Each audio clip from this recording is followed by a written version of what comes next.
Please, my name is Abena, and I met Miss Belinda from University of Ghana, and also Same from KNUST.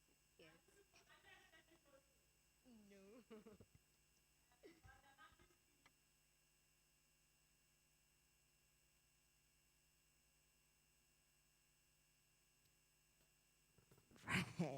The father of the house. So, Prof, two people. Don't add from, not in your list already, but outside the list, the new ones that you have. Okay, my name is. I think I met Akosia is her name, the only new face. And then the old faces from Dr. Shanunu and then from Wati and then so the old colleagues. But I'm still to meet many new faces. Thank you, Prof. Let's give it up for Prof. You see, he has in his talk a lot. And we are going to learn a lot from him today. Now, my HOD from the one and only Legon.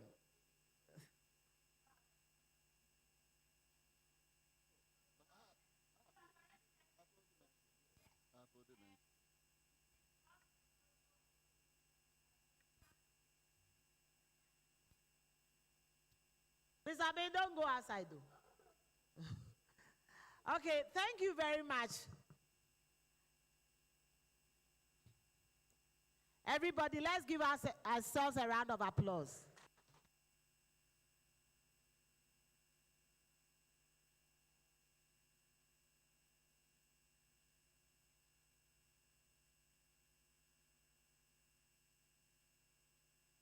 We apologize for the late start, and we hope you forgive us.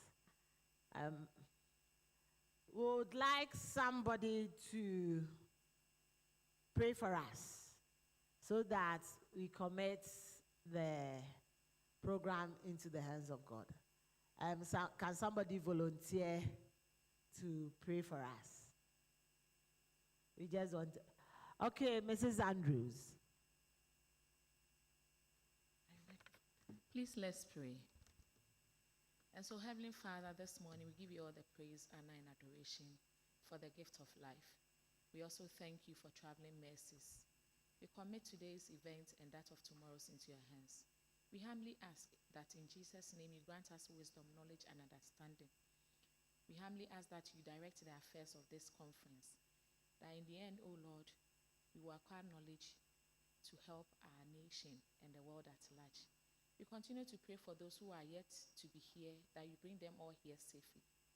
In Jesus' mighty name have we prayed with thanksgiving. Amen. Thank you, Dr. Mrs. Andrews. We'll start by the introduction of chairperson for today's program. But I'll remind everybody, if you want to use the washroom, my name is Mami Dufi. I like the Mami Dufi one because my parents, they didn't take me to school, so they always use my tree name.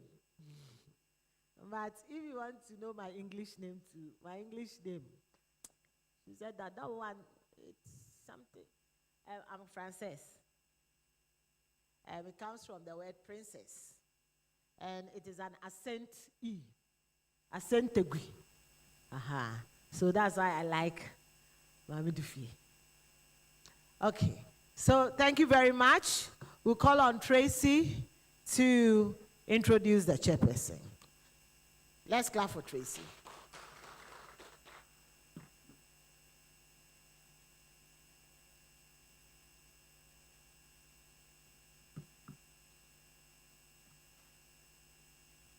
Good morning. A warm greetings to everyone. My name is Tracy Abrefimafo. I deem this opportunity a great honor to stand before great women and men this morning to introduce the chairperson for this program.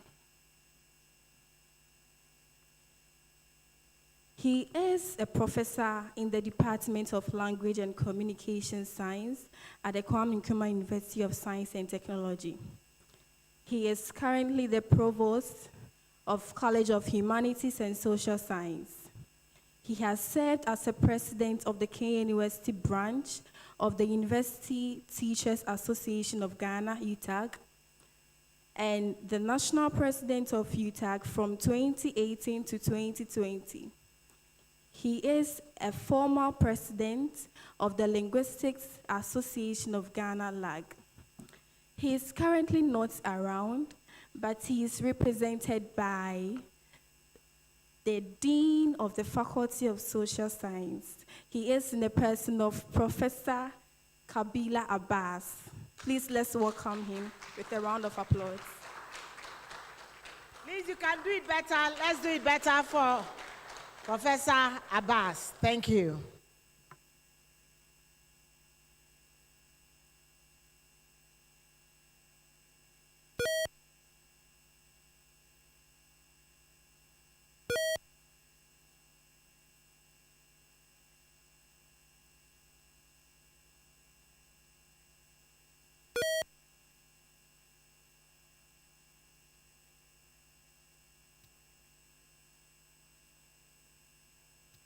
Hello.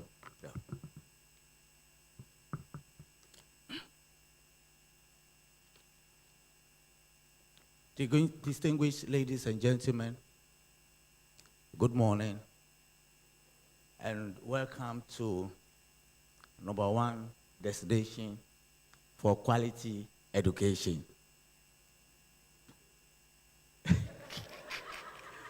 I couldn't have continued without touching on that. That's critical. Special greetings from Professor Charles Ofosumafo, the Provost of the College of Humanities and Social Sciences, who have wished to be here, but is unable to join us this morning at this opening section due to exigencies of his schedule. He, however, extends his warm greetings to all of us and wish all of us a successful conference. It is with deep humility that I accept to serve as the chairman of this important gathering, the Ghana Sociological and Anthropological Conference 2024. The theme of this year's conference, Sociological and Anthropological Discourses on Sustainable Development Goals, is particularly timely as we reflect on the progress made so far towards the SDGs, and then the works that still lie ahead of us. As many of us recognize, achieving sustainable development is not just a matter of technological advancement or economic growth. It requires a deep understanding of the social and cultural dimensions that influence human behavior, decision-making, and community resilience. Our disciplines, the sociology and anthropology, are indeed uniquely positioned to offer insights into the lived experiences of individuals and communities. They provide us with the tools to question dominant narratives, challenge structural inequalities, and propose solutions that are grounded in cultural realities and social justice. These perspectives, ladies and gentlemen, are essential as we seek to create inclusive pathways to sustainability, leaving no one behind. During this two-day conference, we will engage in rich discussions examining how our work can contribute to achieving the SDGs in meaningful and transformative ways, I have no doubts that the ideas shared here will inspire new research, collaborations, and actions that will extend far beyond these 2 days. I look forward to a productive and inspiring conference. Thank you for giving me this opportunity.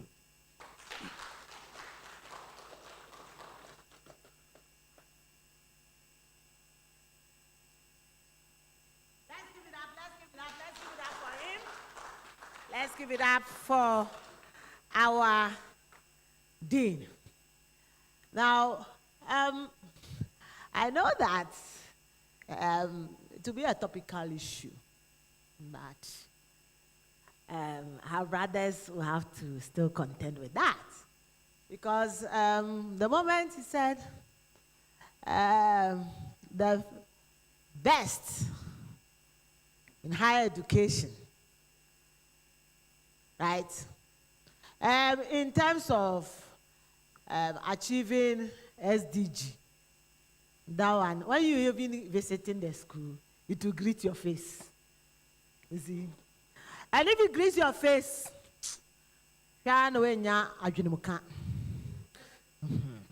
so, but you have to enjoy, you see, when we say hi, you have to enjoy the serene, the green atmosphere. And then before you leave, there are a lot of things that you have to enjoy on Kwame Nkrumah campus. You have to at least visit the place so that, and take some pictures, memorable pictures, because we are the only university in Ghana that has the Prince of Wales Park. Hey, Mama Musem.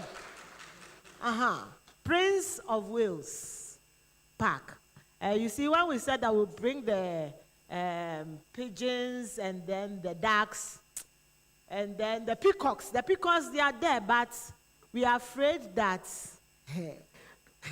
people will come, so the peacocks are in the Vice Chancellor's house.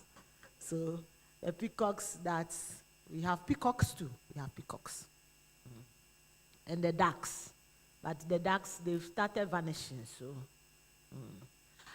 So we will still continue with our program, and we'll call on, oh, sure. Next time, don't be late, okay? Next time, you shouldn't be late. And this is university, we do everything on time. Anameba. You see, the thing too is not standing well. Yeah, I'm on top more than one by. When we hear the other.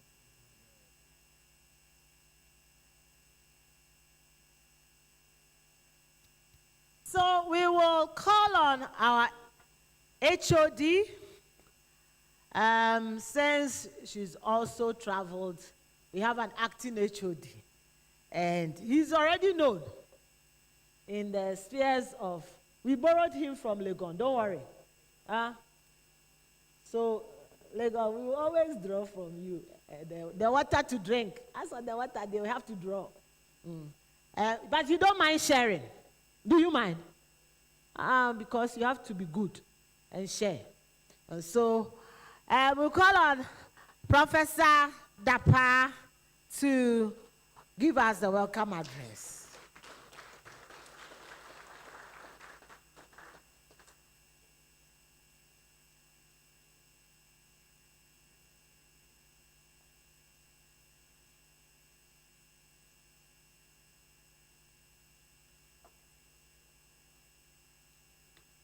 Well, I guess today is a occasion for standing in for the main people. The dean stood in for the provost, and I'm also standing in for the HOD. Good morning. I extend a warm welcome to all those gathered here today, including our esteemed senior professors, colleague lecturers, students, ladies and gentlemen. I would like to also express our gratitude to the Dean who stood in for the Provost for joining us this morning. Before we kickstart today's program, I would like to welcome each and every one of you to this annual conference. I'm extremely pleased to welcome those who have been participating in the association's conferences over the years, and those participating for the first time. This day, as I am sure most of you will know, marks the 8th Gsaa annual conference. And it is a proud moment for all of us that our department, Sociology and Social Work here in University, is hosting this meeting at this particular place, Ideal Conference Center. I will entreat all participants from sister universities and other organizations to enjoy your period of stay at KNUST, the destination for quality education in the world, and Kumasi in general. Please, make time at the sidelines of the conference to know KNUST campus very well, especially where our department is located. Our department is located far off here in KNUST Dubai. Yes, because that is where we have the modern burdens of KNUST. So please, I entreat you, if you get time, just come. Maybe we can take you along, and then you go and see our plush faculty building. And of course, all the interesting places in Kumasi. I also encourage you to take this opportunity to network, because all of us are in the same trade, sociologists and anthropologists, so that by the time we leave here, we have had some good discussions amongst ourselves, amongst our colleagues, so that we can go back home with something. On this note, I welcome all of you, and thank you, and Akwaba.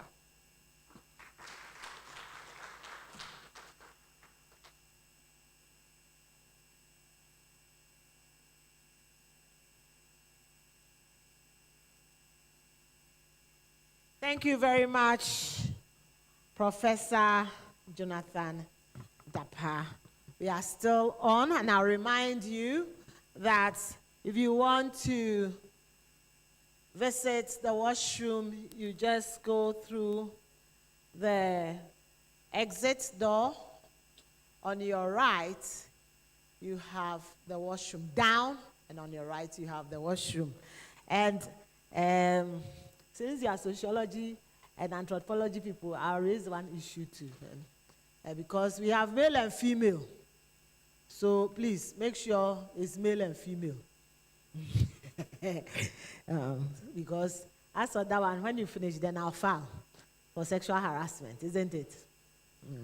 The females too, don't go into the male one. Otherwise, please, Professor, why is it that men don't file sexual harassment? Prof, I don't know why men don't file sexual harassment too. Can you answer that one before we even continue? Please, I'll pass it on to Dr. Biabia is here. Daddy, he is the specialist. The ball is in your court. So, can you tell us why men don't file sexual harassment? Because there are a lot of harassment cases. The ladies, the way they harass the men. But I don't know. Please, as a sociologist, please, can you explain why the men don't file sexual harassment?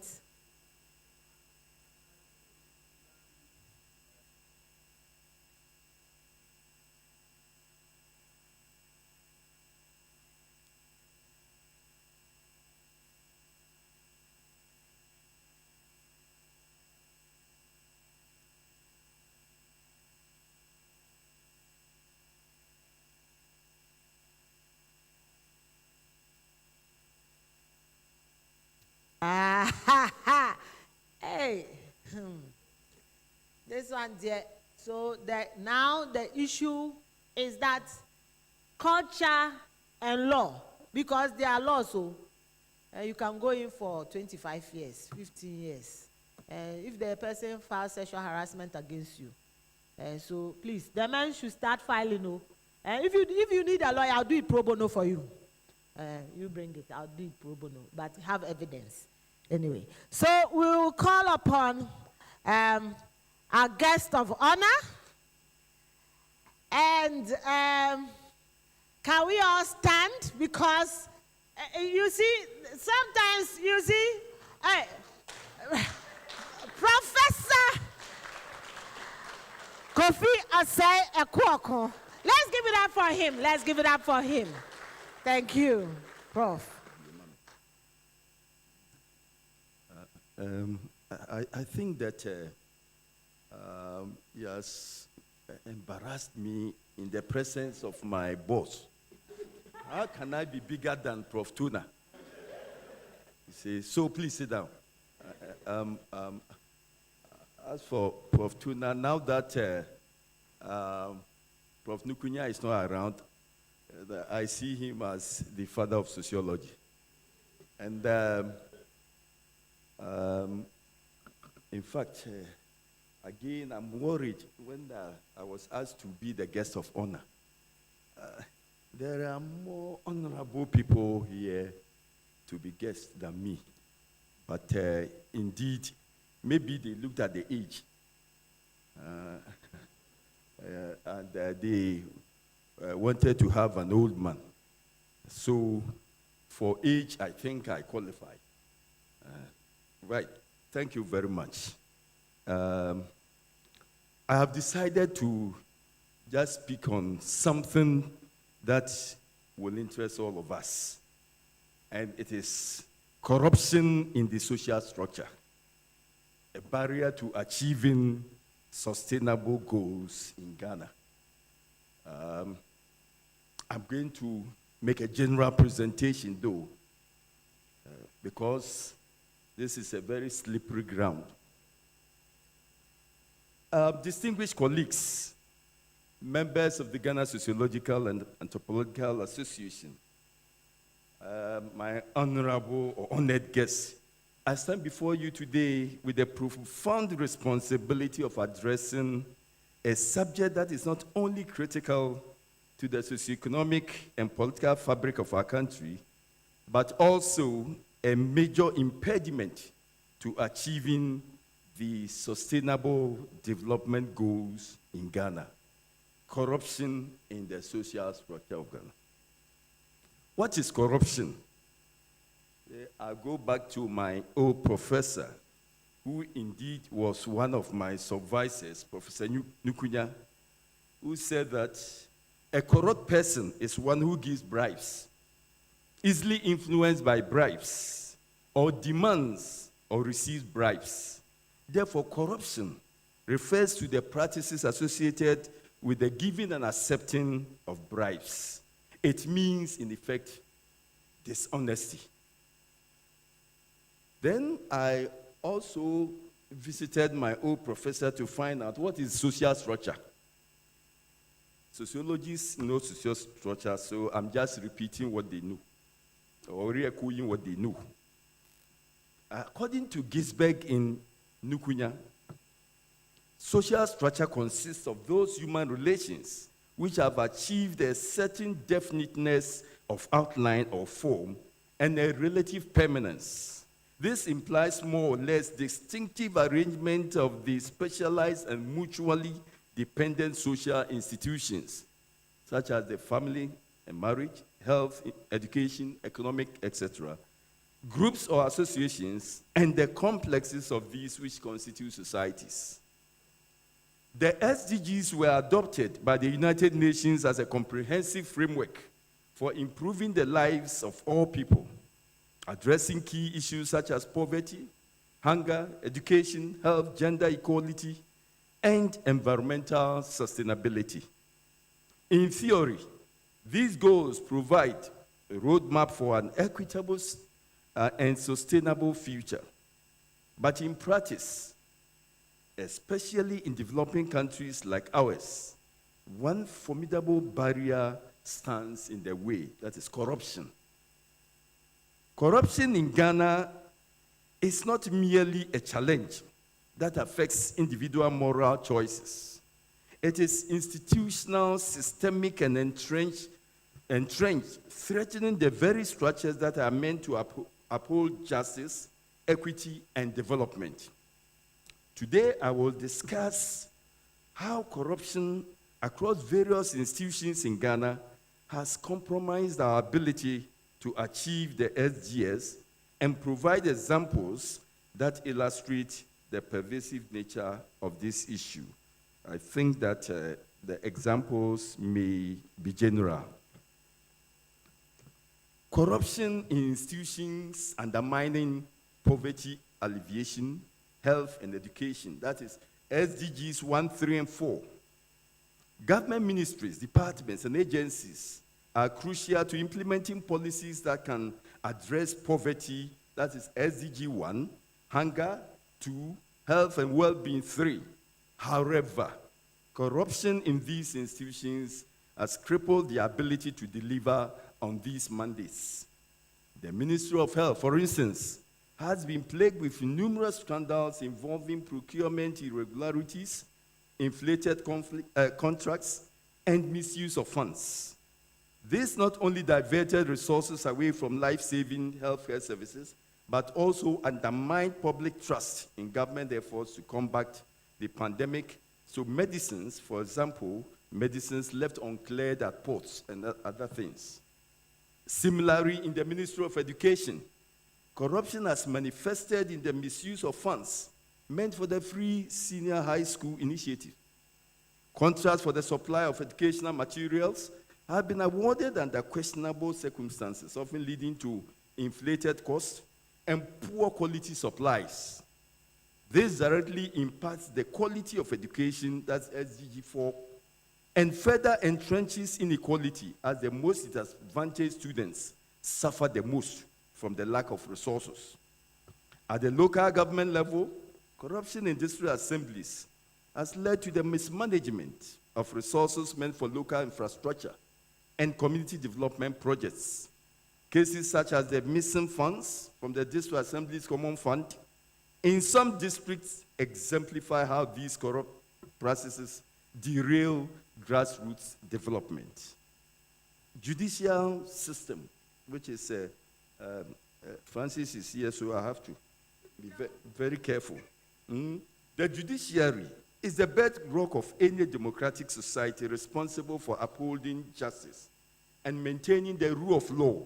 However, when corruption infiltrates the judicial system, it erodes public trust and access to justice, especially for the marginalized groups. So I hope it is not there. The law enforcement agencies, such as the Ghana Police Service, have similarly been affected. The perception of police officers soliciting bribes during traffic stops or in exchange for favorable treatment in criminal investigations is widespread. This deeply affects public confidence in the police and hampers efforts to ensure peace and security. And these are examples of cases when we hear mob justice and all that, because they have lost confidence. With Parliament, you know, is tasked with enacting laws that reflect the public interest. And they have not been immune, or they have not been immune to corruption. Corruption in Parliament must be curbed, if any, because I don't think it's there, because it distorts the legislative process, leading to laws that benefit few elites while neglecting the needs of the broader population. Going back to education sector, perpetuating inequality. Education is a fundamental driver of sustainable development. Unfortunately, corruption in public universities and secondary schools, we are here, has undermined the quality of education in Ghana. Cases of bribery in the university admissions and examination malpractices have created a system where wealth and connections often undermine who gains access to the quality of education rather than merit.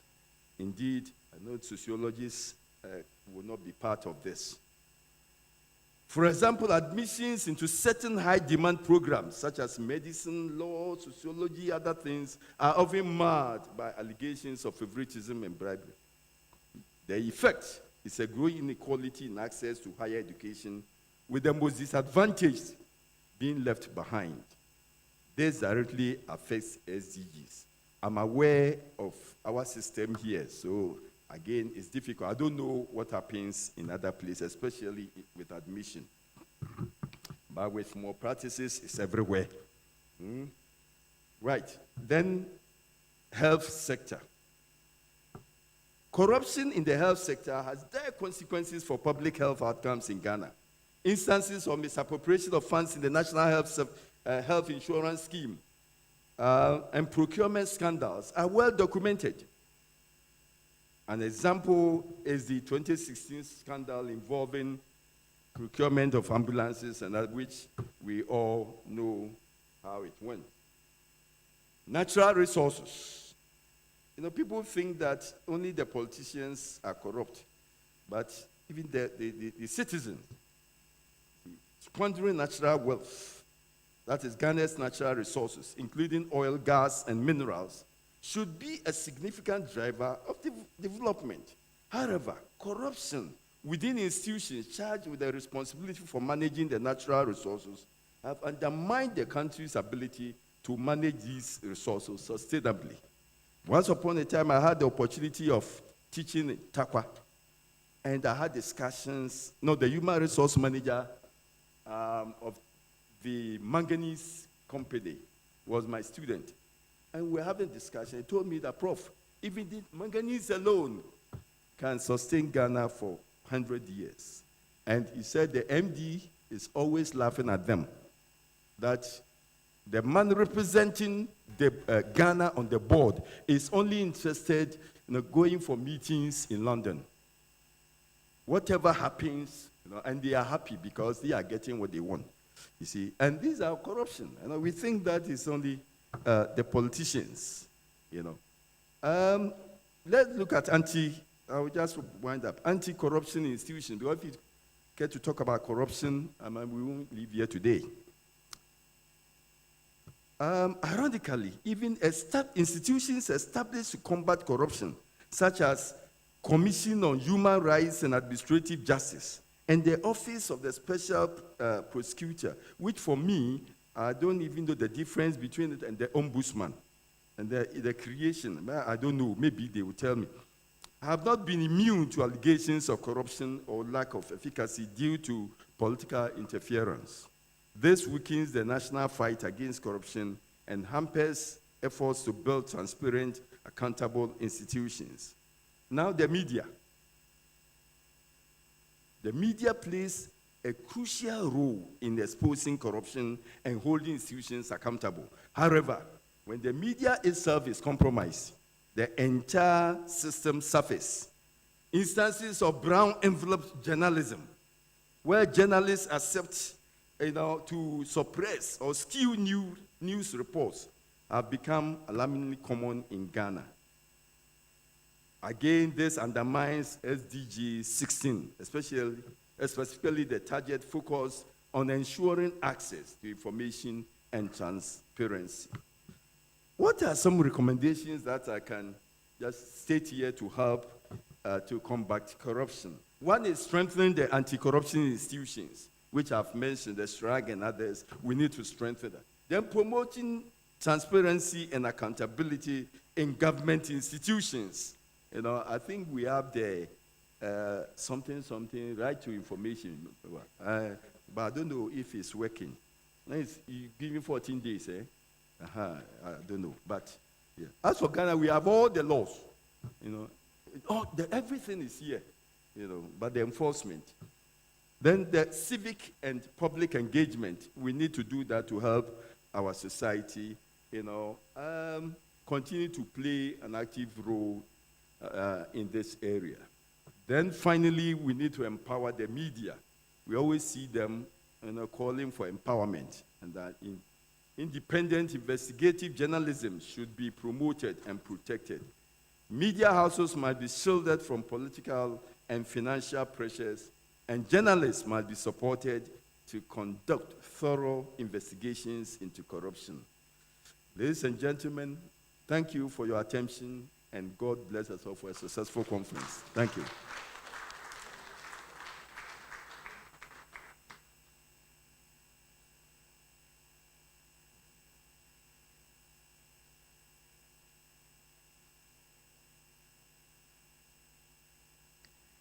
Thank you very much, Professor Ekoko. Let's give it another round of applause. I think he's mentioned a lot of things that now people will start thinking of. And I know that you would have a lot of questions that you would. But my first this thing is that, so if the giver and the receiver, they are all comparable. But if somebody brings you Christmas hamper,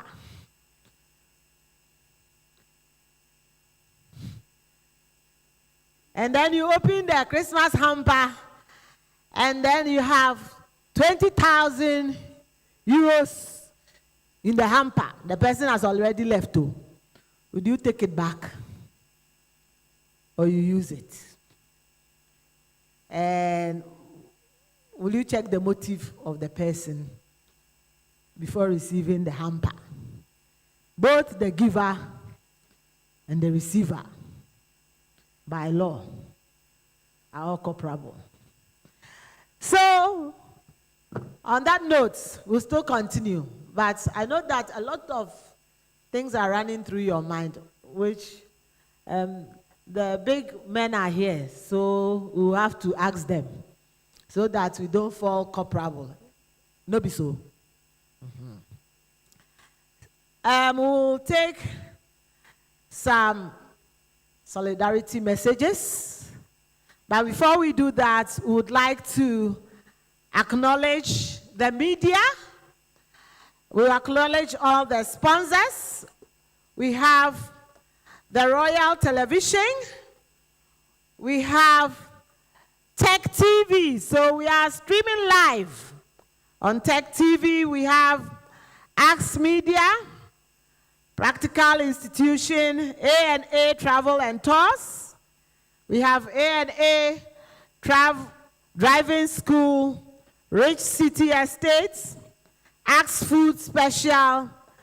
We have some, one of our sponsors, he didn't want us to mention his name, but because the wife is here, the wife has tried.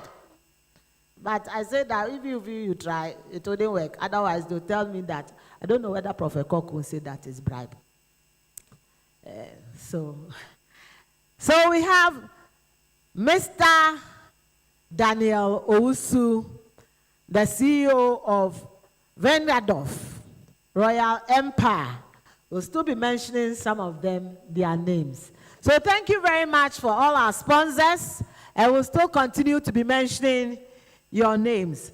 We'll take the first solidarity message from our Dean, Professor Kabila. Let's give it a round of applause for Prof. Kabila.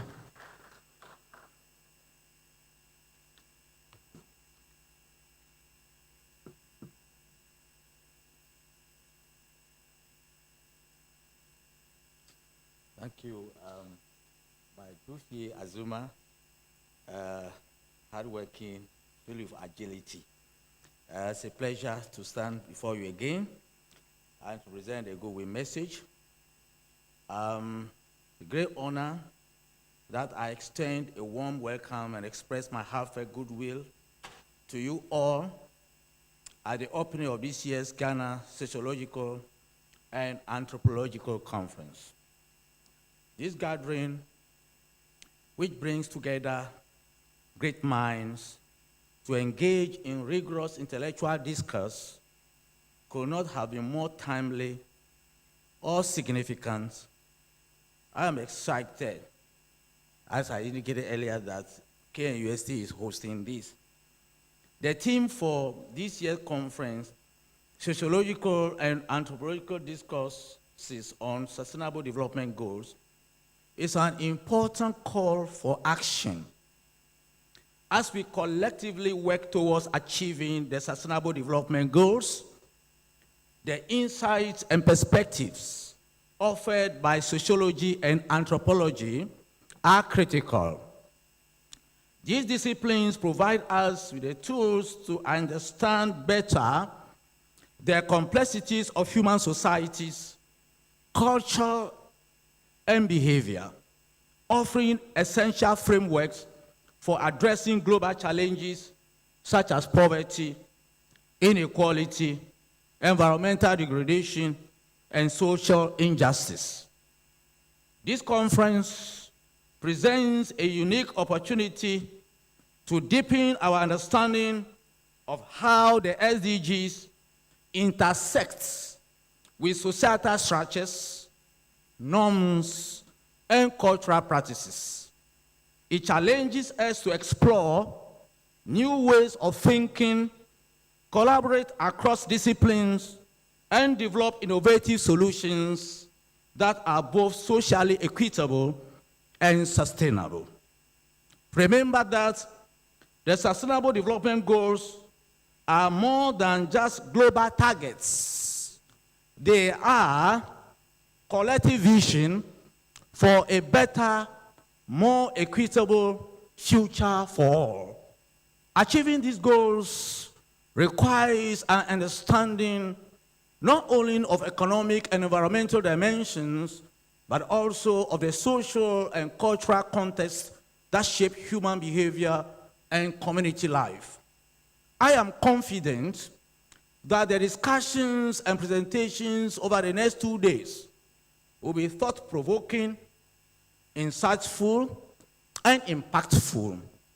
Let us seize this moment to contribute meaningfully to the global discourse on sustainability, ensuring that our academic work is not only relevant, but also transformative for the communities we serve.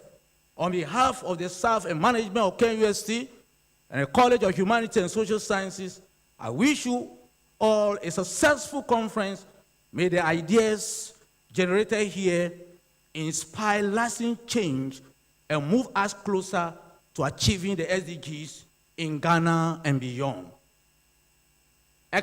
Explore, like my HOD said that, let's explore a beautiful KNUST environment, a salubrious environment, a green and serene environment. Enjoy your stay throughout this 2-day conference. Thank you.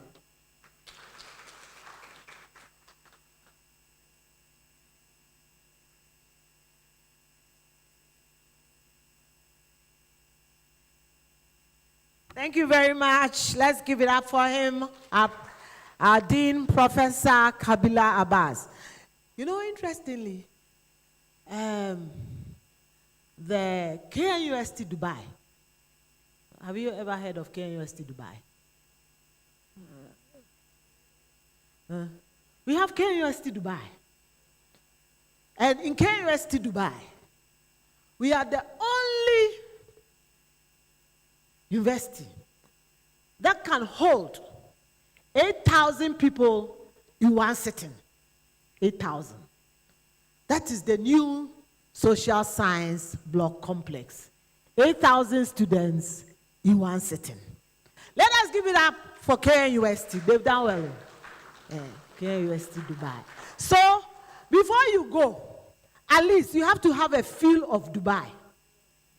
Because people come from outside, all over, to have a feel of KNUST Dubai. So this is Dubai in Ghana. And nowhere but Kumerica or Sekrom, the golden Sekrom. And then you enjoy the ceremony. The original one we pose. Yeah. Now I can say me go Dubai. So we'll still continue. Don't worry.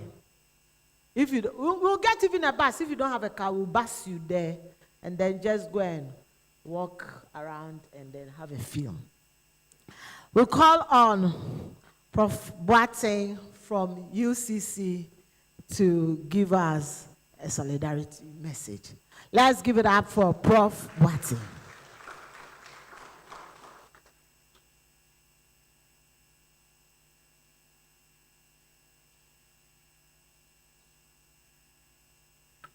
Good morning, colleagues. I think mine will be a brief one. And though from UCC, but I'm presenting that as the convener for the Ghana Sociological and Anthropological Association. I think this August association that we have started way back in 1963. So it's been way back. But it was not Ghana Sociological and Anthropological Association, it was Ghana Sociological Association. And it operated or functioned well for about 2 or so decades in the 70s, 80s. The association was quite vibrant. But in the 90s, because some faculties or lecturers went abroad, they were not here,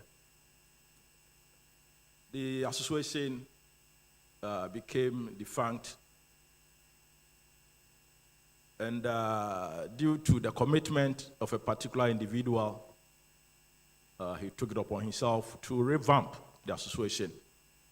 And thank God, in 2013, the 1st of March, the new version of the association came to being. But then,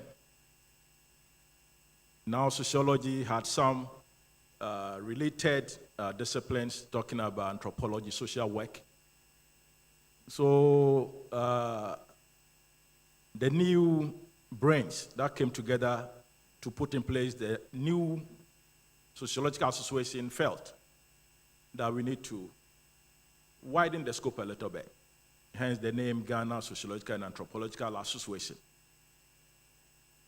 And in 2015, again, the brains behind all this concept saw the need that we need to have some conferences to give us the opportunity for us to come together once in a while to network and also to share ideas among ourselves on very topical issues bordering our country, hence this conference.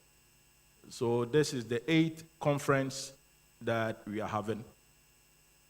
And we want to actually commend ourselves as members of the association, but more importantly, commend the team, KNUST. They are indeed Dubai people. Yeah. Yeah, they came up with this wonderful team that we are working with presently, talking about sociological, anthropological discourses on the sustainable development goals. And this is very important theme because pretty soon, the period we have set for ourselves to attain the global goals will come to a halt, talking about 2030. That's just about 6 years away. So as academics, we need to interrogate the issues, find out what is going on, and see what can still be done to ensure that we move towards the attainment of the Sustainable Development Goals. So we are happy that all of you are here. But I would want to, as part of the solidarity message, plead with some individuals to come up here.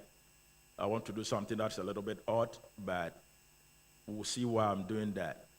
All HODs of the member departments, we want to see you here. KNUST, UG, UCC, if the HOD is not here, the rep.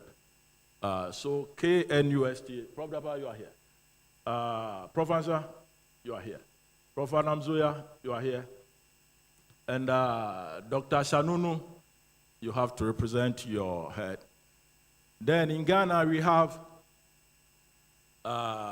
let's say, the head of all the departments of sociology.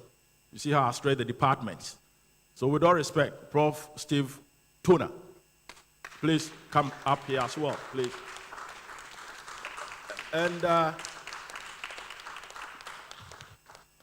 Dr. Rose Ahiazi, please, with all respect, come up as well, please.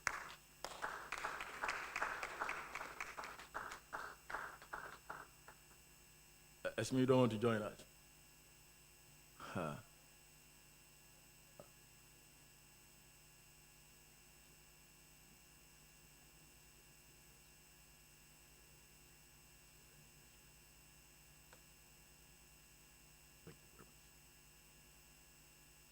I have a plug in my hand here.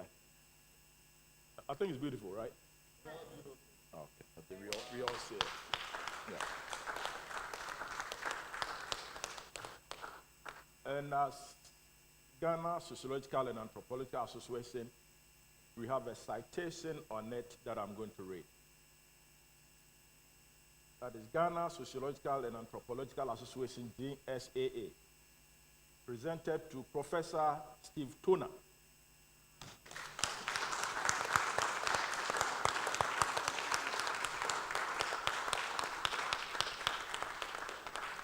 Ghana Sociological and Anthropological Association National Convener 2017 to 2023. In recognition, okay.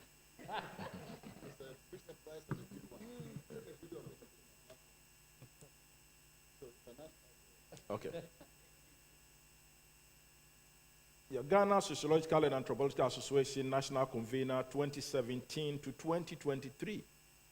In recognition of your outstanding dedication and invaluable contributions to the revival and sustenance of the GSAA, your unwavering commitment and leadership have shaped the association into what it is today.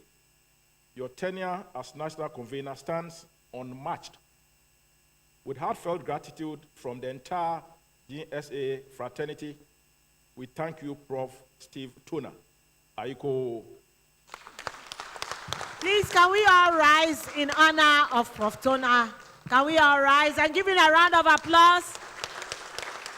And can we all say, Aiko?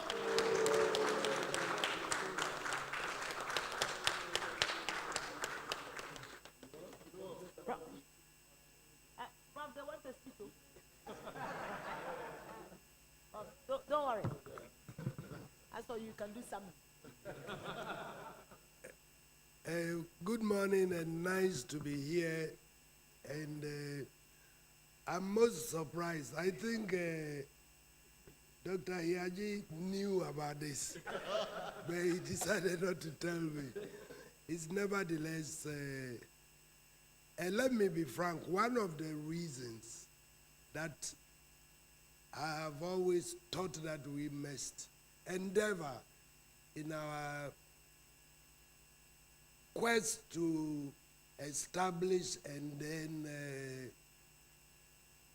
make it a bit more active, the Ghana Sociological and now Ghana Sociological and Anthropological Association, is I always ask myself, I'm somebody who travels to many conferences around the globe.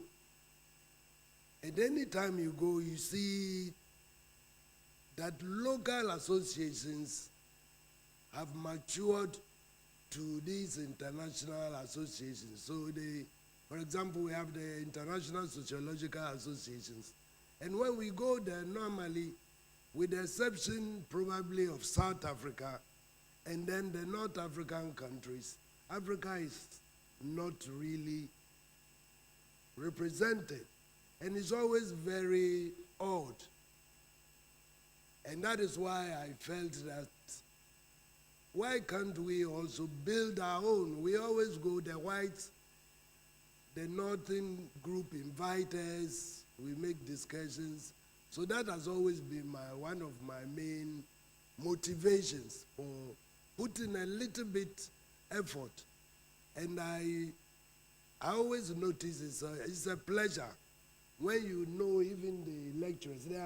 I come to KNUST not only because of I meet, and you know colleagues, and you are able to interact with them, you know the work that they are doing, and you exchange ideas. So this has been the other motivation, that we know each other, what we are doing, collaborate with each other across the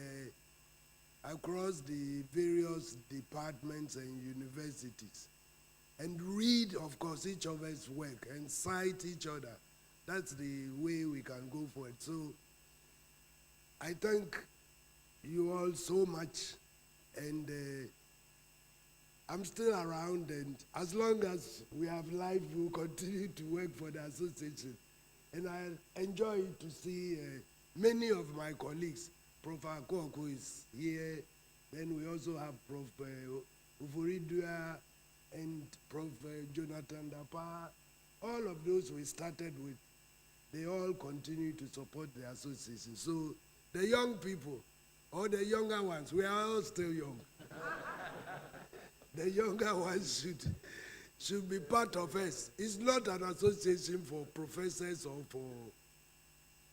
In fact, as a master's student, you can already contribute. When we go outside India, they even the Indians bring first degree holders to come and present their papers. Can you imagine? So master's, PhD students, you can join the colleagues, lecturers, as long as you have ideas to share. So thank you so much for this award. Thank you so much. Thank you. Thank you for the great work that is being done. We are still online. We have people online. We have the International Sociological Association reps online. We have some of our colleagues too joining us online. So you are all welcome, and then enjoy, so that one day you also pass through KNUST and also visit us.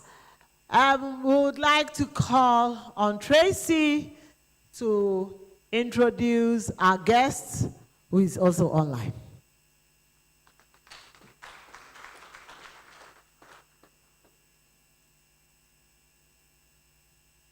Please, I'm here again to introduce the man who is going to give us the keynote address. He has more than 30 years of experience in development, humanitarian, and peace-building issues.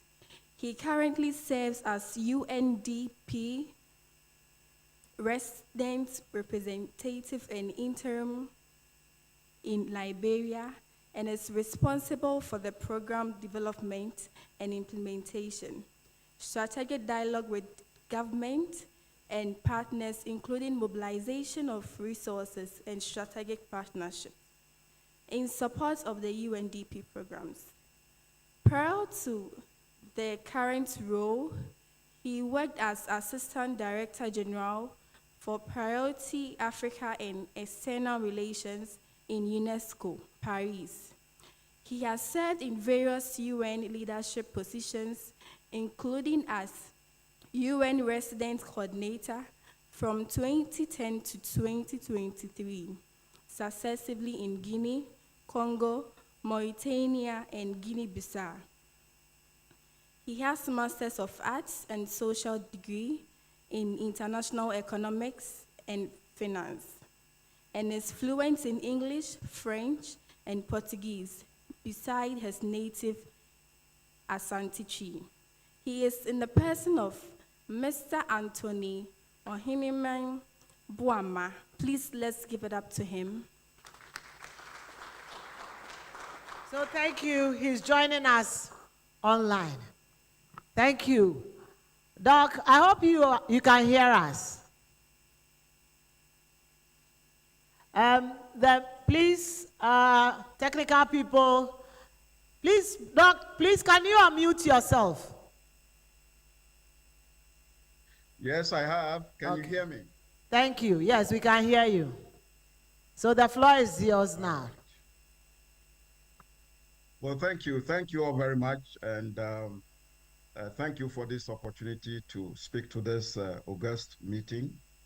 Um, Ladies, gentlemen, distinguished participants, um,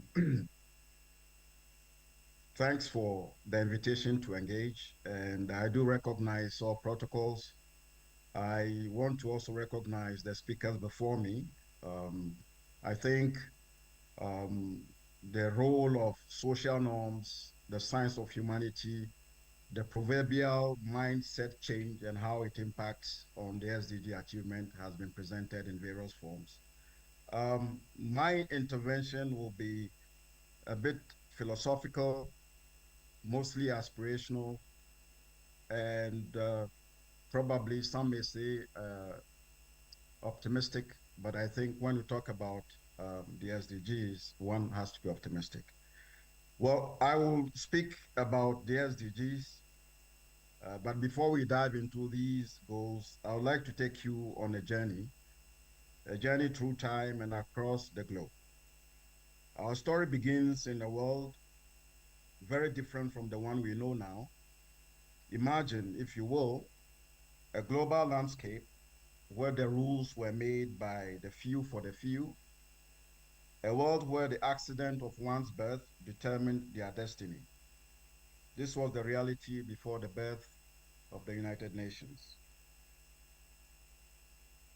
Picture a map of the world, much of it colored in the imperial shades of European powers, Africa, large swathes of Asia and the Caribbean, all mere colonies, their resources and people at the mercy of distant rulers.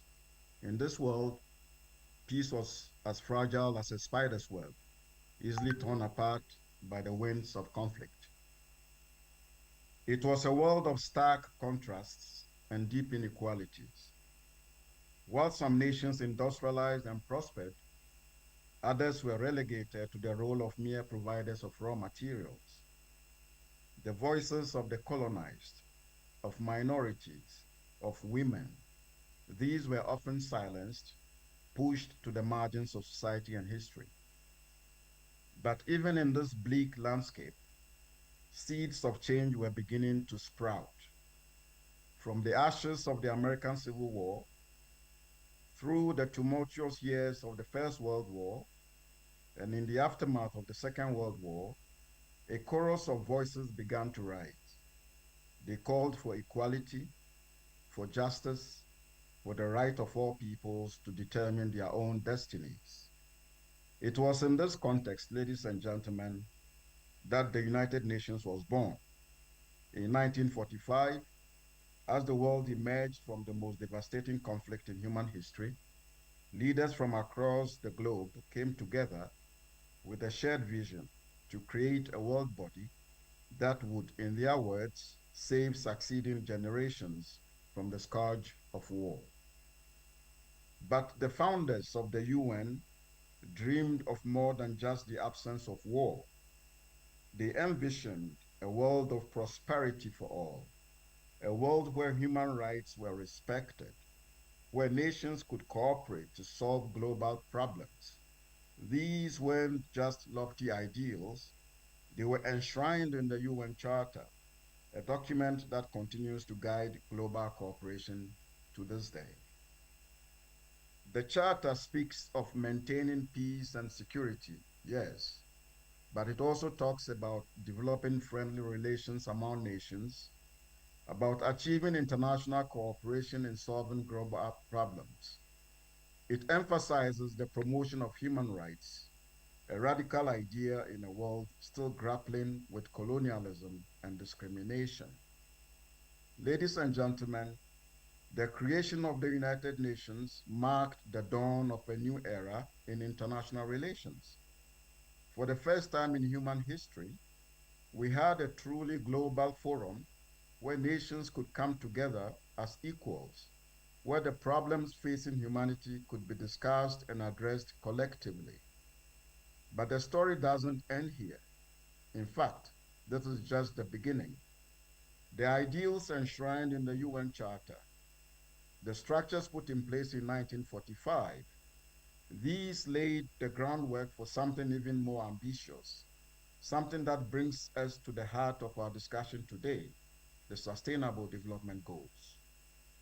The 6 principal organs of the newly established UN had to turn these ideals into reality. But let me draw your attention to 2 in particular, the General Assembly and the Security Council. Think of the General Assembly as a global town hall where every nation, big or small, has an equal voice.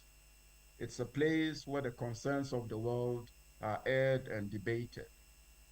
The Security Council, on the other hand, is like the world's peacekeeping force with the power to make decisions that can change the course of history. But the UN founders knew that peace and security alone weren't enough.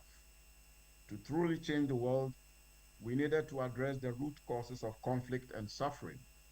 And so over the years, a constellation of UN agencies, funds, and programs emerged, from fighting hunger with the FAO to protecting children with UNICEF, from promoting education and culture with UNESCO to battling poverty with UNDP. Each of these organizations represents a thread in the tapestry of global development. Ladies and gentlemen, the UN didn't just create institutions. It laid down the rules of engagement for our global community. Think of landmarks like the Universal Declaration of Human Rights or the Geneva Conventions. These aren't just documents gathering dust in some archive. They are living, breathing commitments that shape our world of every day. As you meet today, let's remember that the UN and its ideals are more than just institutions or documents. They are a testament to what we can achieve when we work together. They are a reminder that despite our differences, we share a common humanity and a common destiny. Ladies and gentlemen, this brings us to the heart of our discussion today, Sustainable Development Goals. These goals aren't just targets on a chart. They are the culmination of decades of work, the distillation of our highest aspirations as a global community. They represent our collective promise to leave no one behind as we build a more just, equitable, and sustainable world. Imagine, if you will, a tapestry so vast, it encompasses our entire world, woven with threads of hope, ambition, and the undying belief in human potential. This is what the SDGs represent. Adopted by the UN General Assembly in 2015, the SDGs are not just another set of lofty goals. No, they are a clarion call to action, a roadmap for a better world. The official text describes it as a plan of action for people, planet, and prosperity. But let me put it in simpler terms. It's our collective promise to make this world a better place, not just for some, but for all.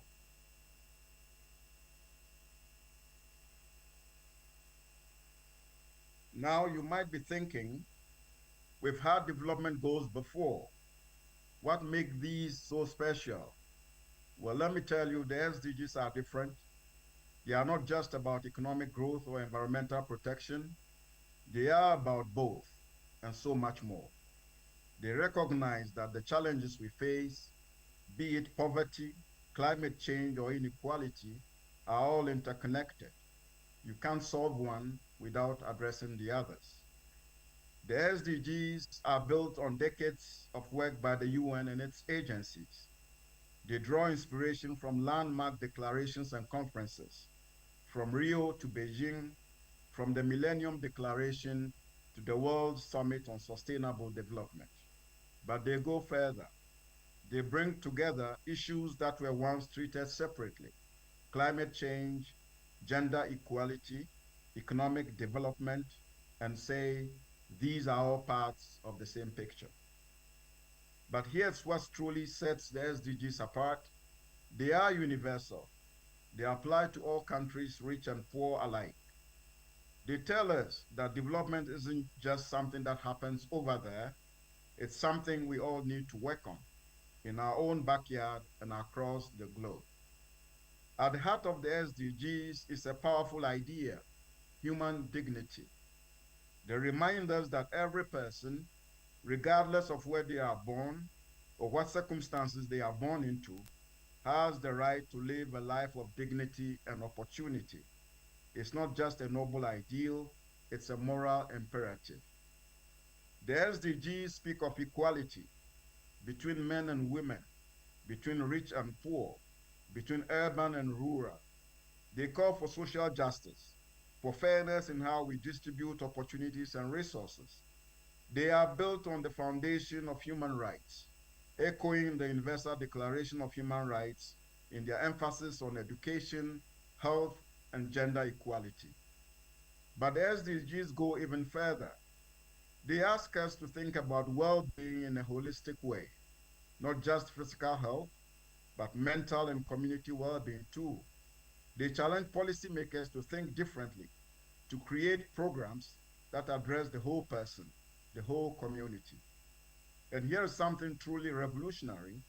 The SDGs ask us to think about future generations.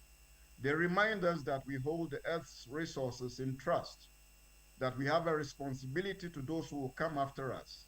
Climate justice, environmental protection, biodiversity, these aren't just buzzwords. They are our sacred duty to our children and our children's children.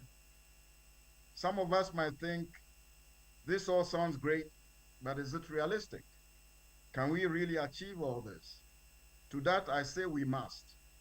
The SDGs are ambitious, yes, but they are not impossible. They are a challenge to all of us, to governments, to businesses, to civil society, to academia, to each and every individual to do things differently, to work together in new ways. And you know what? We are already seeing progress. Discrimination against women, once accepted as the norm, is now widely condemned. The right of girls to education is increasingly recognized. The world is coming together to combat climate change. Yes, we have a long way to go. Yes, we are not moving as fast as we need to, but the important thing is we are moving. The SDGs have set a new standard for global cooperation. They've given us benchmarks to measure our progress. They've focused us to rethink partnerships and to reconsider our roles in the world. Ladies and gentlemen, as I reflect on the journey towards achieving the Sustainable Development Goals and my own work in many African countries, I must acknowledge a few hurdles. The COVID-19 pandemic and global conflicts have tested our resolve, particularly here in Africa. Poverty rates have gone up and progress in many SDGs stalled in the last 3 years. But what have we also learned from countries that have done better in their quest to attain the SDGs? I've seen the power of investing in data and technology, the transformative impact of prioritizing human capital, and the crucial role of strategic planning. I've witnessed how strong governance and a thriving business environment can catalyze progress across all sectors. But as we look to the future, we face new and present challenges, from climate change and preserving biodiversity to the pressing need for sustainable industrialization. These issues demand our immediate attention and innovative solutions to occupy the youthful and dynamic populations we have on the continent. As I conclude my remarks today, I want to leave you with this thought. The SDGs may seem like idealistic dreams, but as President Ellen Johnson Sirleaf of Liberia once said, if your dreams do not scare you, they are not big enough. The SDGs are big dreams, audacious dreams, but they are dreams worth having and worth fighting for. Because in the end, that's what the SDGs are all about. They are about daring to dream of a better world and then rolling up our sleeves and making that dream a reality. They are about recognizing that we are all in this together, that your prosperity is mine, that your suffering is also my suffering, because together with determination and commitment, we can turn these aspirational ideals into a lived reality. We can create a world of peace, prosperity, and dignity for all. Thank you very much for your attention.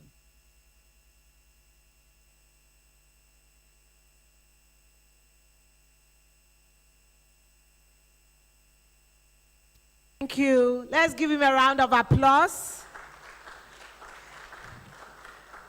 At least I took one thing. He says, if your dreams are not big, if your dreams do not scare you, it means that they are not big enough. So your dreams should scare you, right? We are heading towards the end of our first session. But before we call on the chairperson to give his remarks, this is Ashanti, the Golden Kingdom, the great Ashanti. And one thing from the royal family that I learned, because I come from two big stools. Impenium for say, Osankofa, Yinchi. So I will call upon, then I'll now go to courts, and they say, with the greatest of respect, I'll call upon my one and only lovely HOD from University of Ghana, the first premier university to give his solidarity message. Let's clap for Professor. Hey, please. You see how swanky he looks? Please, let's give it up. Let's give it up for Prof.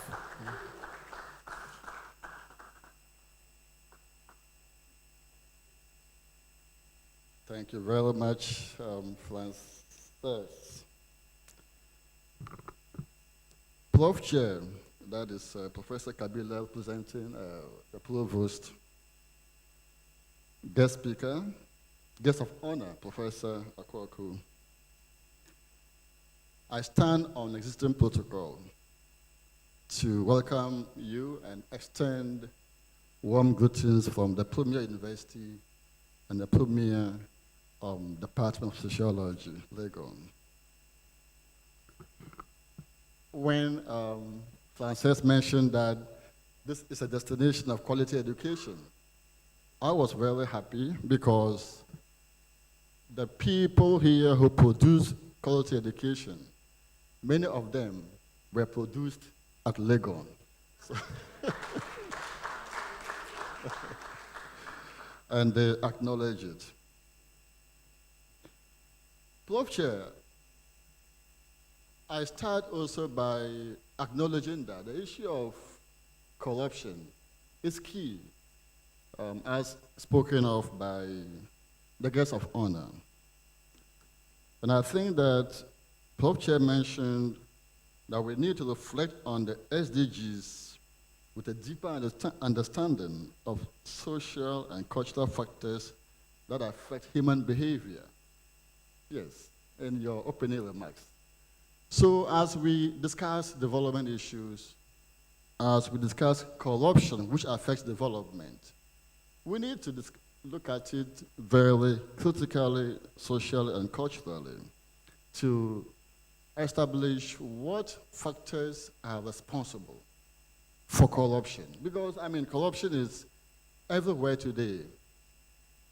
Yesterday when we're coming to Kumasi from Accra, myself and Prof. Tona and others in the car, for the entire 5 hours we spent coming, we spent like 4 hours or more discussing issues that border on corruption.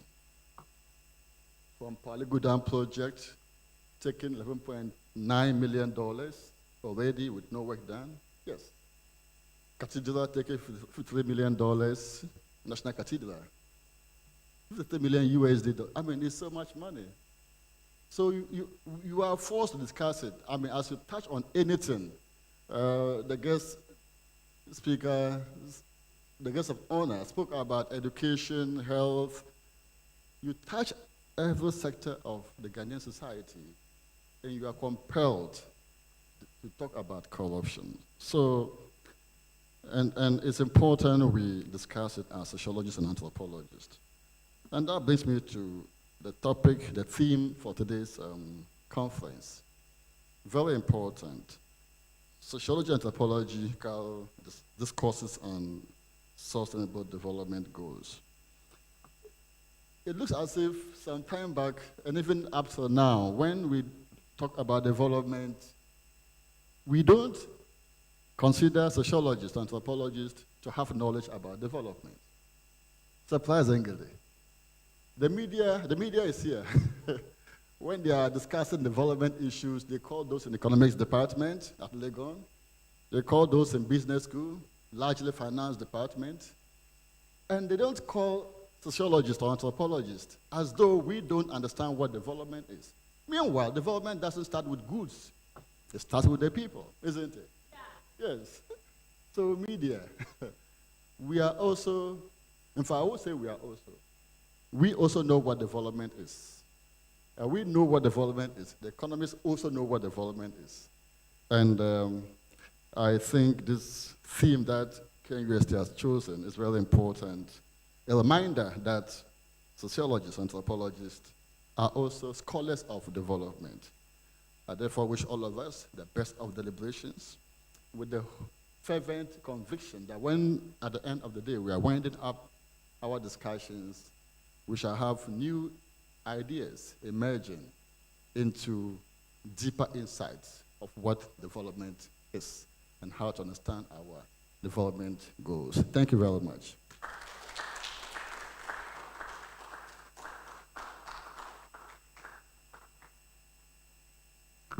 You see, I told you so. Like you see, Entina made me feel something my mono. I told you so. Prof, it's a problem, oh. They never call sociologists when they are dealing with national issues. They never call us.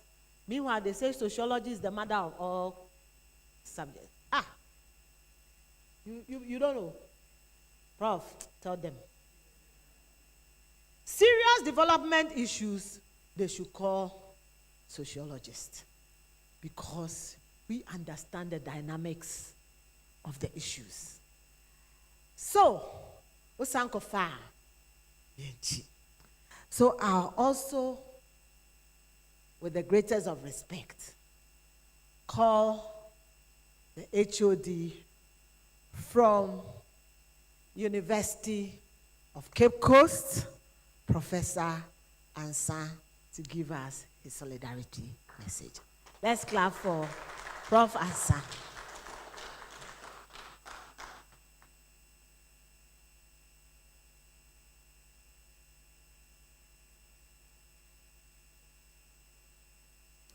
Thank you very much, Madam Frances.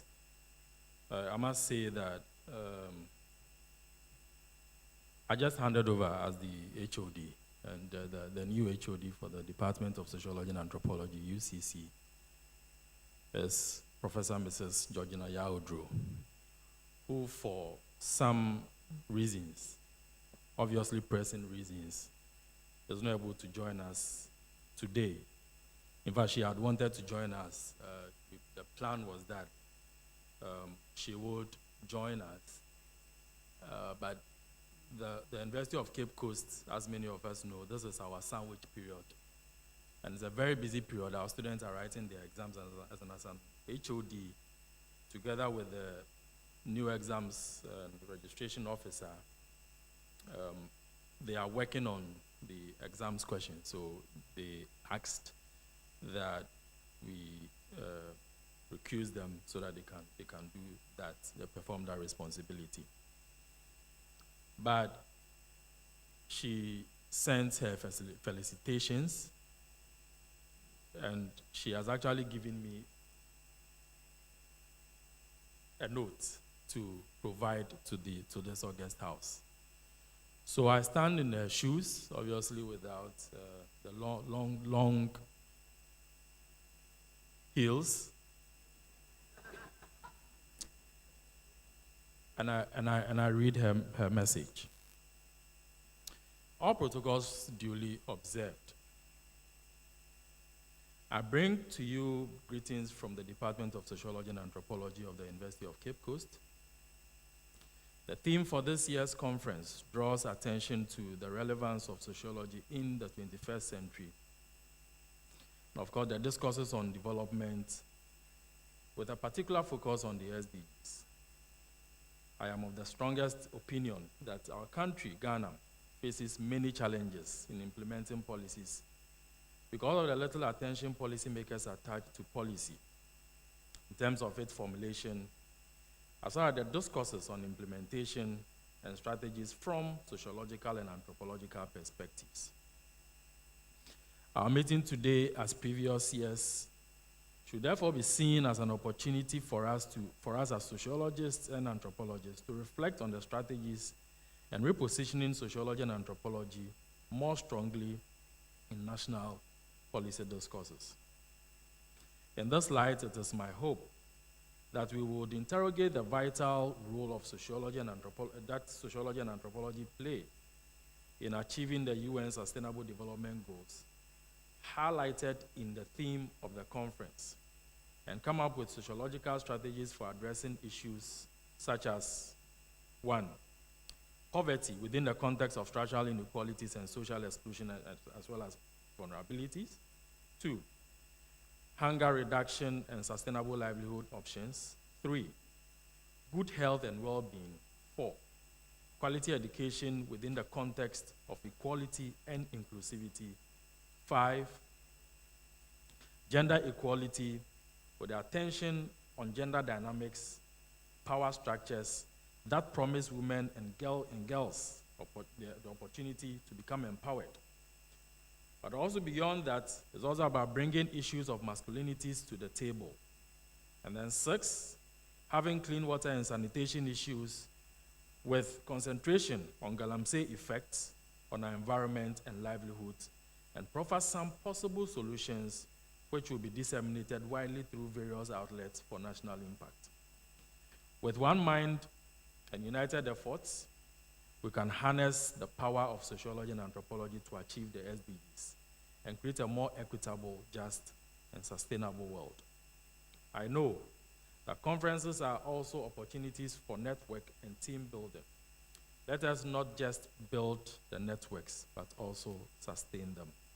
Long live GSA, long live Ghana. And on behalf of the Sociology Department and Anthropology Department, I wish this conference a great success. Thank you very much.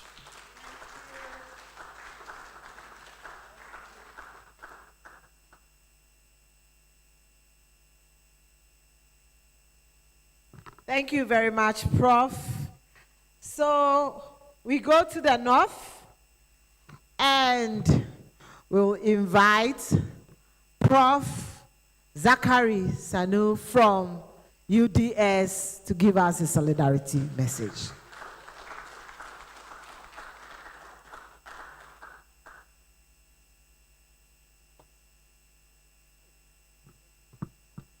Thank you very much, MC. We are very grateful to be here.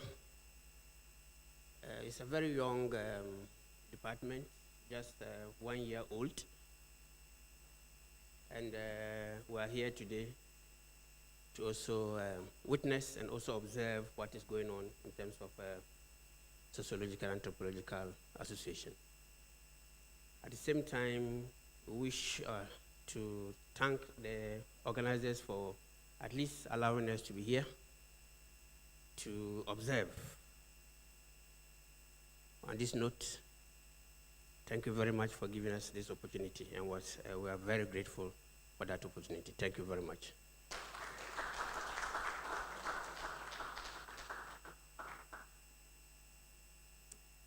Thank you very much, and I hope you forgive me now.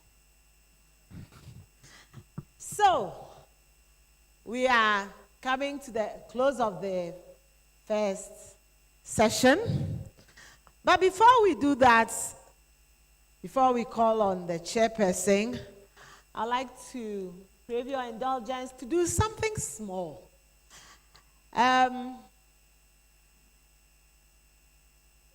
you are in Ashanti, we say, Kwanche adiefe ediskanero. And also, need broth, say. Before the road passing by. No. So, we would like to thank all our sponsors. VICDAF. We'd like to thank Royal Empire. We would like to thank all the media people. We would like to also thank Mr. Amankwa and his group. And also, we would say a big thank you to TEK TV. We'll still be thanking them, so don't worry. As the names, the list is plenty. You can see them at the back of the book, isn't it? The list is plenty. We'll be thanking them.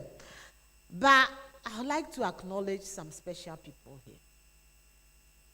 You see, they've done good work. And I know that my dean will say it, but let me do it. So, and I have to introduce them to you too. So that if you want somebody, don't come and call me, call them. I'll call the committee members. Let's acknowledge the chair of the conference committee.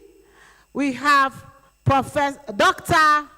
Eric Yeboah, Henry Yeboah. Where is Henry? Okay, can you come here so that when they are looking for something and they are bringing the check, you can collect. And we have also Professor Jonathan Dapa. Please come and stand here. Here. This one, I'm using my crutchy powers. Crutchy powers. We have Dr. Peter Juma. He used to be the youngest so they used to call him a Brantier. So the university, they still call him a Brantier. I don't know whether there's any younger person who has come after you. A lot of them have come. So now we have to change the name of Brantier. But he has twins. So he has twins. Abrantier Obojuma. And we have Dr. Mary Sefa Wampo.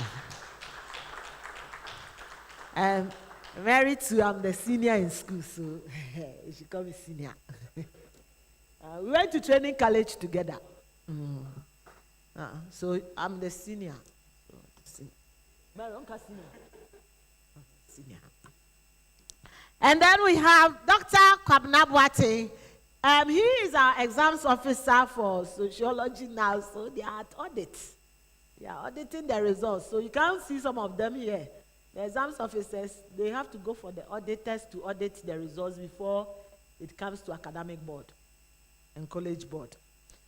And then we have Mr. Samuel Mensah Apente. Where is Samuel? He is one of our graduate assistants. So, this is the team that is behind. Hey, deviants. You see, when you've deviated from the norms. He's the most deviant professor I've ever met. So his name is Deviant. He is Professor Kojo Oforidua. The students used to call him Koforidua. They didn't know his name, so they call him Kojo Koforidua. So, this is the team that is behind the working of this conference.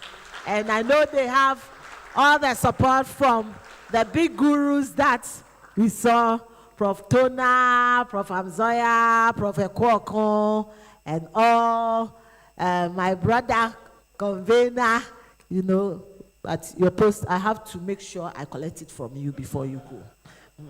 So thank you very much. Thank you, and God bless you. So I'll now call on the chairperson to give us his closing remarks.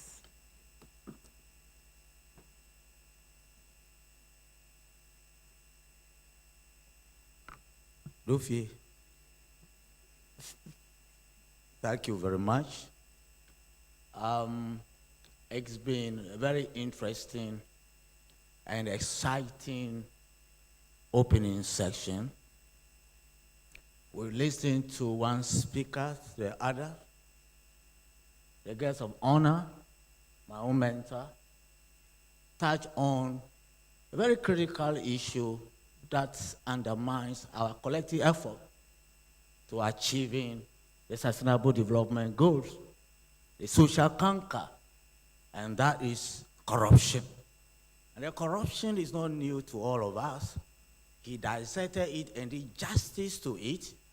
Not only did he relate it to the effect of corruption on SDGs 1, 2, 3, and 4, he went ahead to prescribe solutions to them. Indeed, he mentioned that even institutions such as TRAD and that are supposed to help us address the issue of corruption are themselves, in a way, to some extent, compromised by the fact that they are weak. He prescribed at the end of the day the need for us to strengthen institutions and the critical need for transparency as a way forward. Our guest speaker also took us through some memory lane, United Nations, the background to its formation and what United Nations stands for. And then eventually, he touched on what SDGs are. These are goals. And said they are universal, touching on both rural and urban area development and then the developed and then the less developed countries. In fact, he ended by saying that, yes, very interesting thing that these are goals, but if the goals do not scare us, then they are not big enough. Very important for us to understand that sustainable development, as we all know, is not only about the present, but how we manage the earth resources that nature has bestowed upon us, how we use these judiciously to satisfy our needs today, but also thinking about the ability of future generations to also meet their needs. And there are about 17 of them, where the question is, Ghana, the whole world, how far are we towards the achievement of this goal? They are challenges. And I'm sure the next section, you're going to spend your time to sociologically and anthropologically dissect the issues, not only to dissect the issues, but provide concrete solutions to address them. On this note, I want to thank every one of you, those who are here physically and those who have also joined online, for the time that you have spent. I'm sure by the end of these 2 days, we'll have something to take home so that we can change our narrative, our story, for a better world and just world for all of us. Thank you for the opportunity given me, and may God bless us all. Thank you, my Dean, Prof. Kabila. So we're going to, we've not ended, so don't run away. Those who are thinking of running away, don't run away. This is just the beginning of the journey. And after break, we will be having some interesting issues dealing with the goal on health and well-being. And that one we will use this place. So all those dealing with health will be here. And we have education, technology, and innovation. You move out there on your right. First turn on your right, we have the telepresence room. That is where we use for global discussions. And then gender, sexuality, and inequality, we'll use the syndicate room that is also behind. So you can go through this door and just turn to your left, or you can use the outer door and just enter into the syndicate room too. So we're going to have a break. Please enjoy your break. I'll still be holding the bell so that we are still within time. So we're going to come back at 11:15, because Ghanaians, if you say 11:20, they'll come at 11:30. So even Prof say I should reduce it to 11:10. Please, there's still the washrooms are behind, so you can go through this door. You can go also through this door. We'll have a group photograph outside. So please smile. The ladies, put on your lipstick. The men, your face, put on a little bit of pons on your face so that you can smile a little bit. Please, you see, stress. No, why do you want something to stress you? Don't let anything stress you. And you see, enjoy life, enjoy. Make enjoyments before you go. If you don't know enjoyment, you don't make yourself. No, but enjoy life. So please let us go outside and enjoy. Enjoy. Why? Enjoy. Thank you very much. Thank you.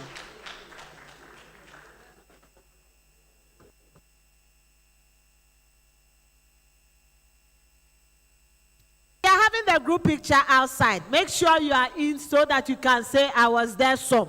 Why? So please, outside, let's all go outside. And I was there some. The snack is under the shed.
Energy, oh, energy, if energy.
Please, it's time. Let's come inside. Please, let's come inside, please.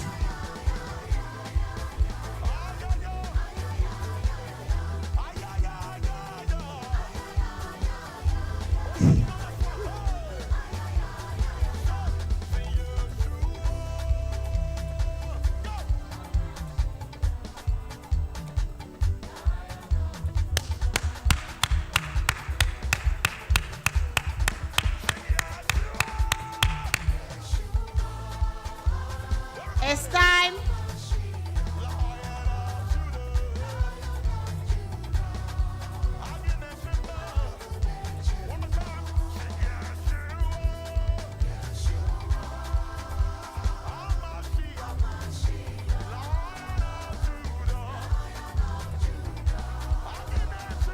Okay, and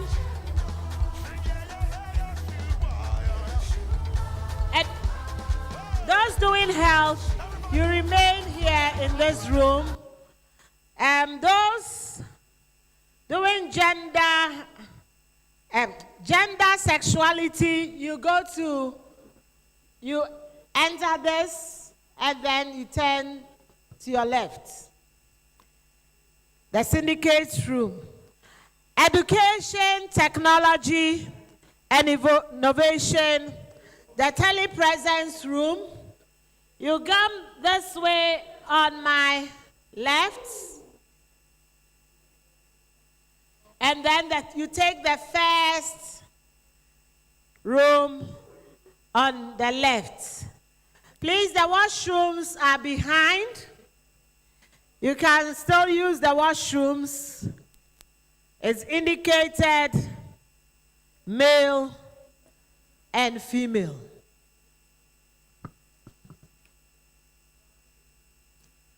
So education, you'll be here. The panel members,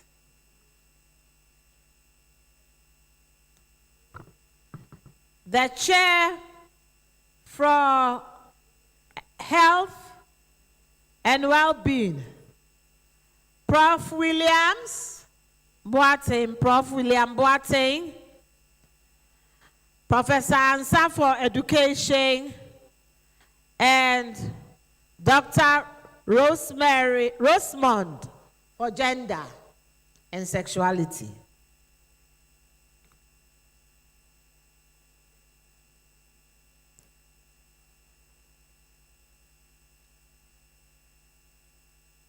I'm on microphone away.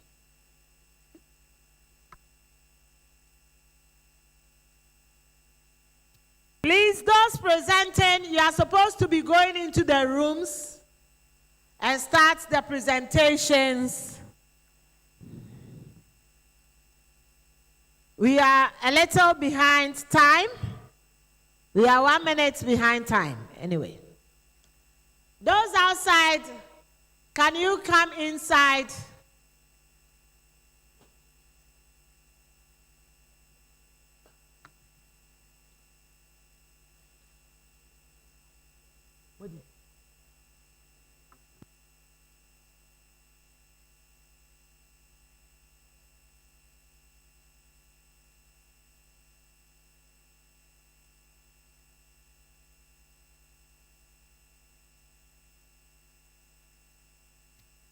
Please, we have the chairpersons. Can you take your seats so that we can start the program?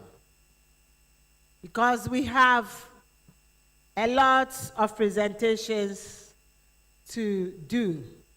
And please, the presenters, please stay within the time limit that is given you. We'll all reconvene here at 1:30. So by 1:30 or 1:25, you should be wrapping up. By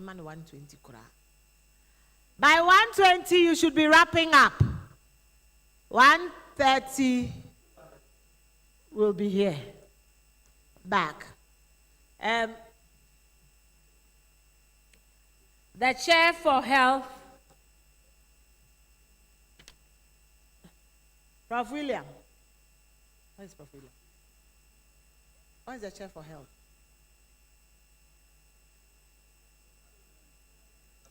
Prof. Boate. Go the other side. You could see. You can end up with TB.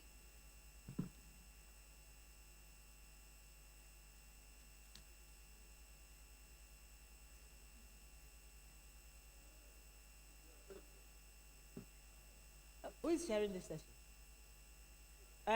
Prof. Boate. Oh, wait. Prof. Boate, your students are. Hey.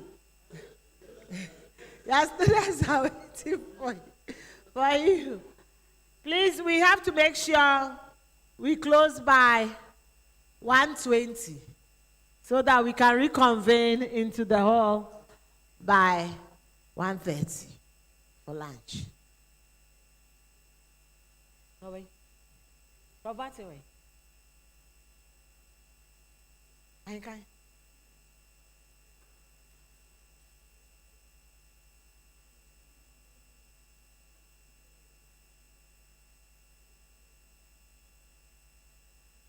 Prof. Watson to chair. Where?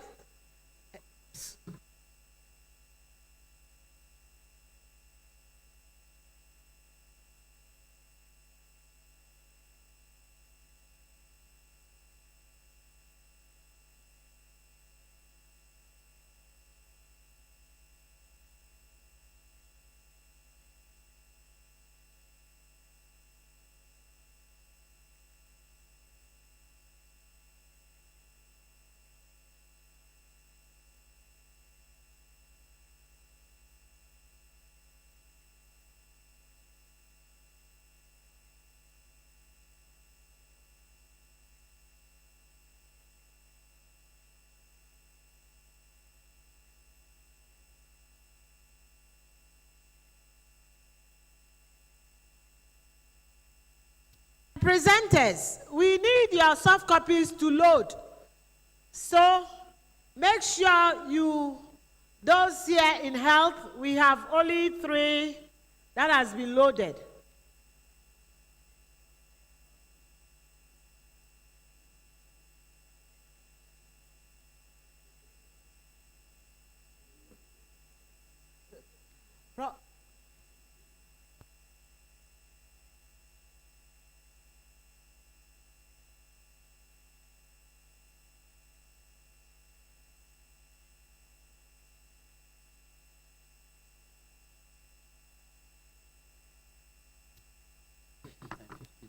Oh, the other way. The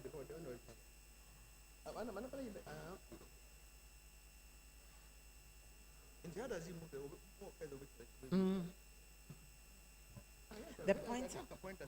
Where's the pointer? They have.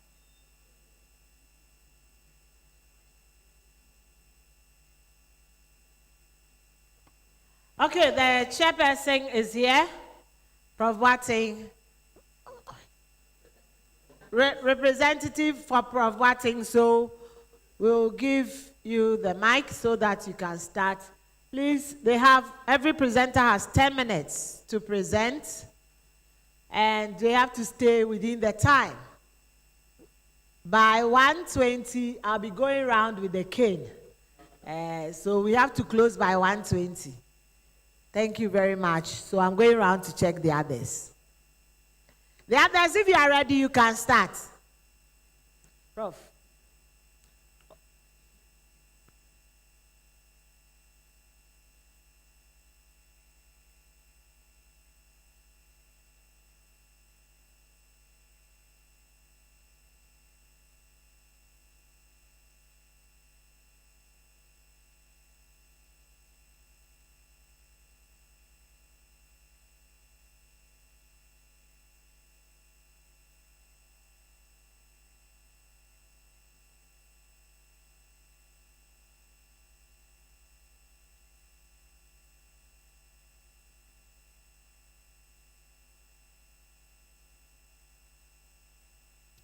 Through this exercise. I think our sub-theme is health and wellness. And we are starting with Beatrice Akusia.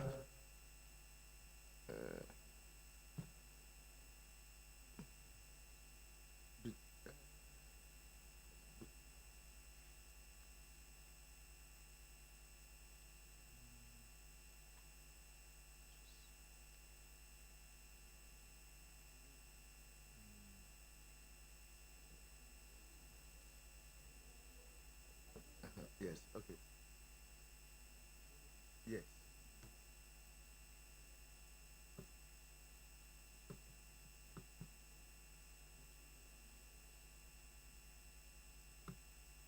Yes, so we are starting with British Akusia Andrews and her colleagues Alexander Utia Champon, Peter Juma, Solomon Obriabwa, Lawrence Jabbar Fabil, and Jonathan Mensadapa. And the title of their paper is Experiences of Persons with Cleft Lip and or Palate in the Multidisciplinary Cleft Clinic at the Konfanoti Teaching Hospital, Kumasi, Ghana. So without wasting time, we'll give the floor to Beatrice.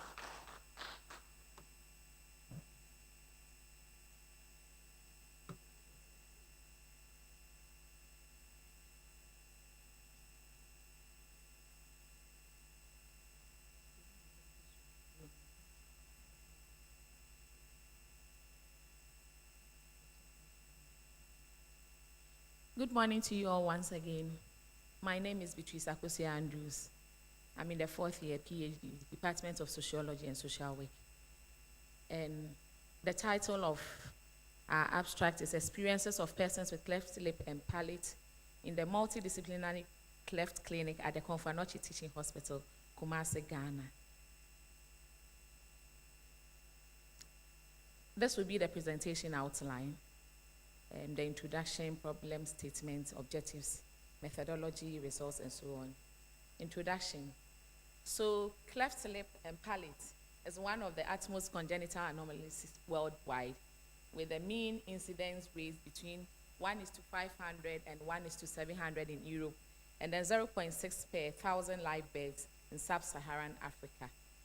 Now, the etiology of both cleft lip and palate is multifactorial. That is, it has both genetics and then environmental factors. So genetics being the hereditary aspect, and the environment includes maternal smoking, alcoholism, maternal malnutrition, some effects of chemicals or drugs, and so on. Cleft lips have been described as a division of separation in the skin and muscle between the nose and lip of a baby.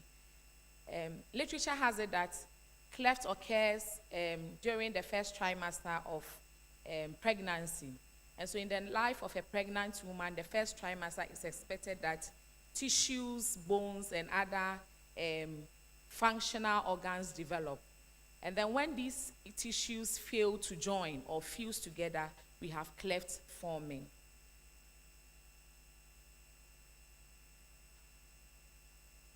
Now, cleft manifests in 3 types. We have cleft lip only, that is with the opening in the upper lip. We have cleft lip and palate, that is an opening in the lip and then the roof of the lip. And then a child can also have both cleft lip and palate, or only the cleft palate. Now, cleft lip and palate care involves a multidisciplinary approach. That is, it involves a community of health personnel who provide several services to ensure that persons with cleft lip and palate receive the necessary or the needed care. Now, literature has it that individuals with cleft experience several limitations, usually encountering various psychosocial difficulties. So these are images of the various types of clefts. Now, the problem statement. Learning to live with a change in appearance of one's face owing to an injury or disease is a difficult task. And we cannot attest to that. Even when you have a small pimple on your face, sometimes you want to hide it. In addition to coping with their physical appearance, persons with cleft anomaly must deal with their more superficial psychosocial limitations. While there is extensive research on the physical aspects of cleft, including surgical techniques and speech therapy, fewer studies explore the long-term psychosocial impact on individuals with cleft lip. Issues such as self-esteem, social stigma, mental health, and so on are often underexplored. Now, quantitative studies on the etiology, treatment, and challenges of clefts among persons born with the condition abound, whereas there are limited qualitative studies on the sociological aspects of the phenomena. And this paper, therefore, focuses on the emotional and psychological experiences of cleft patients across different age groups, exploring how their condition affects their social relations, mental well-being, and self-identity at the Konfanochi Teaching Hospital. The main objective was to understand the experiences persons with cleft go through, specifically at the multidisciplinary cleft clinic. And then the main objective is to evaluate their emotional and psychological challenges, and then to explore their coping strategies. This study is a qualitative one, and participants were recruited through snowballing at the hospital. Primary data was obtained from the participants and secondary data from the literature.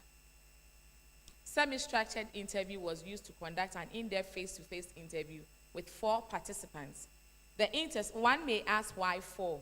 Now, clefts is such that persons with the condition are not normally seen in the open or in the public.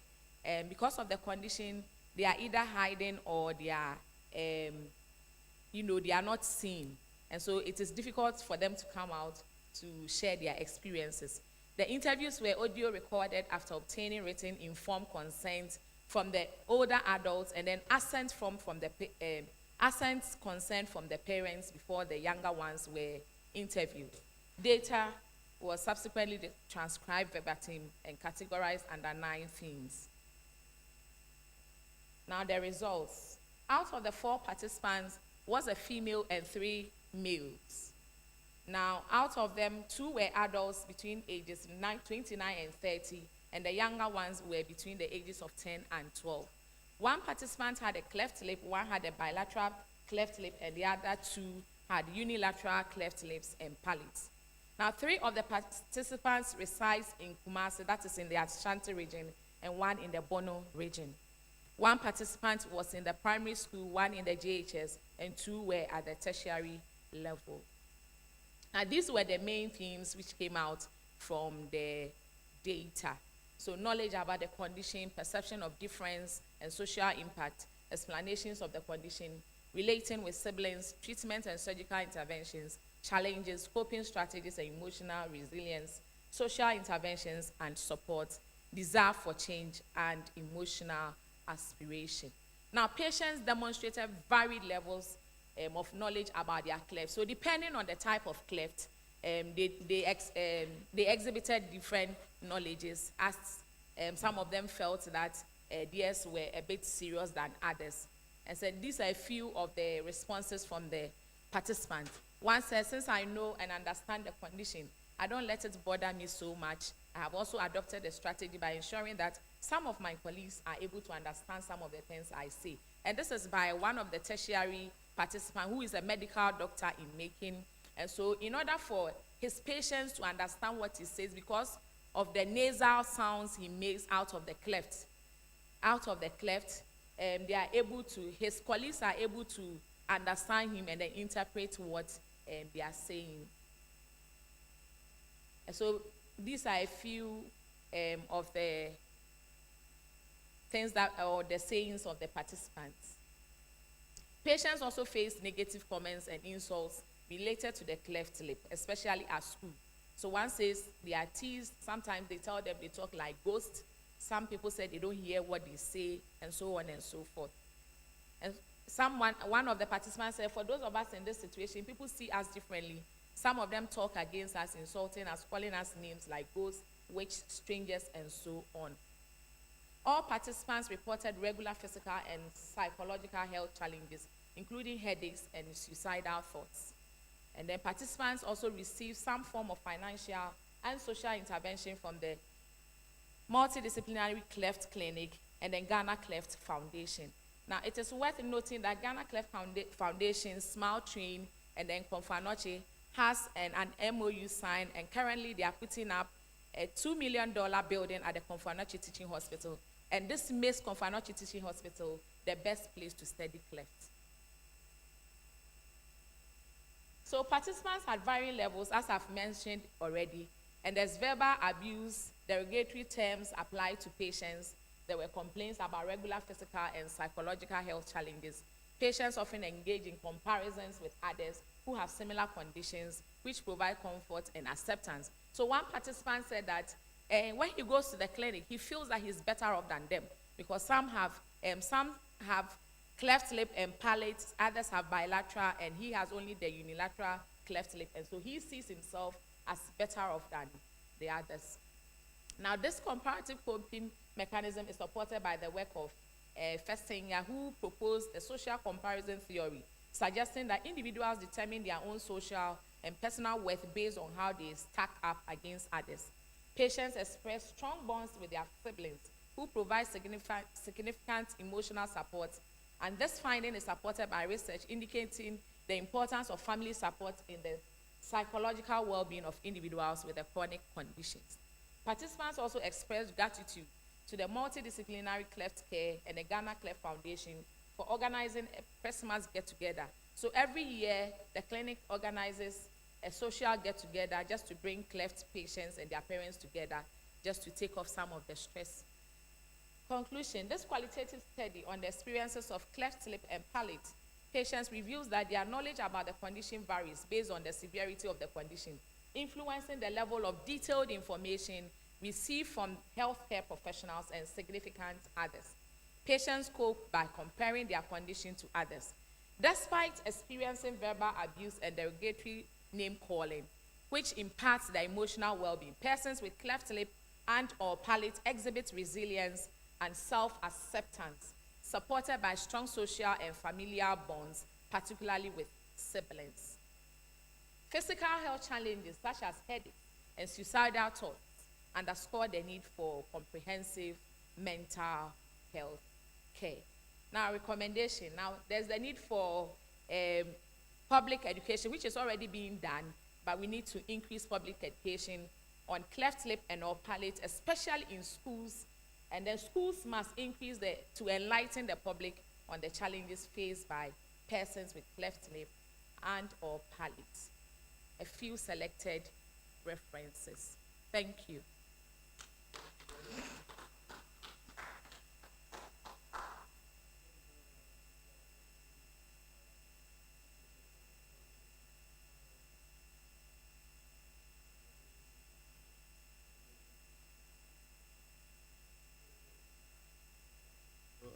Thank you so much for the presentation. I have two questions. The first question is, what is the motivation for this particular study? Thank you, Prof. Second question, very important.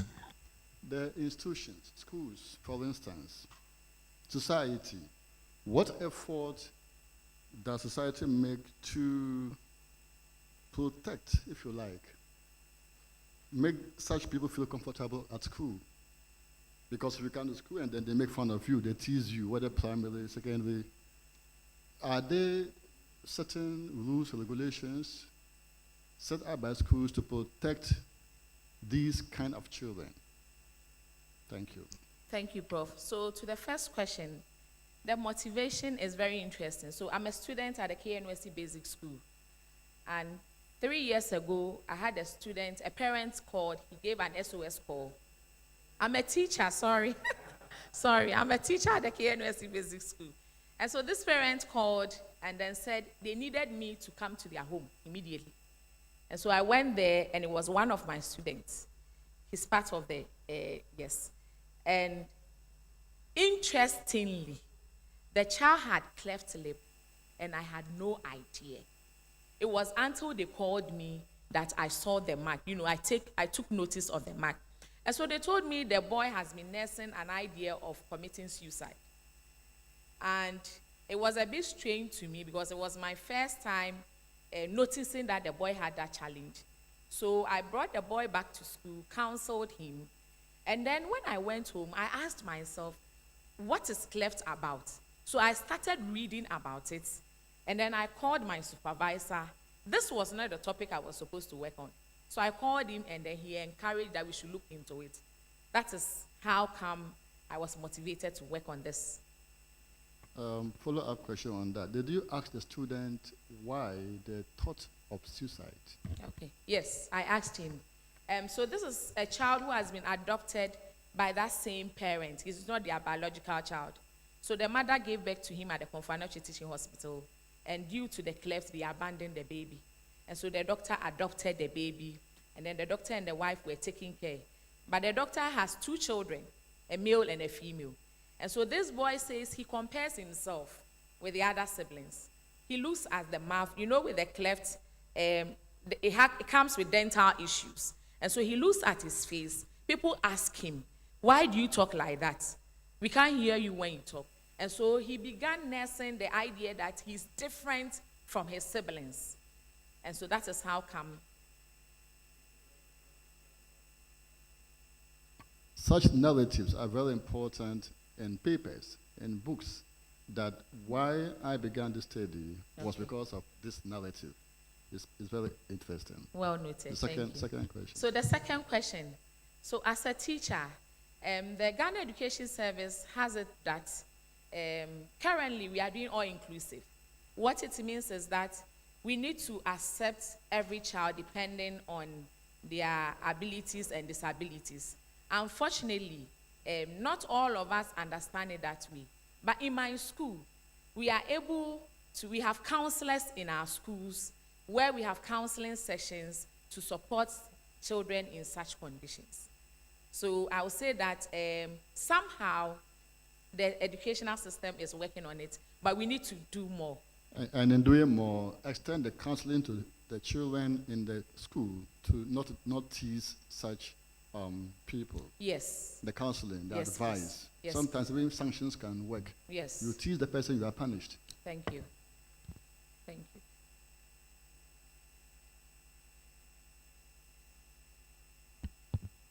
Yeah, thanks for the presentation. One, just to follow up from where Prof. Anamzoya stopped.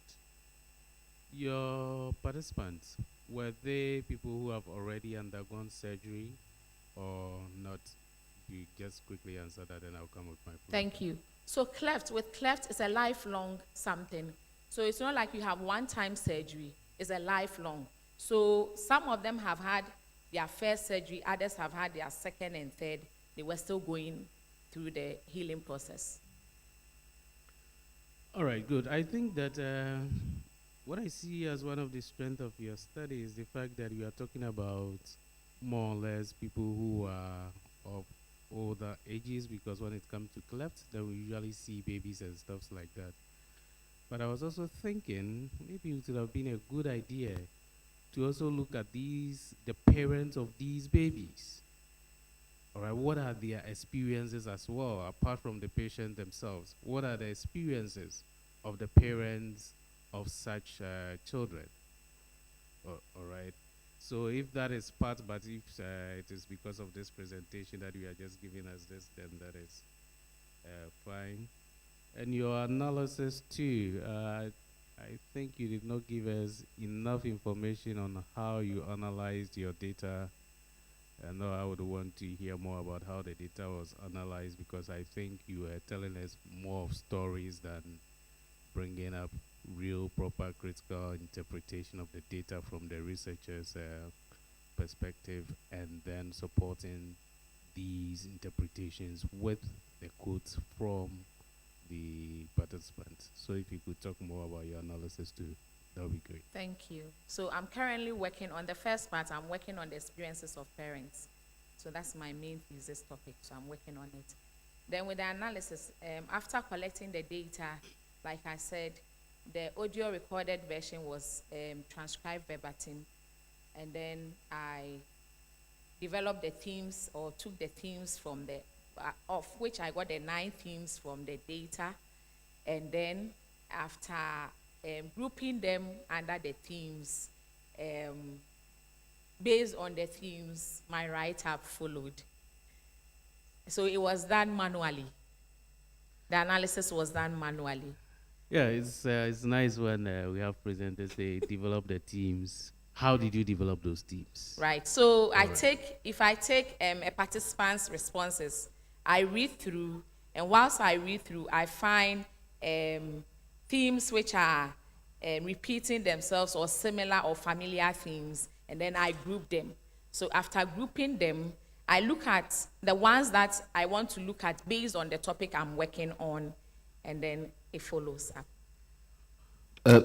Sure, just one more one. Because we said we have KNUST Dubai, right, with all the technologies, and I was expecting that you use technology to analyze your data. Why manual analysis in this age? I thought the data wasn't that much, and I could handle it. But as you have suggested, subsequently I'll use the technology to do that. Thank you. Chair, as a follow-up. No, please. Please, as a... Please come again. Dr. Samoa, it could be a typo error. You see, what Dr. Boafu is saying is very, very important. This is sociology. You know, you cannot say that I was somewhere, came out with 1, 2, 3. It must be supported with the tools of sociology in making presentations and others. So let's consider that. It's very important. Because the work is very interesting. And you need to be highly sociological. Thank you. Thank you. Thank you. Thank you very much. Any other comments? All right. Thank you very much. My question is in relation to your motivation. You said you are a teacher. Yes, please. And then you came across this student. And you also mentioned that GAS is now implementing inclusive education. I want to know, based on the experience and the data, is there a difference between students that are living with cleft lip and other disabled students in your school? Let me situate it within the context. Okay. So, and will you classify them to be on the same path, or you think that they are not the same? No, I won't say they are on the same path.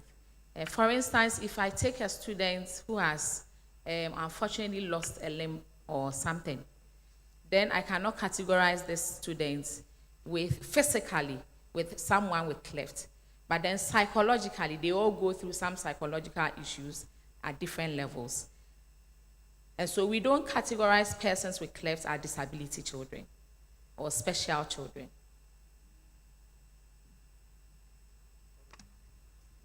Thank you, Chair. Akusha, I think it's an interesting topic you are working on, but I just want to quickly follow up on something that Dr. Boafo raised. It would be very good if you bring in the parents as well. Okay. And I'm wondering why you decided to use the healthcare personnel at the Konfanoche Hospital as a tertiary participant. Why didn't you use them as a primary participant? Because here you are even struggling in getting participants. But there is a clinic, and they interact always with these patients with cleft lips. So their experiences also, if they are tapped and analyzed, it would add some more value to your work, I think. And also, you talked about some demographics, and you said 3 of your 4 participants, they happen to be males and 1 female. And you said that confirmed an existing literature.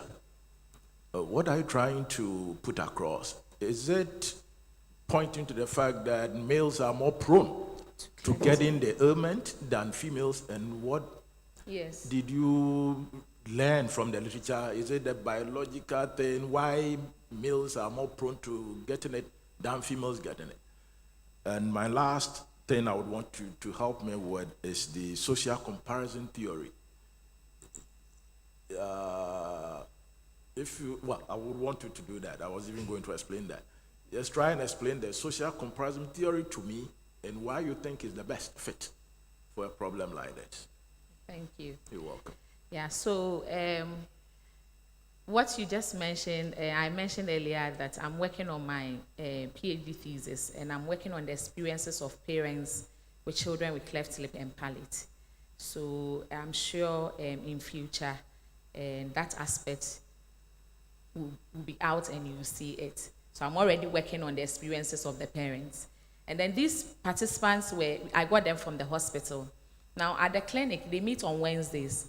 And usually because these are older patients, they don't usually come for the regular visits. They only come when they have schedules with their doctors. And it is difficult to get them because sometimes they come and they have covered their face, they have concealed themselves, they are in corners. And so I got this child that I counseled. Then he told me the female child is also a student in my school. And so it was this child who said, I know a certain girl in my school. She also has the same problem. And so I started from there. And then as I was talking to the girl, she told me one of her doctors also has the same condition. And so that is how come I got them. And then the other one was the social... Yeah, the social comparison. No, the why males. Why more males than... So yeah, literature right. has it that cleft, like I mentioned earlier, the etiology is not well known. It is believed that genetics, that is hereditary, and then environmental factors. But literature has it that more males get cleft than the females. And they didn't give any reason for that? They are yet to come across anything? Yet, they are yet to come across the reason. Okay. Then the social challenge, social comparison theory. Right. And so social comparison theory says that if I'm in a society, we live in a society, and so I see you, you see me. I compare myself based on what I see. That is using the symbolism or symbolism interaction. And so if I see my sister, I'm able to compare, look at the features, look at the physical appearance of my sister, and I'm able to tell that, okay, we are the same or we are not the same. And so I try to understand it on the experiences of these persons, that they look at themselves in the face and they ask questions as, why is my mouth, my upper lip is shorter than the lower one? Why is my nose flatter than that of my brother? Why is it that when I talk, people keep asking for repetitions because they cannot hear me? And that is a way they use to cope as persons with cleft lip and palate. And just a quick one, sorry. With your recommendation, it's still a work in progress, yes, that there should be more education on it. Do you have something specific for parents whose children are affected by this illness? Yes. So in my research, I noticed that most parents with cleft lip and palate, about 90% of them had no prior idea of the condition. Unfortunately, some of them said when they go for antenatal, that is the ANC, they've seen the pictures of children with cleft. Some of them said they've seen them on TV, but in their minds, because the doctors and nurses never talked about it, so they thought they were just mere pictures. Someone even said they thought it was computer tricks. They are not real. And so they lack the knowledge. And I believe that if there is a forum, if there is a platform where parents will get this knowledge, especially expectant mothers, or I even believe that when people get married, you know, as Ghanaians and as Africans, we look at our offspring, having children, as an aspect of marriage. So that before you even nurse the idea of having children, this form of education should be given to parents, either especially at the antenatal centers or the counseling units, so that parents address themselves with this information, and then later on it becomes a tool or a strength for them. Thank you. The last one, you mentioned that, I don't know whether you actually found out from the participant how they explain the causes of their condition. Yes. So according to them, the knowledge they have about the condition are in two folds. One from the medical practitioners and one from their parents. So the medical practitioners tell them that oh, it's nothing. It will go. Then their parents tell them that you were born with it, so we don't know how it happened. And so when the people ask them, why is it that your mouth is like this? The answer is, I don't know. Or my mother said I was born with this. It is natural. Those are the explanations. So there's no traces of the fact that it may be as a result of some spiritual issues. That's why they have that condition. When you come to the part of the parents, those reasons are there. Whether you were rude to an older person when you were pregnant, whether some said if you are rude, some said if you eat ripe plantain, if you ate a lot of ripe plantain when you were pregnant, these are some of the reasons that they gave. Okay. Yes, I think that is a very important finding that you need to highlight in your work. Thank you. Okay, thank you very much. Dr. Chair, just a quick one. Oh, yes. Yeah. Okay. Just something to draw your attention to. I think it was mentioned by my man over there. Forgive me. No, and then Professor. Yeah. I think when you look at your abstract and your presentation, there is an inconsistency. Okay. You mentioned you did the analysis manually. Your abstract says you used en vivo, so I think you have to watch that. It could be a typo error. I'll check that. Thank you. And then to Prof. Boateng asked you a question about the gender or the sex distribution of the disease, and you were saying your study confirms the literature. I think that is an area where you shouldn't have gone because you only dealt with 4 participants. Okay. And that is not enough for you to make any quantitative assertions. Okay. Thank you. And I think lastly, your recommendation, there's the need for more education. That is too general. Education by who and for who. All right. So let's be more specific. All Thank right. you. Thank you. Thank you. Okay. Any other comment? Yes. Okay. Okay. Maybe there's a hand of the last one. The last one, a quick one then. Thank you very much for the presentation. I think I heard you say that you, as part of your thesis, you are looking at the experiences of parents. I know Professor Dapa and myself have a paper on that, experiences of mothers who have children born with cleft. I want to know have you had the opportunity of reading that paper? Yes, you talked about the initial reactions of mothers with cleft. Exactly. Yes. Okay, so what are you adding onto what has already been done in terms of the experiences? Because I think our study too was thorough enough to also capture not only their first time reaction, but also the social support and other aspects of. Okay, thank you. So like you said, your work is just it's one of just a few of works that has been done on the initial reactions of mothers with children with cleft lip and palate. I am looking at the treatment trajectory as well. I'm also looking at the roles of the health personnel as well. And then I'm also looking at the socio-economic factors of parents who have, the socio-economic effects of parents who have children with cleft lip and palate. So that's what I'm adding to what you have already done. Yes, Akosia, thank you very much for your presentation. Thank you, Prof. Thank you. I think we move to the next presentation, and that will be presented by Bernard Obin and others. Yours is ready. Okay, you are.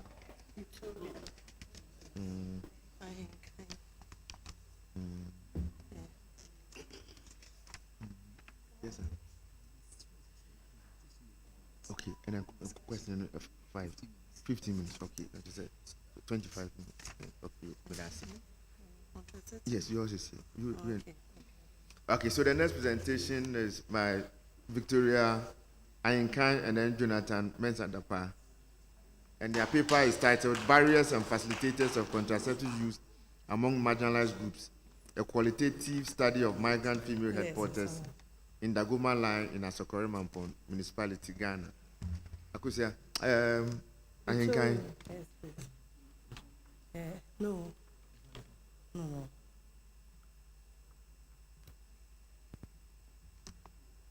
So Victoria, you have 10 minutes for the presentation.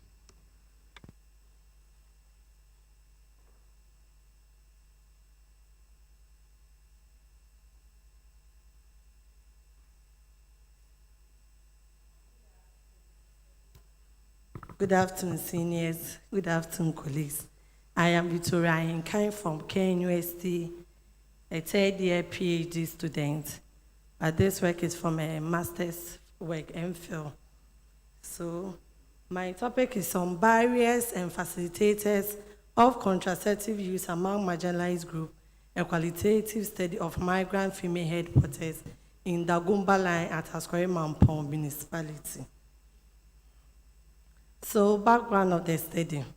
Reproductive choice is one of the basic human rights, and the importance of contraceptive use to progress in all major sustainable development goals is reflected in SDG 3.7.4, which says that a proportional reproductive age group of women who need family planning will be using modern contraceptives.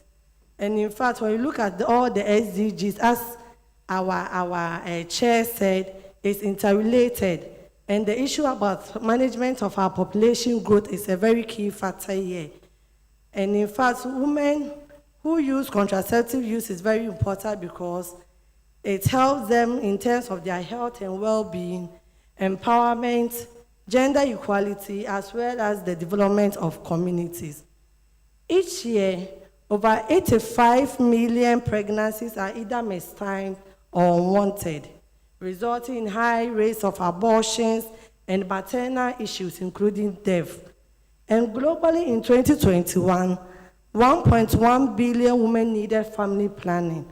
Out of this number, 874 million were using modern contraceptives, while 164 million had an unmet need for contraception. And in Sub-Saharan Africa, our prevalence rate is 17%, which is the higher rate among the world as a region. And according to the Ghana Demographic Health Survey 2022, in Ghana, to about 17% of pregnancies are unwanted. And therefore, the European Action Plan for Sexual Reproductive Health highlights the need to enhance contraceptive use for vulnerable and disadvantaged groups like migrant female headquarters.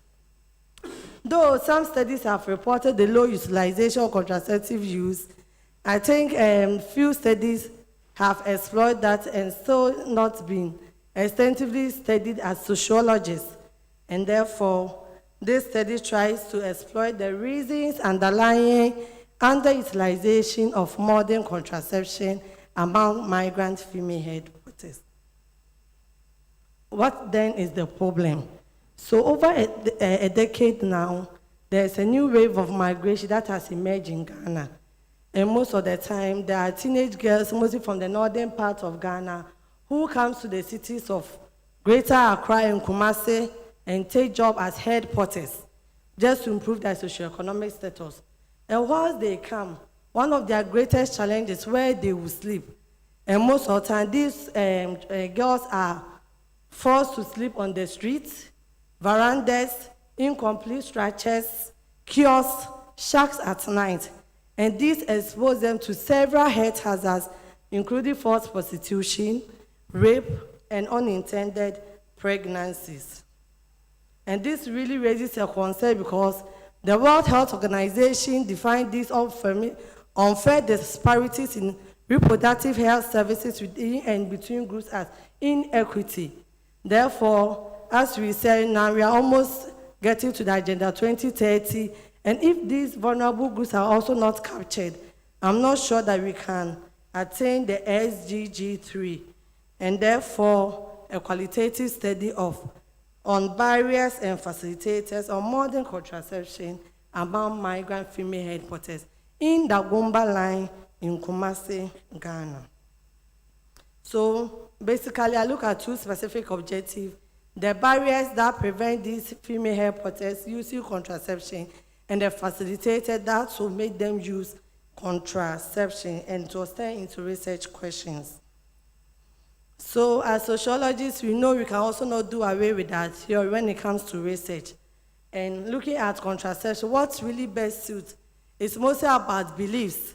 So the health belief model, which was propounded by Hodgman, Rosenthal, and Kjellers in 1952, was used to explain my work.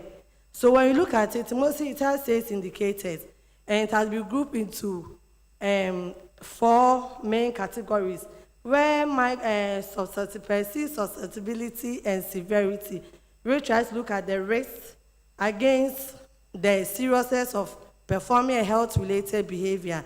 So from the study, I realized that migrant female health protectors are likely to use modern contraceptives if they want to avoid pregnancy.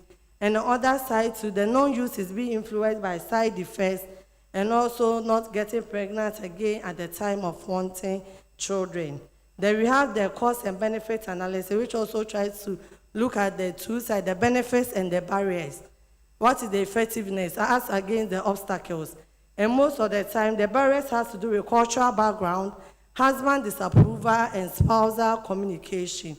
And the benefits has to do if they want to avoid unwanted pregnancy and also to space out their children. And cues to action has to do with the strategy that helps increase one's motivation. Use and non-use is basically based on the migrant's knowledge, availability, and access to family planning services. Then self-efficacy has to look at the person's confidence to successfully perform a behavior. And here it's mostly based on the level of education of the migrant female health protectors, their partners, and their level of occupation, sorry. So my research method, I want to talk about the Dagomba line. When you come to Dagomba line, it's one of the biggest slums in the Ashanti region, where these migrant female health protectors and scrap dealers. So the females are mostly migrant female health protectors, and the males also engage themselves in scrap dealing. And most of the time, according to our former vice chancellor, he said that these settlements are trapped in poverty, insecurity, and deplorable housing conditions. And according to Ghana statistical reports, more than 56% of migrant health protectors are females. Migrant health protectors are females and young school-age girls. So my research design was purely a qualitative case study design, and specifically I look at a single instrumental case study because my interest was in only female health protectors. And I think the study population is very difficult. In fact, there's no registry on the total number of migrants within the Dagomba line, but we estimated of 10,000 because they have an informal registry. When you come around that area, they keep your name, and that was how we got the 10,000.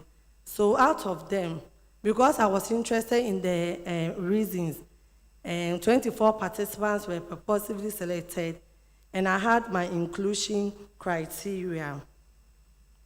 And data were collected, and an in-depth interview data were used. And in fact, I used a semi-structured interview guide. And data analysis, Brown and Clark give us the process to analyze the qualitative data, and I use the same procedure to analyze my data. The timekeeper is giving me praise. So the findings, so the non-use of modern contraceptive, which I've termed it MC, has to do with majority have their reasons. One of them is that they wanted more children.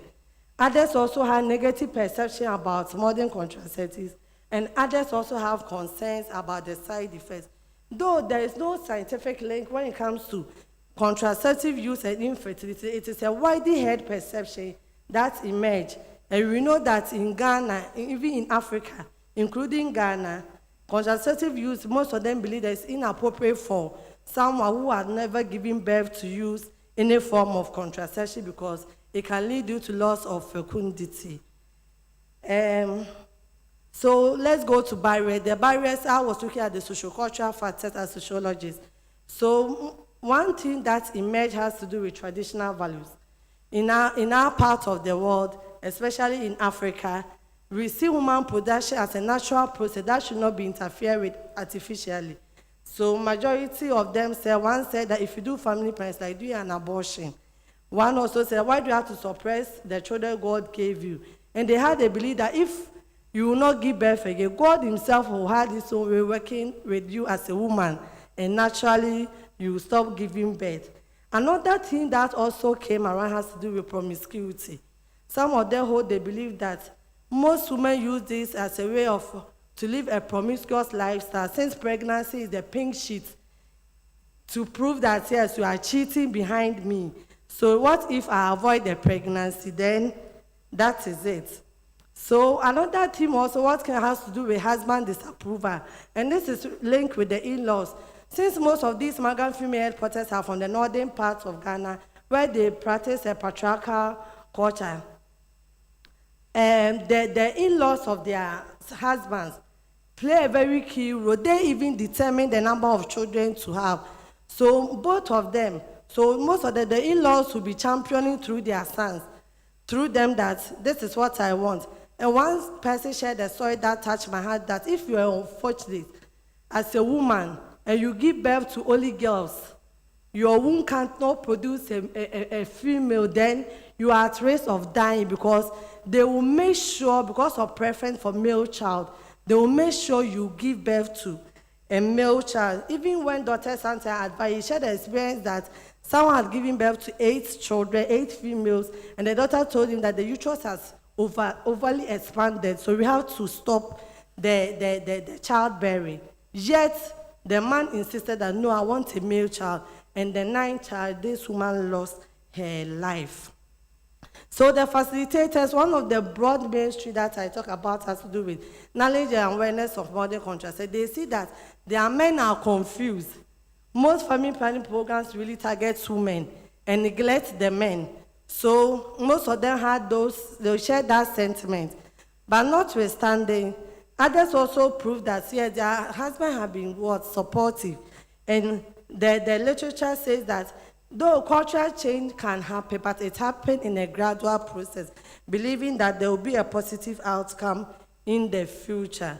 So in conclusion, despite the knowledge and benefits of family planning, which they testify, they were not ready to use any form of contraceptive because of the myth and the misconception about modern contraceptives.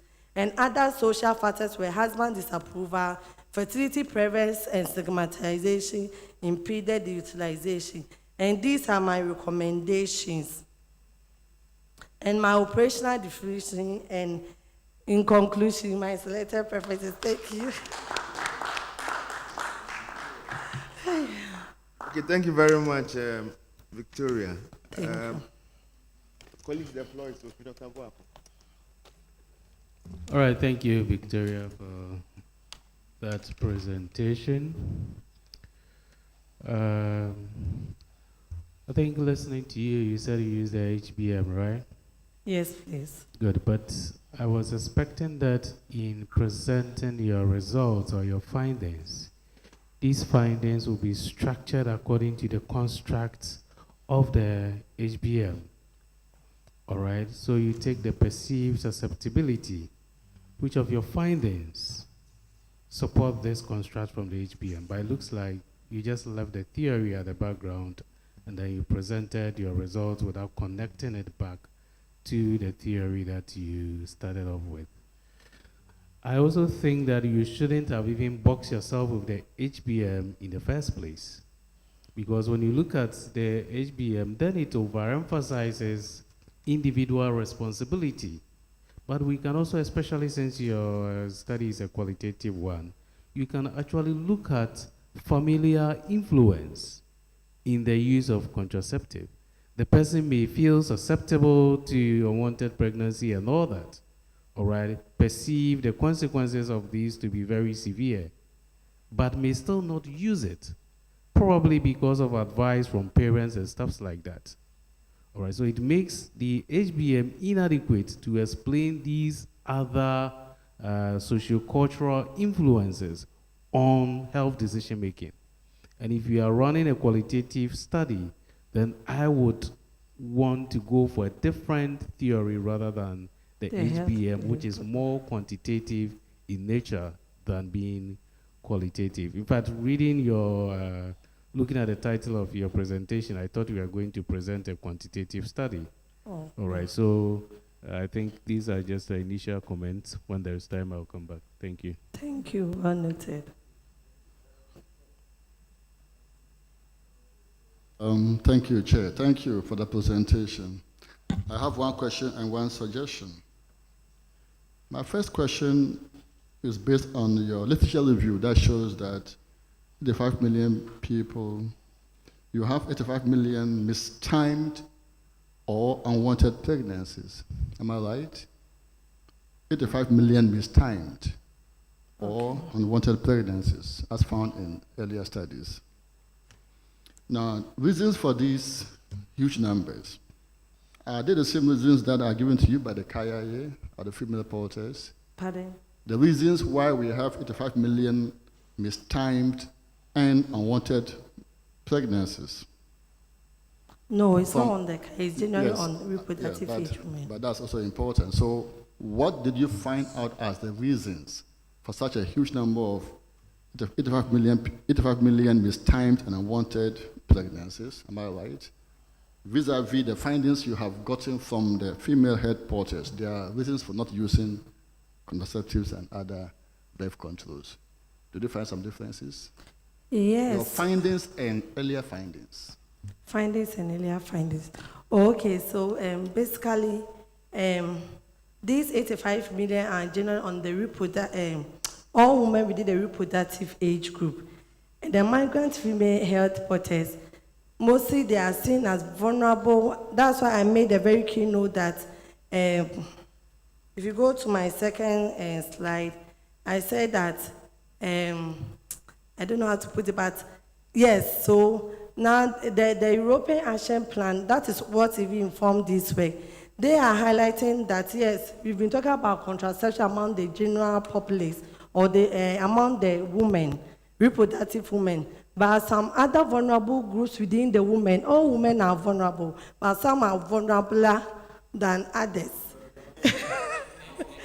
And migrant female health porters are within you want our to say country. more vulnerable. Vulnerable, so. Even though I don't know if there's a word like more vulnerable. You can never So, say. more, It's possible. yeah, so looking at it, I had the interest that these peculiar women that we see around, there's some highlight. The issue has to do with the statistics. In fact, it's difficult because the GSS. So let me help you out. Supposing you had found that the reasons why you have 85 million mistimed and unwanted pregnancies and other things are also similar to what you have found in the Gomba line, there could be some levels of synergy. And even if they are different, there could be level of analysis. So that's just one way. Okay. But my suggestion on theory, Okay. I think in writing, in whatever form, whether paper, thesis, or academic writing, where you present your theory, it's important to explain what the theory is. It's standard assumptions. Okay. And then link the theoretical assumptions to your study.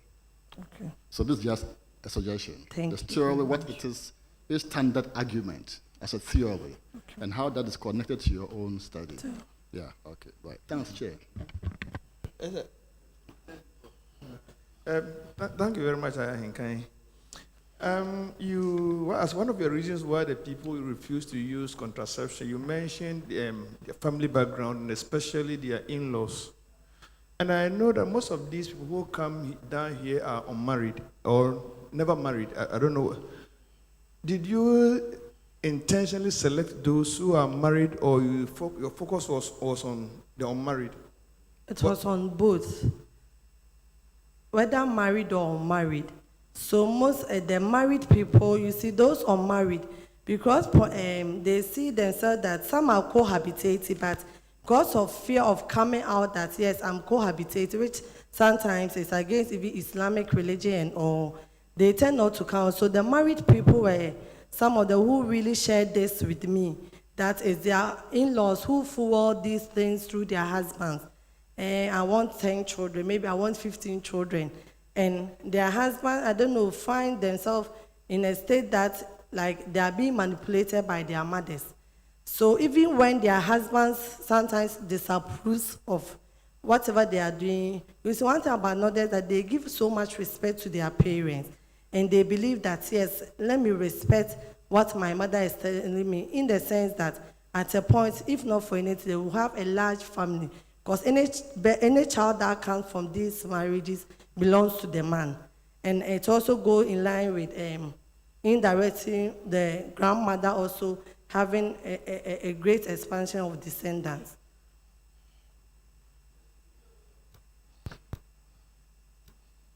You also look at access to contraception because sometimes and there was a study by Christopher Pierre and co. No, the PhD thesis. It was realized that facility-based contraception for the areas where people can go and buy contraception are themselves a problem areas. But if you go there, even some of adults, when you go there, you find it difficult buying contraception, condoms or what have you.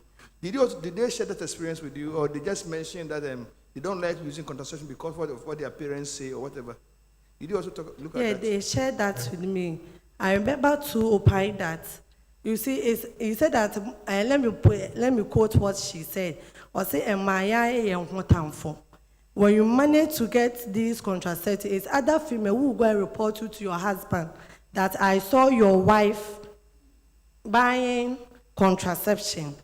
So the location, as you said, is a problem. They wanted us to put it in a bag, securely coming to their rooms, which is also against the health protocols. To come to your room and tell you that you want to do, so if you want to do an implant, it's mostly minor surgery, and they will just put your hand there. They can't do certain things in your room. So I think it has been the location of the facilities. And what they also wish for is also against the health protocols. So now there is that gap. So how do we then bridge that gap? And that is where the sensitivity of these cultural backgrounds and all comes in.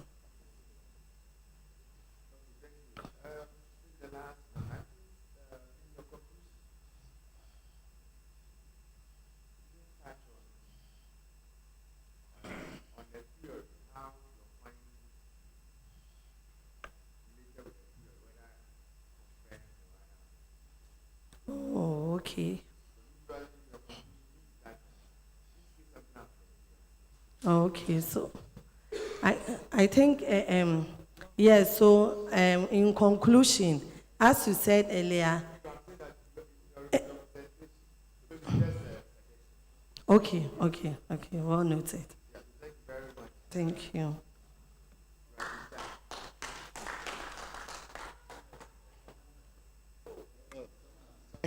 Yes.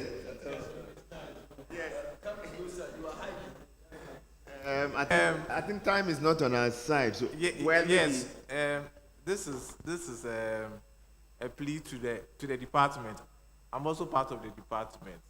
As Prof indicated, when he saw the title, he thought it was a quantitative study, and seriously, there is lack of data on contraceptive use among vulnerable groups, and especially head porters and then female sex workers.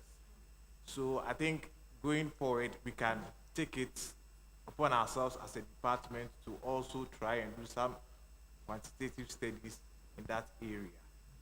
Thank you. Okay, thank you very much. But I thought he was trying to suggest that we can use other theories to explain some of these things. Because there are some sociological and anthropological theories, like Tanahashi's health utilization theories and others. There are some sociological theories that you can, apart from these health beliefs, who seem to be more psychological. I think the main point that I was trying to make was the fact that the health belief model is not an appropriate theory for this study. All right. But your point that there is lack of data on contraceptive use among marginalized groups, I think you need to read more. There's so much information out there. Okay, so I work at Total Family Health Organization, and recently we had a sub-award from USAID, and we wanted to estimate the prevalence of contraceptive use among these vulnerable groups, and it was very difficult getting that information, and we realized that there was a very big gap in terms of data on that group. Yeah, so coming from that background, that's why I was saying that maybe in the future we could also look at, trying to get that information available to use. Thank you very much. Yes, so we move on to the next presentation. I don't know whether Bernard Obin and others are ready. Yes. So you have 10 minutes for your presentation.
Thank you. Good afternoon. Good afternoon. My name is Amenyampo Eminan, and I'm presenting on behalf of my co-authors, Mr. Obin and Dr. Vicente Paul.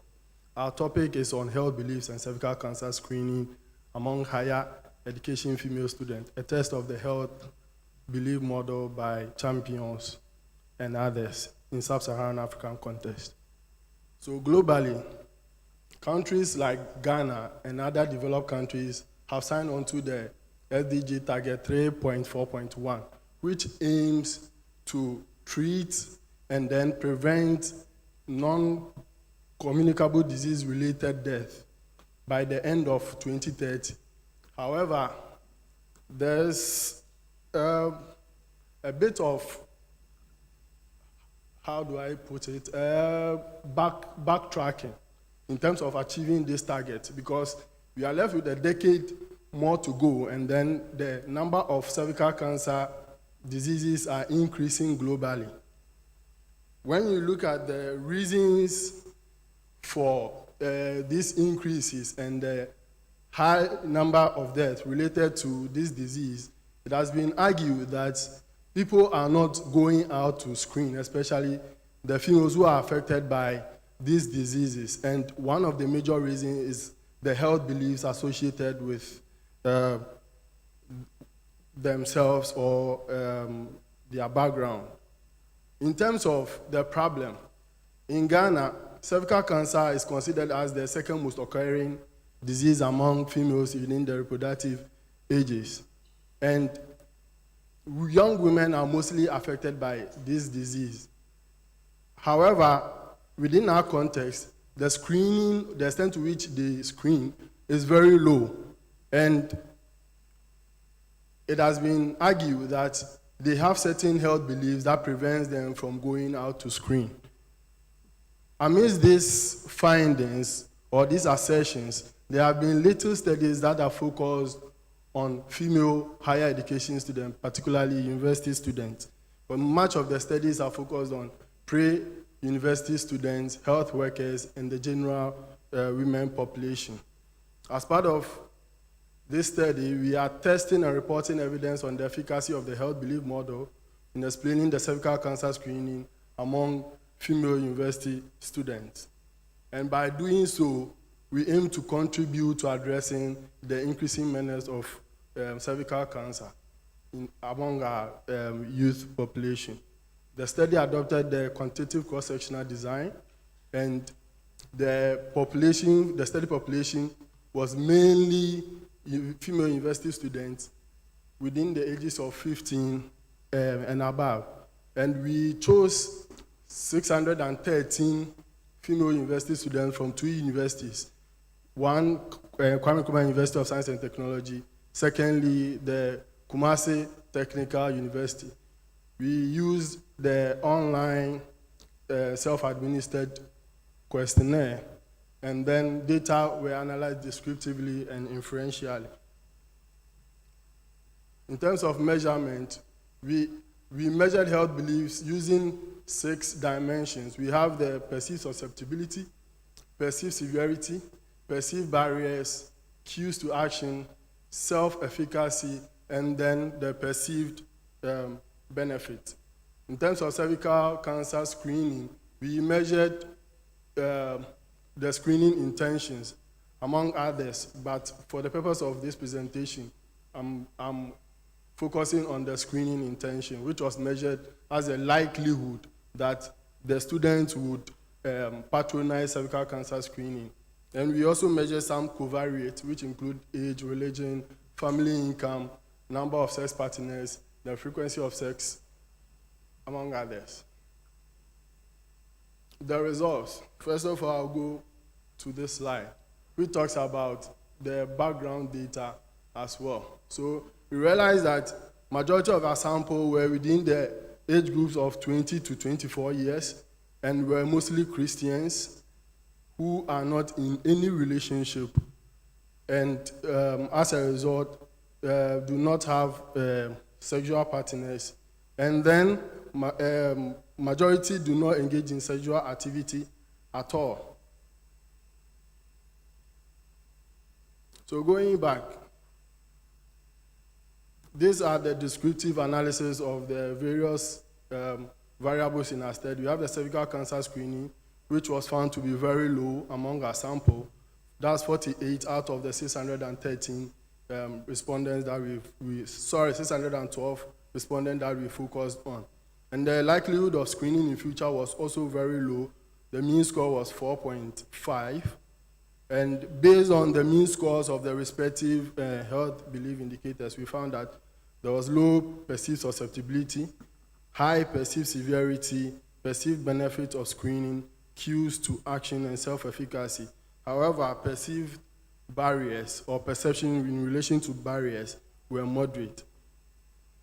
In our analysis, going further, we looked at the association between the social demographic characteristics and then their screening status. We found that age, religion, relationship status, sexual partners, the number of sexual partners, and the number of times they engage in sexual activities within a month, as well as their working status, whether working as a student or not working as a student, has an implication on cervical cancer screening. In terms of the correlation analysis that we did, we realized that having heard of cervical cancer or cervical cancer screening was a major predictor of screening intentions. That is, the higher they hear of it, the higher they go out to screen. And not having, so the opposite also holds. Not hearing of it more also reduces the intention to screen. We also realize that perceived severity and then perceived benefit, as well as cues to action and self-efficacy, were positively correlated with screening intentions. And then being within the ages of 15 to 19 was rather found to have a negative correlation. That is, it discourages.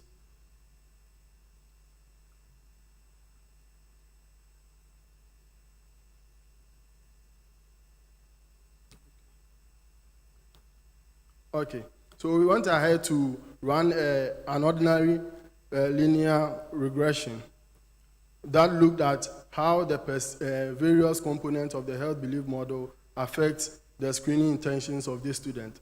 And we found that within the full model, the perceived susceptibility increased screening intention. So the higher they perceive that they are susceptible to getting cervical cancer, they are likely to go for the screening. The perceived severity, they believe that getting cervical cancer comes with some severe consequences, influence them to go out there to screen. And then we realize that when there's an increase in the perceived barriers, perceptions related to the barriers that they will encounter when they are going for cervical cancer screening, they are likely to reduce their screening intentions. And then we realize that when they believe that they have the capacity or the ability to address issues or even the outcome of hearing the test results, they are likely to go for cervical cancer screening. And this model explained about 30.6% of the variations in screening intention. But we went ahead to look at the Christian, a disparate analysis, where we look at the Christian and then the other religion. We did that because when you look at our study, we realized that Christians dominate, and then the other religious groups are few. But also considering the diversity in terms of beliefs when it comes to health behaviors. So looking at the model, the Christian model, for instance, perceived susceptibility, perceived severity were found to increase screening intention. And then perceived barriers, as already said in the full model, was also found to decrease the screening intentions, while self-efficacy was found to increase screening intention. And the model explained about 32.3% of the variations in screening intentions among these students. But when it comes to the other religious group, which is Islam, free thinkers, and then the Muslims, we found that the only significant health belief was perceived severity. Although the model explained about 50% of the variation in screening intention, the model was not, however, not important in explaining cervical cancer screening intentions among the university students. Now, conclusion. We argue that based on our data, there's low screening intention among these students. And we found perceived susceptibility, perceived severity, self-efficacy to be instigators, positive instigators of cervical cancer screening, while perceived barriers deter them from going out there to screen. And the effect of health beliefs on screening intention was significant for students from Christian backgrounds, but not for those in the other religious groups such as Islam, traditional African religion, and the free thinkers. This suggests that religion is a key modifier of the relationship. In light of these findings, we recommend that the university should liaise with the university health services to make cervical cancer screening mandatory for female students while they enroll and throughout their enrollment in the university. And as well, we urge the Ghana Health Service to intensify public education that considers a blend approach of the health facilities, the educational institutions, churches, and professional bodies to create awareness and patronage of voluntary testing to achieve early detection and then prevention. As well, we urge the government to procure vaccinations and make them freely available for young people. Thank you. Thank you very much.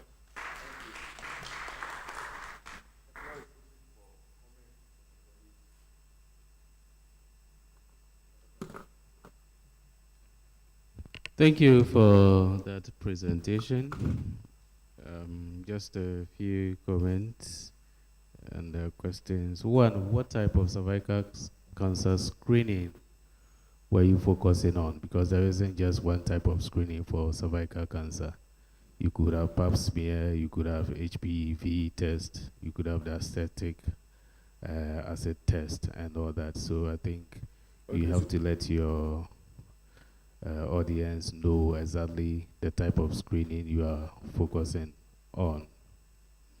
And what was the minimum age of your participant? The minimum age was 15.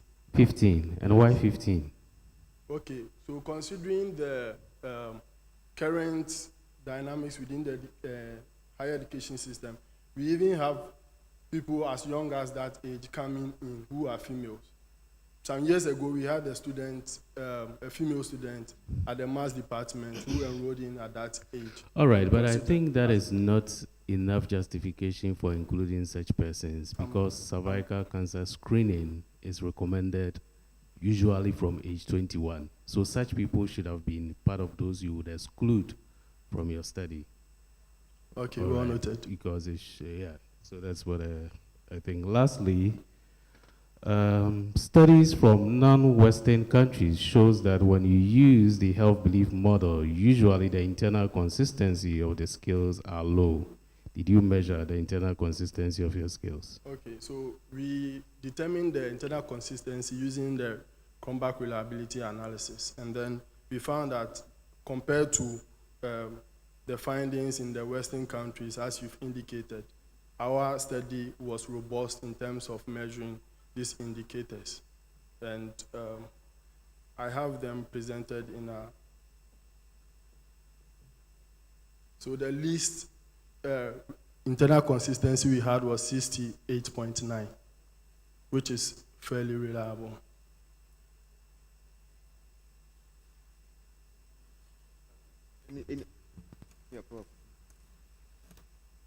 Thank you, Chair. Presenter, well done. Your topic, you're talking about health beliefs and cervical cancer screening among higher education female students, right? Yes, please. Okay. Why do you prefer to keep the model you are using in your title? Is it necessary? You can be mute on the model. Then in the work itself, you can talk about the model or the theory or whatever, right? Okay. It makes the topic so wordy. You don't really want that. Okay, That thank is my you. first observation. Then I'm also wondering, since you are interested in health beliefs, is a quantitative cross-sectional approach the best? Yes. For there have been a lot of studies on health beliefs already. As I indicated, most of them have focused on pre-tertiary students. We have university college students, we have senior high school students, and then there's some on university students such as Annan and others 2018, and then we have Abochi and others 2009.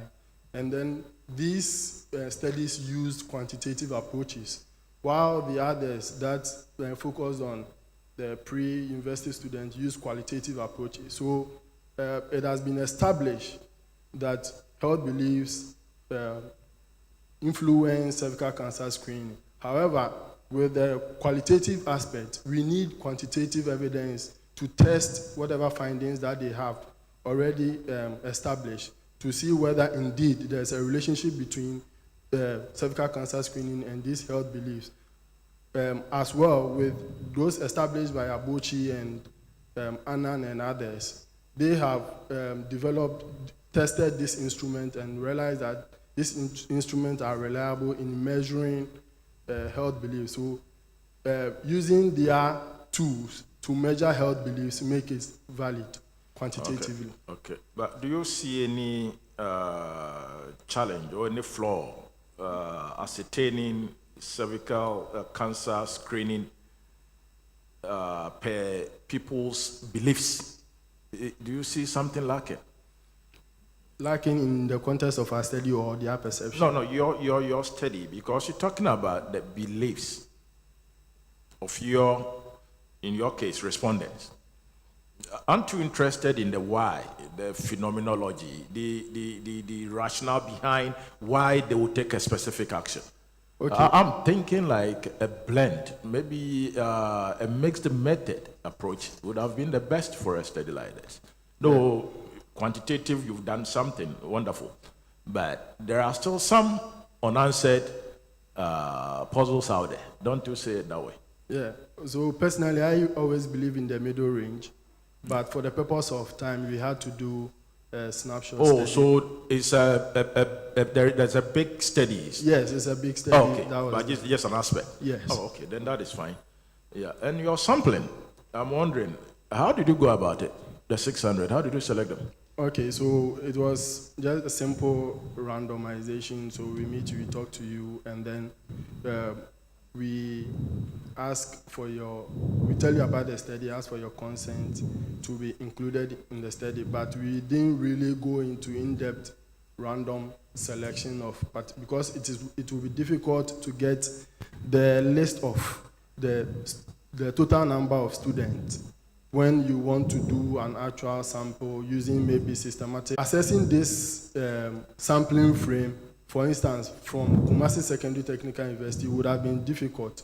So we decided to go the route of the simple randomization. Is there any flaw with that? You didn't even make the effort, but you anticipated that there will be this problem. In any case, the sampling frame is there. And if you are taking steps, you would have, though it would have been difficult, you would have certainly gotten access to the data. Well, then the sampling would have been more scientific than you did. Well acknowledged. It will be but you decided to take the easy way, right? Yes, please. Okay. That's okay. Thank you. Okay. Yes, okay. Yeah, I think that we should be using the right terminologies, especially when we meet as academicians. What is simple randomization? So, what you said. What is it? So, selecting using the lottery method could be regarded as simple. You said you did not go through any systematic thing. You just did simple randomization. I think that is the wrong term. Okay, what is the right term for it? You should know what is the right term for it. Random sampling. No, that is not random sampling. Convenience. Yeah, that's convenience. Sure. Thank you. I mean, that's a similar thing that I was about to say, that instead of saying you use simple random, you should just say that you adopted a convenience sampling, because in reality, that is what you did. So you have to state it like that and not use simple random as a sampling technique. Right. Thank you, Doc. Okay, maybe the last one then. Hello. Okay. So, looking at your title, it says Health Beliefs at Cervical Cancer Screening Among Higher Education Female Students. A test of champions health belief model in a sub-Saharan African country. So my focus is on the test of the model. So you presented your results, recommendations, conclusion, but you didn't tell us, because the emphasis was on testing the model. So at the end of the day, was the model fit for purpose as far as your study is concerned? Okay, thank you very much for that question. And yes, indeed, we found evidence that the health belief model suits is suitable when it comes to explaining cervical cancer screening intentions among students.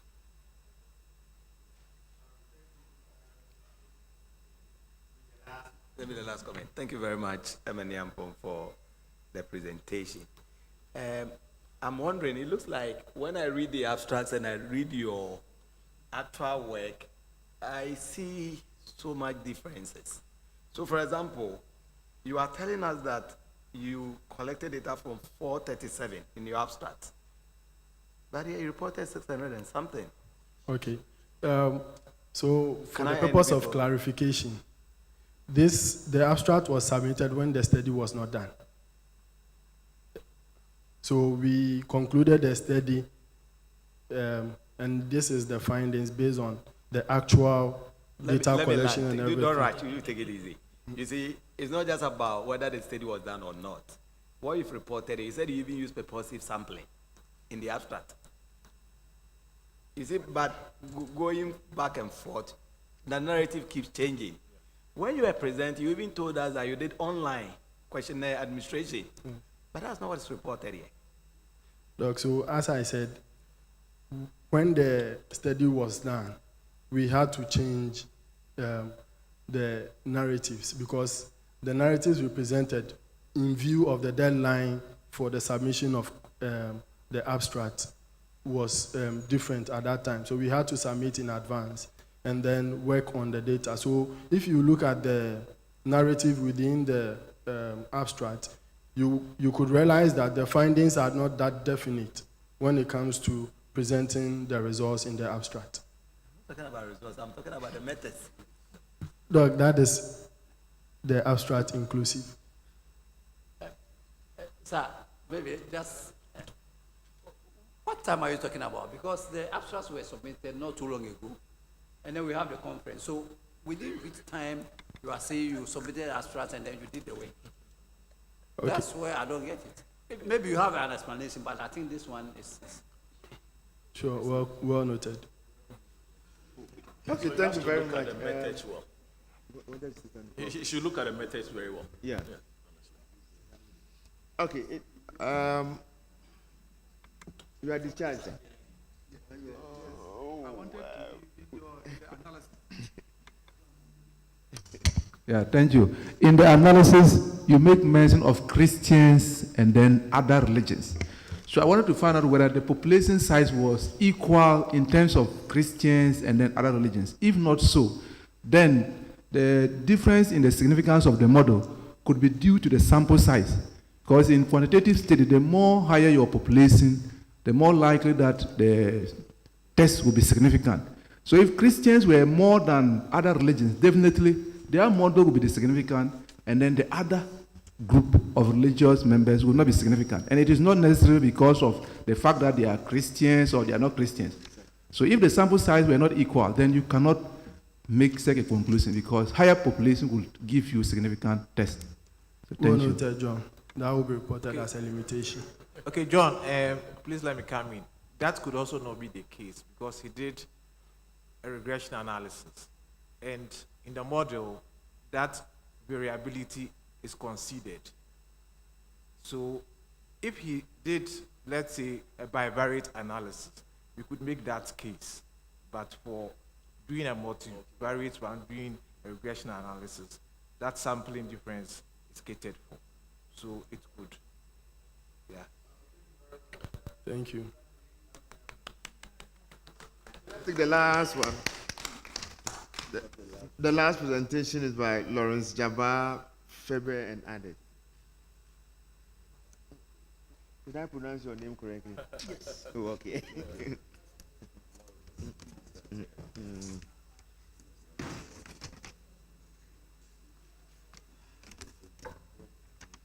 Okay. Knowledge of hypertension. Yes, sir. So you have 10 minutes for your presentation. Thank you.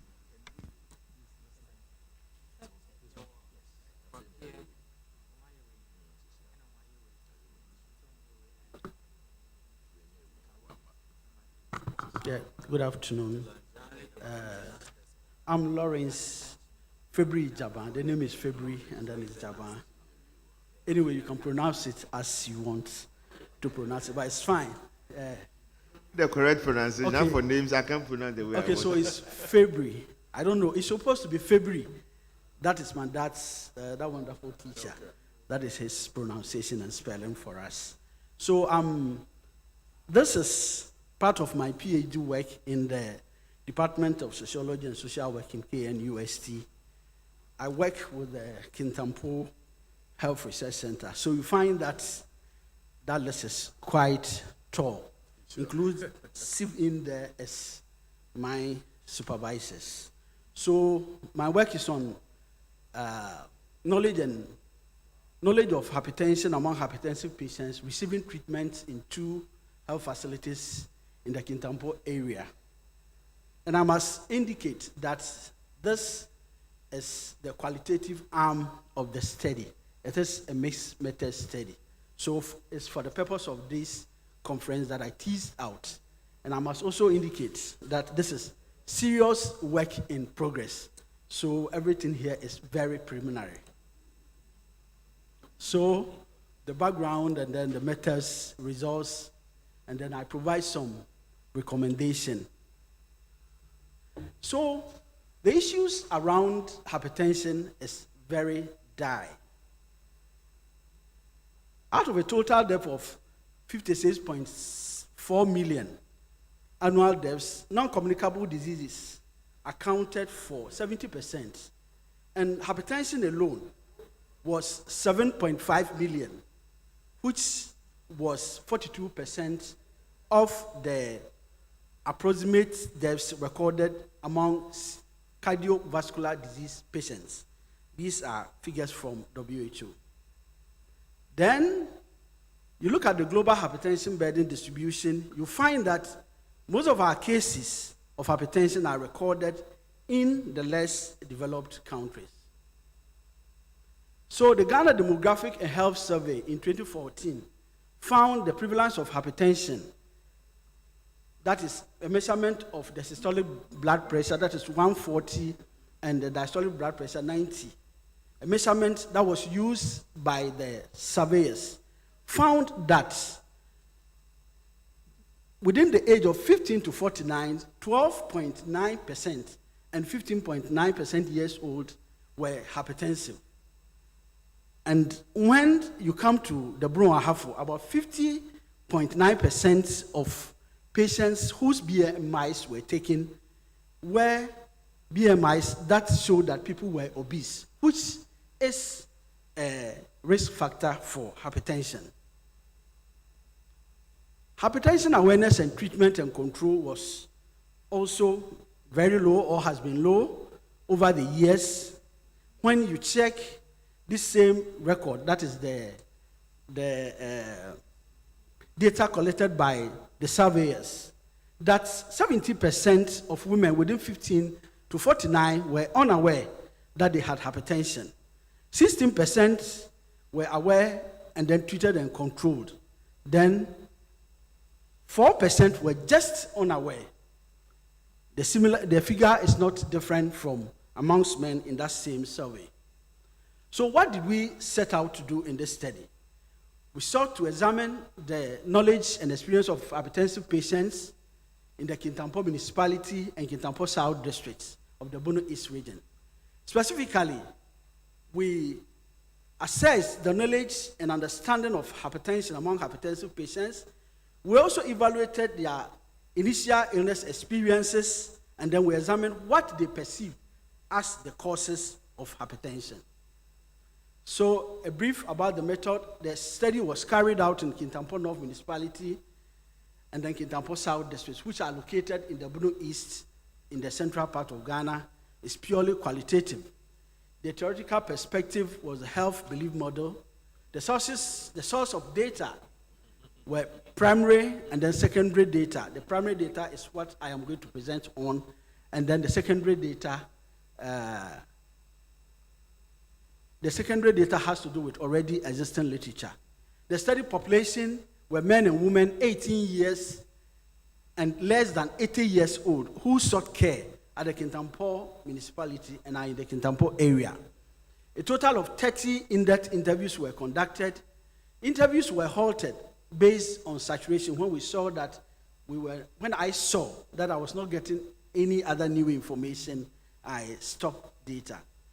I used unstructured interview guide for the interviews, and then the interviews were analyzed thematically using the NVivo version 12 software.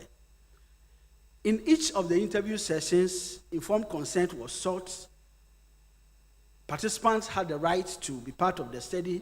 Anonymity and the confidentiality was ensured in every interview. And these were the key themes that were explored. The main theme that were explored amongst them was an explanation of what they know about hypertension, the symptoms of hypertension, medical treatment and compliance of hypertension, the diets on hypertension, and then complications that they think are related to hypertension, and of course, the causes of hypertension. So, the people that we interviewed, the male population, the age ranged from 54 to 80. Then the female, 36 to 70. Then for education, it ranged from no education to BSc among the females, then no education to vocational training among the males. Religion, most were Christians in both gender. Then among the male, people had lived with hypertension from year 1 to around 15 years. Then with the female, they had lived from 1 to 10 years. The results, I present the lay explanations of hypertension. It was clear that knowledge of the WHO cutoff points of hypertension was sparse among this group that we talked to. Yes, that for me, I did not know. They, the health staff, tied my hand and they told me that I had BP. They didn't mention whether it was 120, 80, and it was the reason that they are hypertensive. Again, one also said, I completed Form 4. I did not know what I did not know. I was told that my BP is high after that accident. She made a narrative that she was involved in an accident and then went to the facility and she was told she was hypertensive. However, some respondents indicated that high BP means the veins are constricted. That means there is poor movement of blood within the veins. They had this to say: it's a heart disease. It occurs when blood cannot circulate in the body as is expected.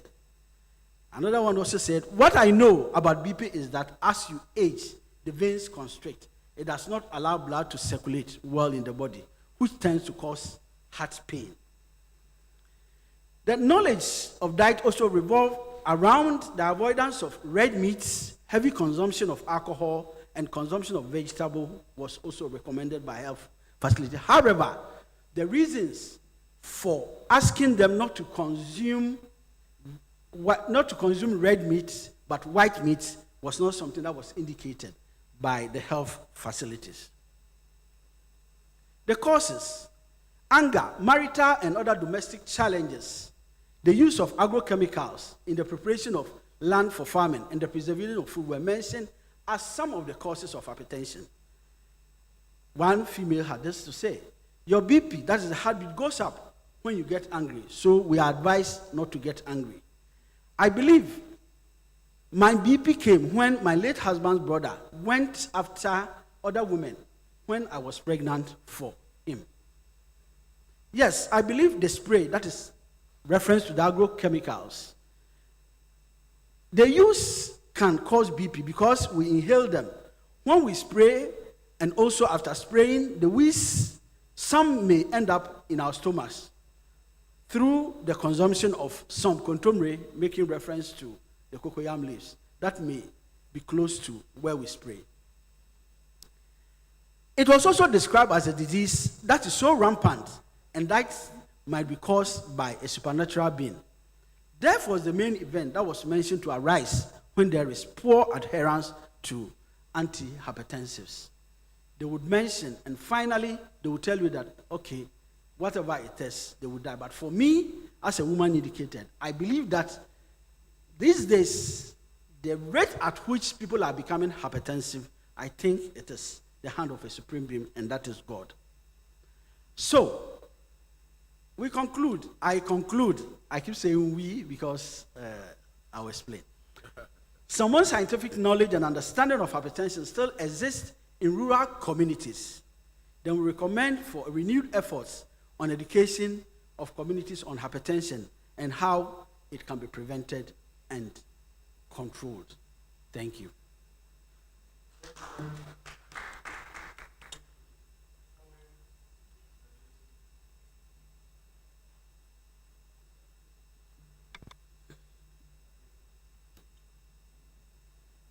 Thank you very much. Thank you, Mr. Is it February or? February.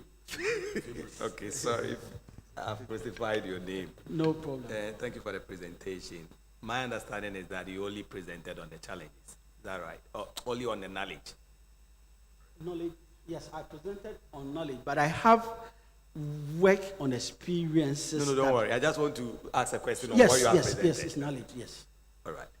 Okay, so for me to be able to ask my question, will you tell us how you analyze your data?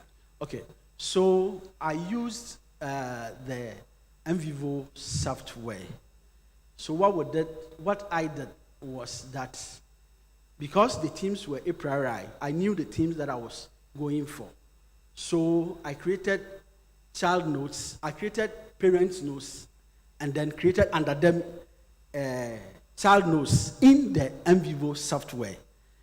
So that at the end of the day, things that people say around knowledge, reading through the transcripts, you would drag and drop under a child note, a parent note that you have called knowledge on hypertension. And then you go that order. And then under knowledge, I also classified courses, and then in that order that I indicated here as part of the teams that I explored. So after that, I exported them to Word and then wrote about them. This has always been a challenge. You present elsewhere and they tell you they don't use NVivo to analyze, but you use NVivo to manage data.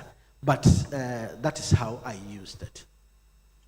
All right, thank you very much. So, especially I want to just focus on the results. Yes. Looking at the results, I'm not surprised you are telling me I know the teams I was going for. You said that? Yes, I said that, yes. You see, as a qualitative person, if you say this, it makes it a little bit. That's why our friends who are quantitative will always talk against us. Yes. Because you are telling us that you had your pre-teams before you went into the data. Is that right? Yes. So, Doc, can I No, go ahead. respond? Feel free. Yes. So what happens is that in qualitative data, you need to be guided by a set of questions that you're going to ask.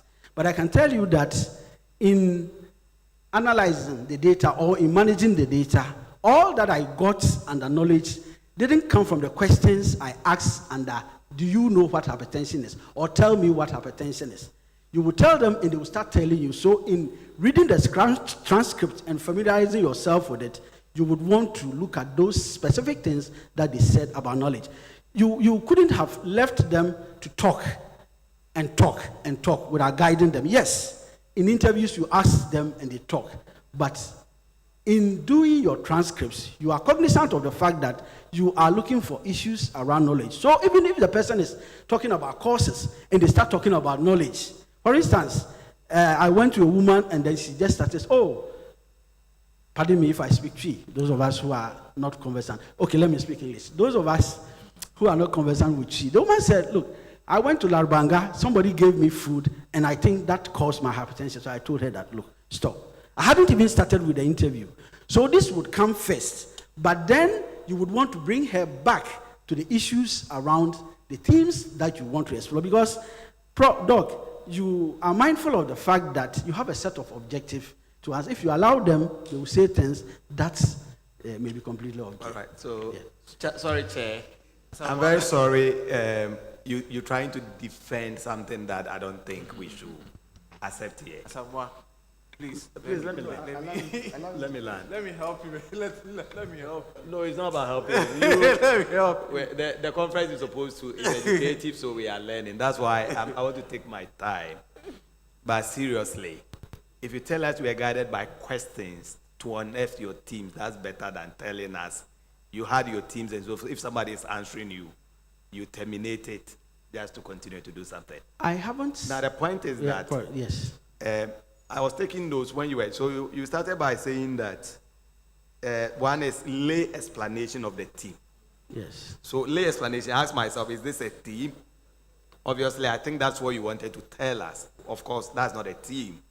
You went to the third result. You said lay perspectives of courses. Yes. I was expecting you to analyze the data and extrapolate teams that we merge and use them to develop what you are doing. Okay. Otherwise, what you are doing is what you think is what you are writing for your participants. Not very far from that, Doc.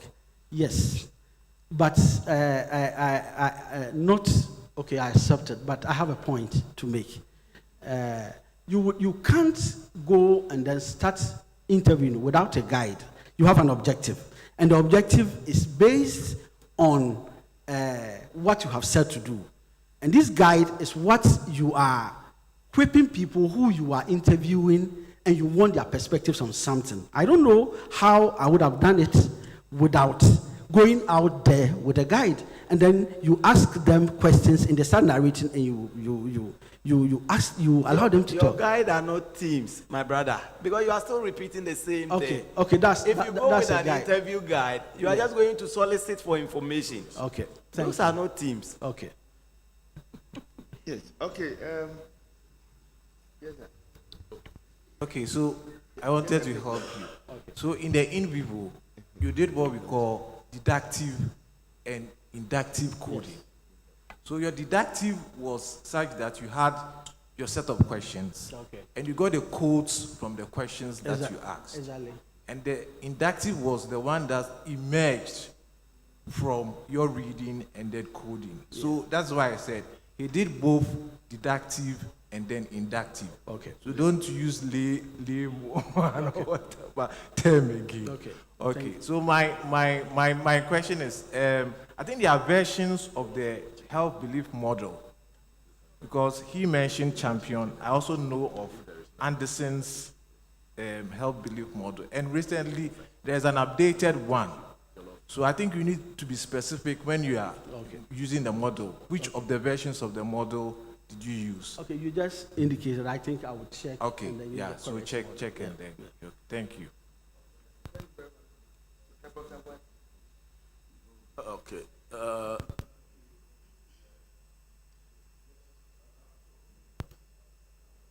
Yes. Yes.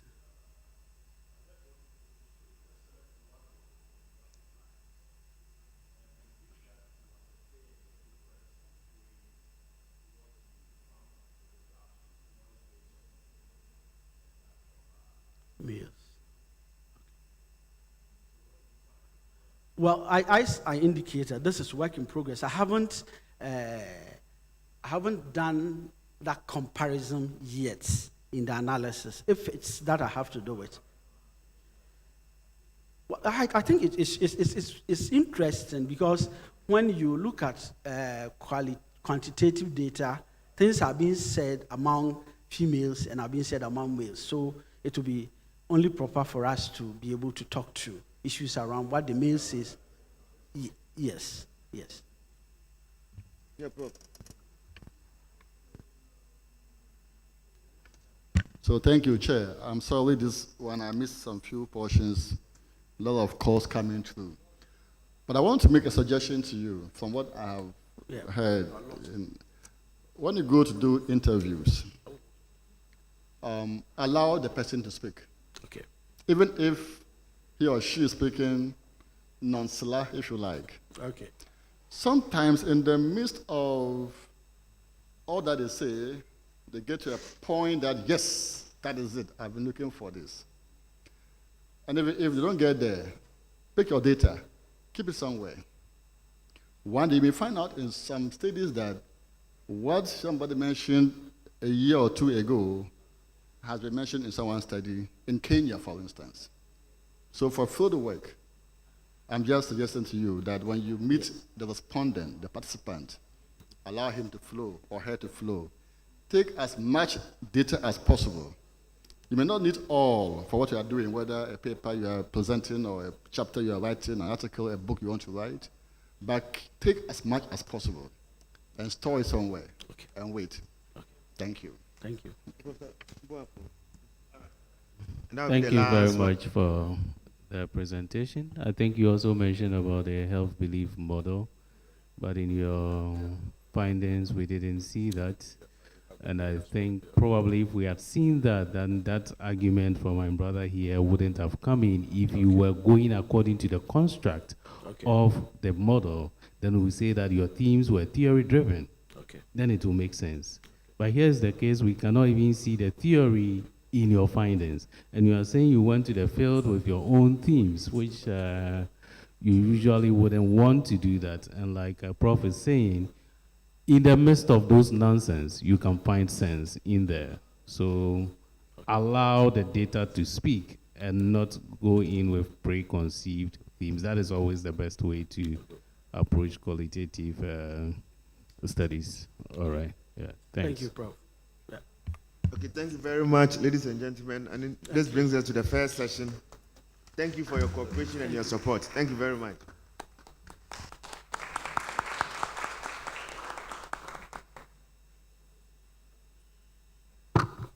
Thank you very much, everybody. Thank you for the group leaders. The chairperson will say, the chairpersons for all the panels will say thank you very much.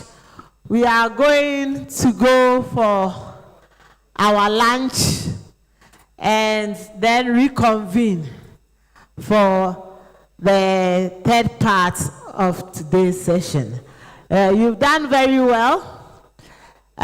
You've stayed within time. So I hope the lunch too, you stay within time. So please, you go and have your lunch and then we'll come back. Some people are even outside already. And then do a little bit of interactions and take contacts. The presenters, please take it in good faith, right? we are polishing your work for you. It has to be, they are publishable. So please take them in good faith and then do the necessary corrections and everything. Thank you very much. Let's go for lunch. Let's clap for ourselves. We've all done very, very well. Thank you.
to come back. We are starting the third session for today, and I hope all the chairs would be in their rooms. Please don't let the fufu work on you. I know that the fufu is working. So if you are sitting beside somebody who you think the fufu will work, you just give the person some nice soldier cupping so that the person will be alive. So we are continuing with this next section.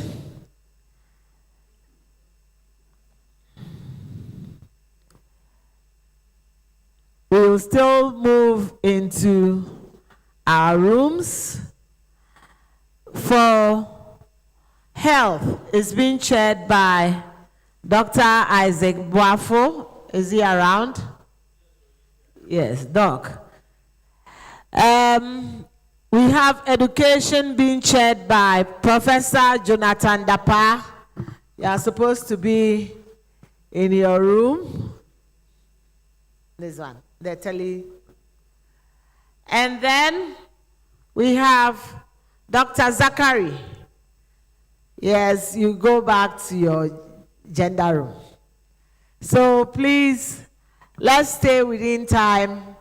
Presenters have 10 minutes, and then let us manage the time so that we can at least close at 4, and then our travelers can have a very good rest for tomorrow's program. So, since we are closing at 4, instead of 4:30, we'll think that we'll hit the road running, and then we'll converge. We'll all converge here 10 to 4. So the chairs, please, 10 to 4, we should converge in this room. Thank you very much.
All right, thank you very much, Madam Frances. And you all welcome back to this afternoon session. I hope that we'll still remain active for those of us who are part of the health session in the morning. I hope the fufu will not take over.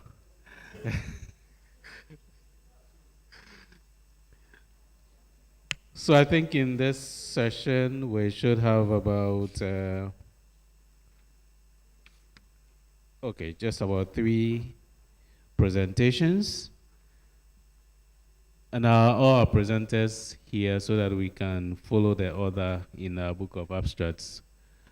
So if all our presenters are here, then we would want to kickstart by having our first presentation, which is by Mabel Pinaman, Boama, and Edward Asamoah, which is on the experiences of transition young adults into independent living.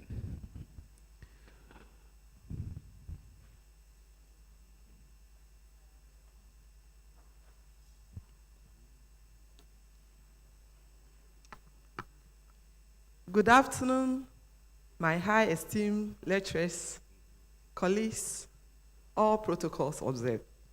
I'm Mabel Pinamai Boama, together with my supervisor, Dr. Edward Asamoah, presenting on experiences of transition young adults on independent living, an assessment of Kumasi Children's Home and Safe Child Advocacy in Ghana. This is the presentation outline. That's the background to the study, research objectives, research methodology, findings, recommendations, conclusion, and selected references. I'm starting with the background. The cessation of institutional care causes significant changes in the lives of aged adult children due to a shift from reliance on assisted living to self-sufficiency. That's according to STEM 2008. The situation exposed children to difficulties such as decision-making, inadequate and unreliable support networks, housing instability, educational barriers, mental health issues, and lack of ongoing guidance. Some of these difficulties have been documented by Children Commissioner of England, that's the National Audit Office, and government publications like the Care Leavers Charter and Department for Education reports. For instance, it has been reported that almost 25% of young people who age out of institutional care face homelessness within a year in Washington. According to Roland, 2/3 of young people who also age out of institutional care lack access to formal support networks. Hence, they become homeless within 6 months. Then the lack of formal support leads to insecurity during this important stage in life, which has implications for obtaining decent housing and employment in later years. In Ghana, EMISA also investigated reintegration and experiences of young adults living in residential care and found that young people who leave the care system lack effective care living preparation and adequate support. The receiving families' inability to provide optimal care for these children makes them vulnerable and exposes them to vagaries of life outside of care. Actually, institutional care is considered to be an alternative care to family-based care.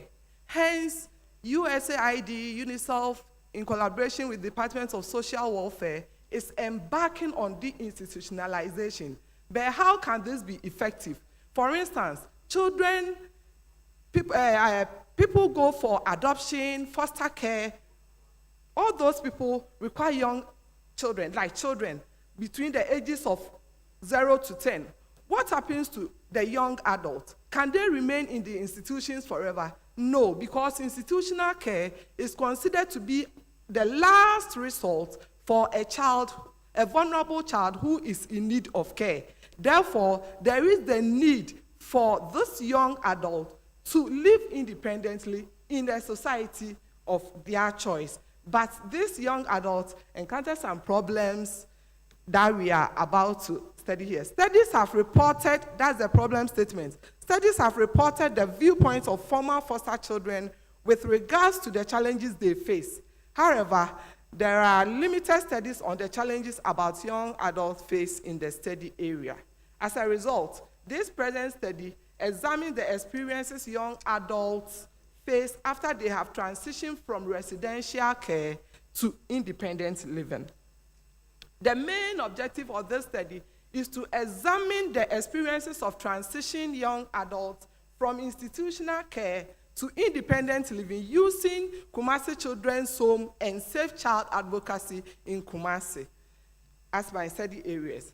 Specific objectives include: 1, to examine the experiences of aged adults, young adults during institutional care and how these experiences shape their abilities to live independently. Secondly, to assess the challenges aged adult children face as they transition from institutional care to independent living. Third, to analyze the coping mechanisms aged adult children adopt during independent living. And lastly, to evaluate the existing support systems and resources available to these young adults who live independently. The research methods include the following. The research method I adopted was qualitative. The design was phenological study, target population, aged out, young adults from Kumasi Children's Home, and safe child advocacy. The sampling size was data saturation, purposive sampling. Then the source of data, primary and secondary. Data collection instrument was face-to-face interviews with semi-structured interview guide, observation, and field notes. Data analysis include thematic and in vivo analysis. Then ethical considerations were also observed. These are the presentation of findings.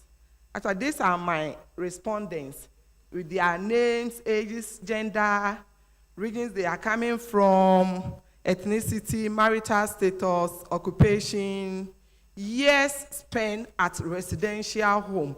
Actually, the study involved young adults who have stayed in residential home for more than 2 years. So these are the participants with their data. Then the key findings include the following. 1, experiences of aged out young adults in institutional care. Institutional care supports children academic and personal development, and the main themes identified were quality care, educational and health care, into brackets, psychological, psychosocial support, structured environment, and memorable activities like pictures, their educational reports, their examination papers and stuff. The life course theory is the main theory supported the findings, which stipulates that major life events at specific times influence personal development. The key findings continue. Experience of aged out children in institutional care.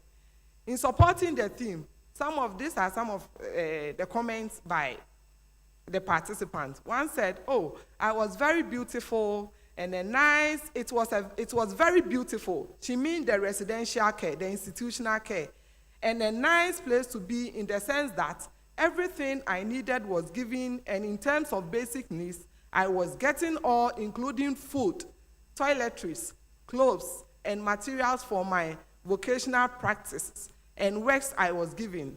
Every little support I needed, I was given to access.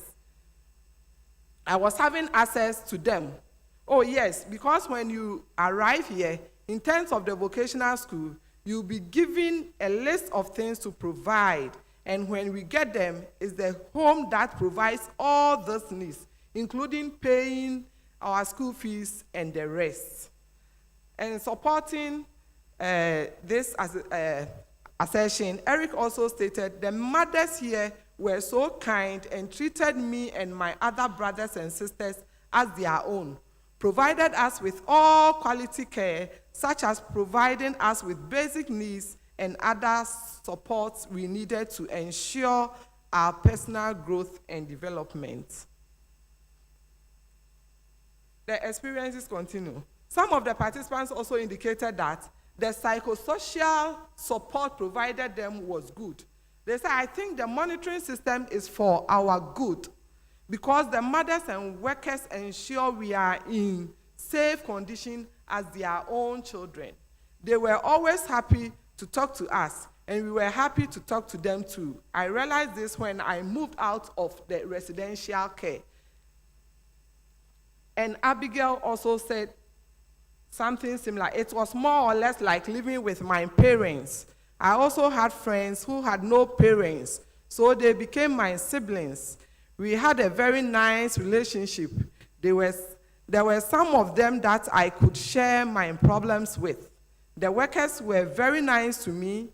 They were like my siblings. You know, not everybody will not like you no matter what you do, but I will say in all, our relationship was a fantastic one."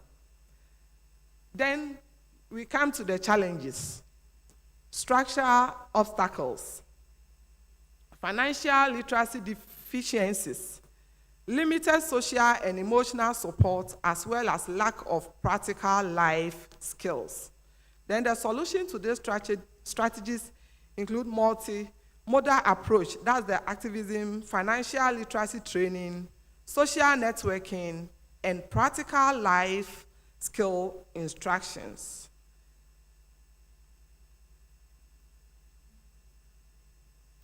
The challenges continue. The participants emphasize young adults various obstacles. The participants emphasize young adult various obstacles when moving from a residential home to an independent living. You have about 2 minutes left. Okay, according to Juliet, she also said once you are in independent living, you have to provide for yourself. Thus, they are comparing their experiences in residential homes to that of independent living. And this, as the C also talks about the coping mechanisms they adopt. That's employment and skills utilization, strong social networks, personal growth and self-motivation, financial management, mental and emotional health support, as well as strength-based coping mechanisms. Available support systems, that's the last objective. Essential support services include the following: affordable housing and healthcare access, employment and mentorship programs, skill development initiatives, mental and emotional support networks, and customized services. That's tailored support services and continuous engagement are crucial for successful transition. The available support continues. Then discussion of key findings. This study used Bronfenbrenner's ecological system theory and the life course perspective. Guided by this theory approach, discovered that young adults who have reached adulthood encounter many obstacles when residing independently. Existing findings also state the same thing. Thus, they are consistent with the evidence about the challenges utilized. Recommendation.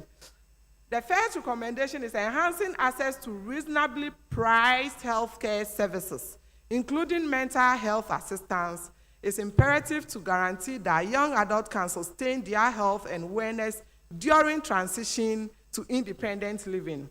Again, as a key player, the Department of Social Welfare should develop a program to sensitize society to accept transitioned young adults as an integral part of their community because they are stigmatized.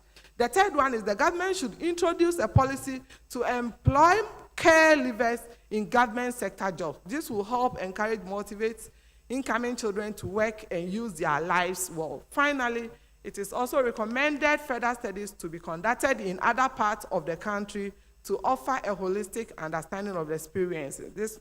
Since this study was done in Ashanti region. And in conclusion, institutional care positively impacts personal and academic growth. Young adults face significant social and economic challenges during their transition. Third, coping mechanisms and support systems are essential for successful independent living. Then continuous and personalized support enhances young adult being and transition. And these are selected references. Thank you. Thank you very much. Before we go on, if Bernice Otin is here, Bernice Otin, if you are here, you go to the education session, you are wanted there. All right, thank you. Yeah, thank you so much, Mabel, right? Yes. Good, so since I'm in the chair, let me be selfish and then take the first comment from myself, right? So yes, my first one, I think I'll go to your presentation style first. Please, are you a faculty or student? Please? Are you faculty or student? Please, I'm a student. Okay. MPhil social work student. Great. Yes. So I think in your presentation, you were reading too much. You were not keeping eye contact. That is not a good feature of presentation. You should be able to engage with your audience as well. All right. Yes. And thank you. When you read too much, it gives the sense that you don't own the work. All right. So But this one, I own it all. The way I've suffered. you did not show that through your presentation skills. So improve on that so that you wouldn't be the one to tell us you own it. We will Yes, see sir. that you own it. Yes, all right. Prof. Thank you. Good. All right. My second issue has to do with your title. When I saw the title, Experiences of Transitioned Young Adults, I actually thought you were going to talk about passage rights, as in the rites of passage, so that you transition from adulthood, maybe depot or something, so that we usher you into adulthood.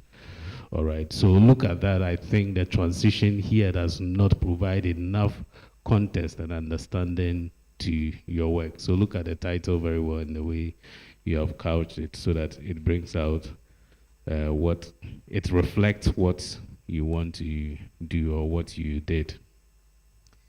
Thank you. Yeah. The other thing that I also want to comment on was in the presentation of your findings. I saw experiences of whatever, but it looks like the only thing you said about experiences is to start reading the quotes to us. And I don't think that is how to present qualitative work.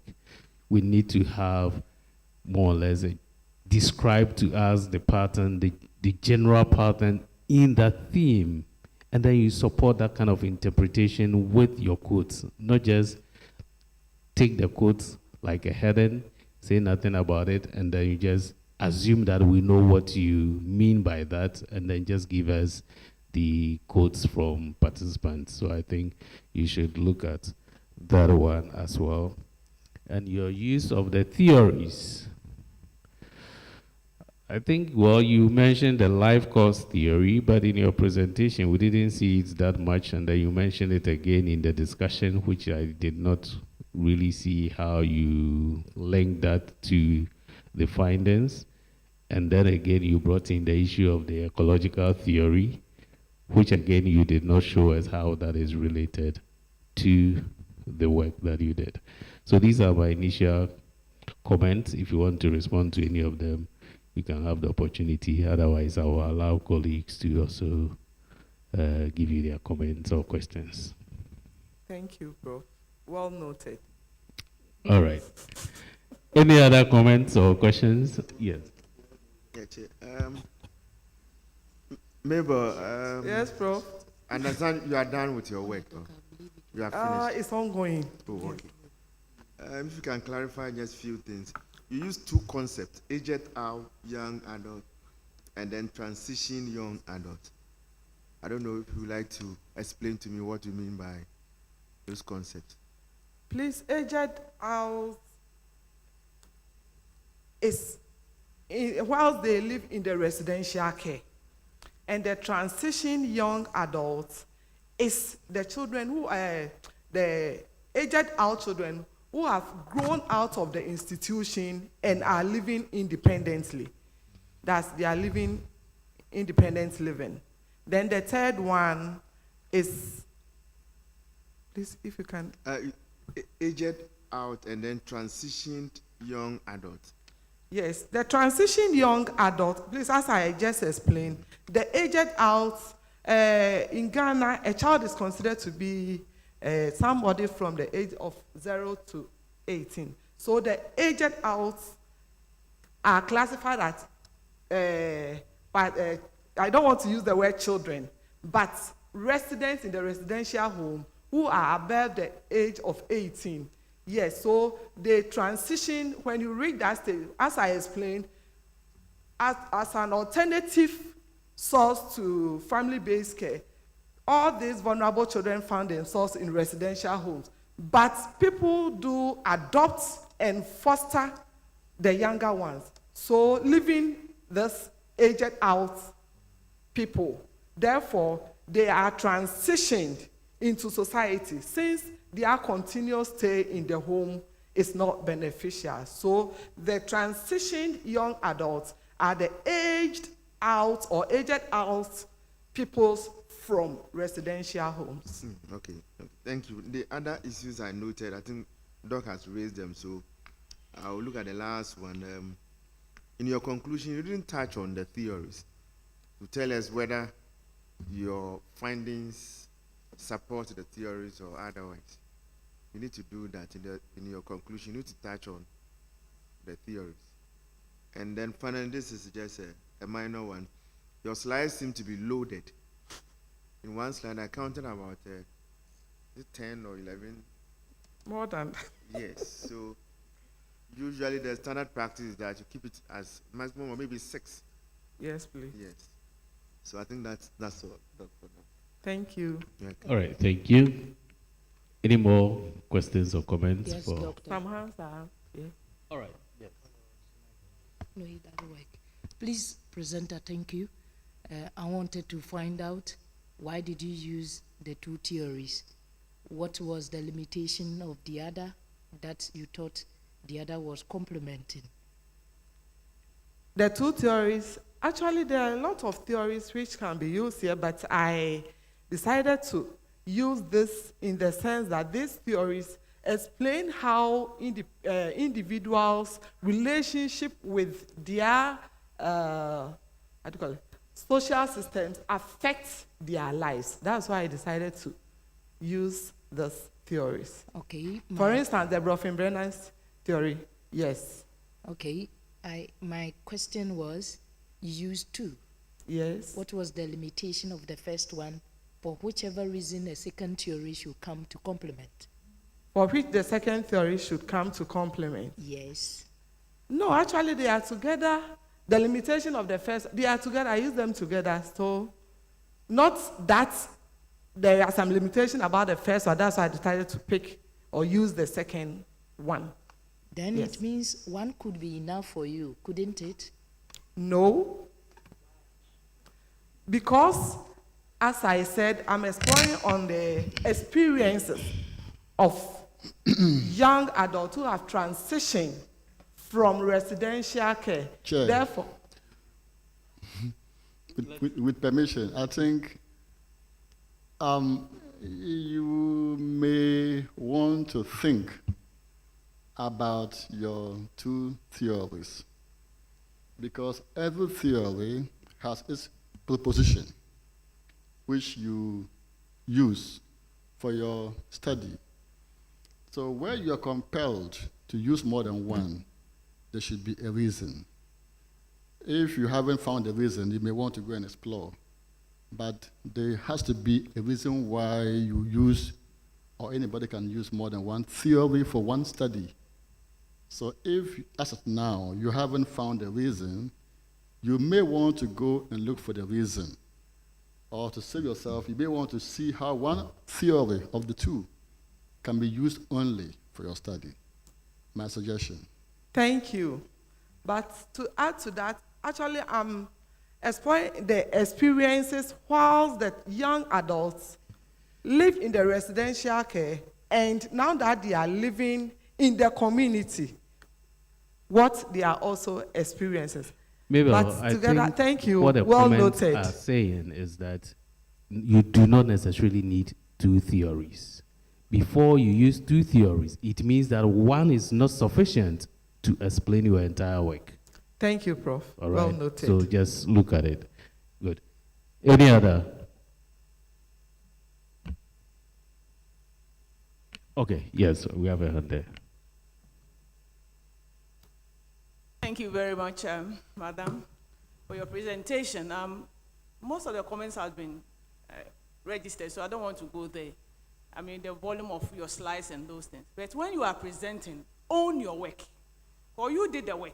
Okay? Yes, please. So, reading titles, that number one, number two, and all those things, you should flow when you are presenting so that you carry your audience along. And also, I'm also looking at how, I mean, your recommendation, how is these recommendations, how are they going to be done? Based on what you have recommended. How? You don't just put recommendations for just putting down, but how? How to unravel all those issues. Thank you. Thank you. Please, as I said, authorities were involved. For instance, the officials of these institutions. So after everything, I'm going to present a copy of this project to them. All right, thank you. But before you present to them, make sure that you have tightened all the Chair, loose I ends. have a question. Okay, Prof, go ahead. You say authorities are concerned. Who are the authorities? Please, I mean Department of Social Welfare together with Safe Child Advocacy. What is their concern in your academic work? Please, because the participants are coming from their institutions, for instance, Safe Child Advocacy and Kumasi Children's Home, therefore, Department of Social Welfare, together with Safe Child Advocacy, were involved. Okay, so were contacted so before. whoever your participants were or are, it does not prevent you from doing your academic work. So I think all the concerns raised here are the way to do it better. Yes, please. Dr. Mary's point, it has come up again. How much do you own the work? and if you were to be doing a viva, there will be many questions asked at the viva. Ownership is key in academic work. And part of showing ownership is how you deliver your work, either viva, paper. If you own it, it should show in how you present the work. So that's why it's coming up. The ownership, style of presentation is part of showing how much control or how much you own the work. Okay, thank you. Thank you. All right, thank you very much, Mabel. I think we can, should we acquit and discharge or just discharge?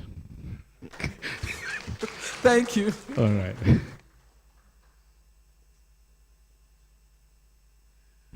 All right, I think we can now welcome our next presenters.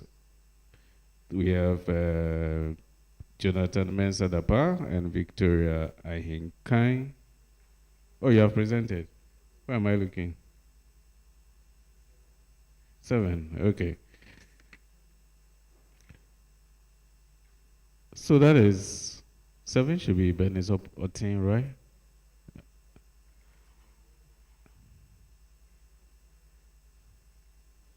Various and facilitators.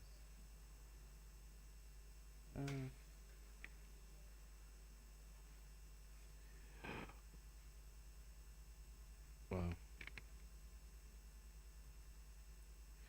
All right, I think that's those who were shadowed to present for this. So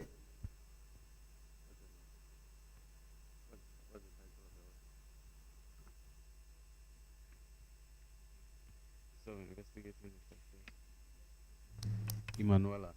All right. Okay. So I think Emanuela is here. So she will take the next presentation, which is looking at investigating the factors to seeking traditional medicine by people living with HIV, a case study of Tafo Government Hospital in the Ashanti region.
Hello, good afternoon.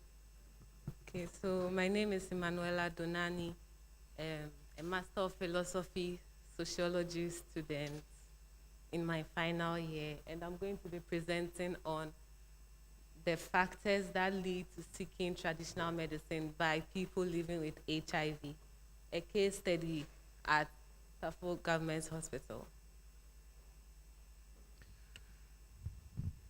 Okay, so this is the presentation outline for, so According to WHO, 38.4 million people are living with HIV as at 2021. And sub-Saharan Africa seems to have like a majority of the people with HIV worldwide. Luckily, there has been some medication to help combat the management of HIV, which is the antiretroviral therapy. And every HIV patient or every person living with HIV is supposed to take this therapy. However, in Africa, since we have other alternative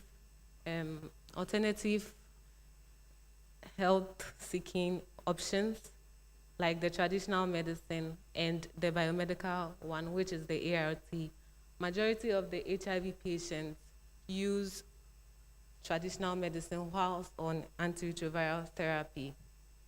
So for the problem here is that there's a growing concern about the potential harmfulness of the traditional medicine, in that most health practitioners believe that if you are taking antiretroviral therapy and also taking traditional medicine, there can be some interactions which they cannot trace and which may cause harm to the person living with HIV. And so there's more research centered around the potential harmfulness of the traditional medicine whilst a person is using antiretroviral therapy. But there's also limited research on the experiences of people living with HIV. And so now we want to know what leads people living with HIV to seeking traditional medicine. Like, what factors motivates them to try traditional medicine? And so the research focus is as I mentioned. And so for the research methodology, the philosophy that is guiding the research is phenomenology, because we want to find out their lived experiences. Also, research method was qualitative approach, and the design was case study. The theory that I used was the health belief model, and then the study area was at the Tafo Government Hospital, specifically the ART, or antiretroviral therapy clinic at Tafo Government Hospital. The selection of the participants was purposive, and then the number of participants I used was 23, which was based on data saturation. With the data collection method, I used the in-depth interview, in which was guided by an interview guide, a semi-structured interview guide. And for the data analysis, I used the thematic analysis according to Brown and Clark 2006. They came up with 6 steps in analyzing qualitative data. So for the demographic background, I looked at the gender and the religion of the people living with all the participants. And from what we can tell, female participants were more than the male, which was explained by this researcher, I cannot pronounce the name, that males, when diagnosed with HIV, are less inclined to go for treatment or go for help. And also, religion too, it was seen that more Christians were using traditional medicine as compared to Muslims. And then, according to Saflasky, Christian women living with HIV were addressing the spirituality, as they address the spiritual aspects of their lives more, and hence they will be connected to trying traditional or spiritual treatment. So for the themes, then one major theme I found out was the possibility of cure for HIV by traditional medicine. So when people find out that when they are diagnosed with HIV initially, and then they are told that they will be taking antiretroviral therapy for the rest of their lives, some of them get really frustrated, and hence they want to find an option which can put an end to their problems, which is the HIV, the current problem. So they want a medication that can cure it once and for all, so they will not have to be taking ARTs for the rest of their lives. And similar findings were found by De La Roy's. And so for an example, you can see that Kweku was like, for this disease, you have to keep searching for the cure. And they said that it's depending on your traditional healer. So they believe that there were some traditional healers who could not heal HIV, and then there are ones that can heal HIV. So then you have to look for someone who can heal the HIV. So that means you could move from one traditional healer to another.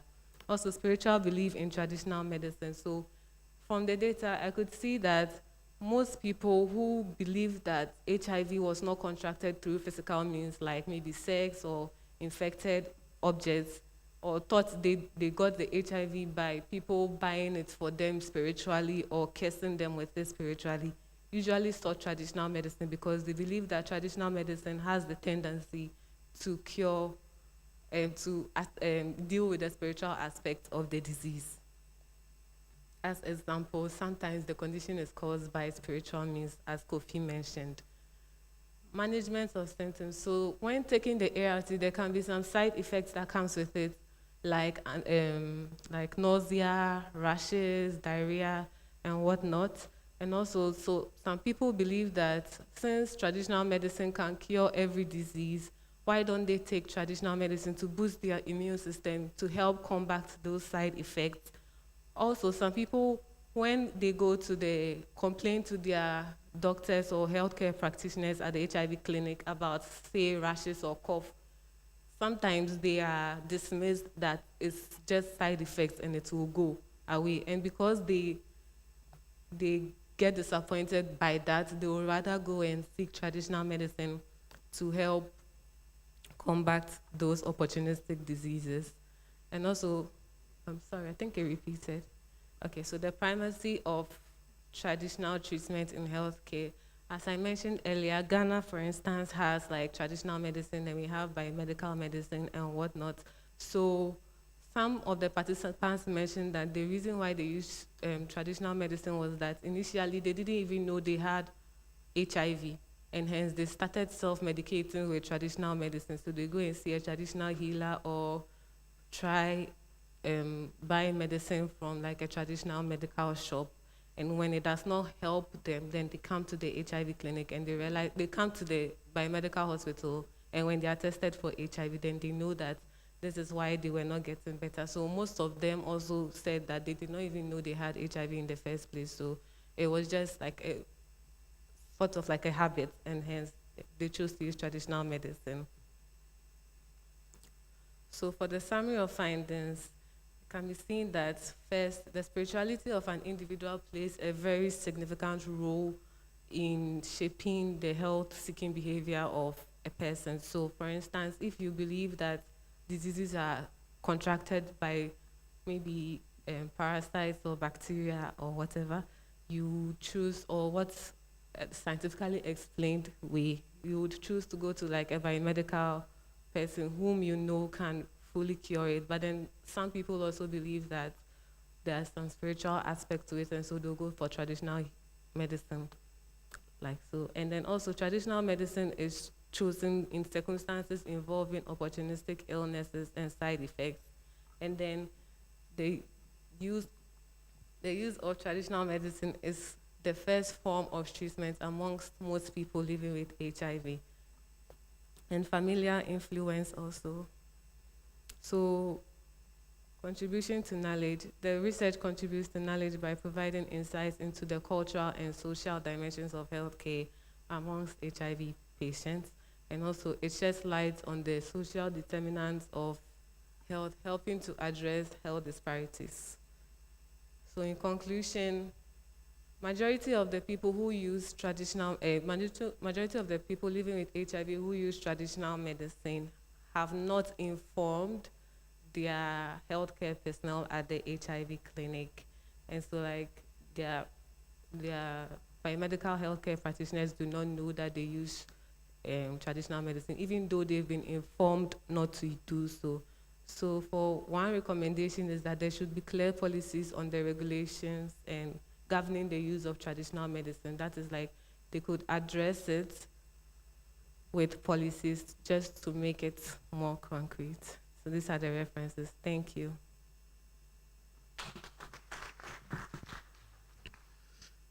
Thank you very much, Bernice. Should I still be selfish, or I should All right, okay, let me take comments. Yes. No, you in white, yes, ma'am. Oh, I thought you were the one speaking. And you are pointing those behind me. Yes, Prof. Thank you, Chair. So, one quick one. When you are presenting your work, there's no way you can't mention an author. Okay. You can't say, I don't know the author, the name is here. It's not an English word, so if you make a mistake, nobody would laugh at you. Okay. So, if you've read the book or the article of the person, and you are citing the person, and you say, I can't mention the name is here. So we should look at the name and mention the name for ourselves. So if you mention it even in a way that's not appropriate, because it's not English word, nobody would fault you. Yes, sir. Yeah, okay.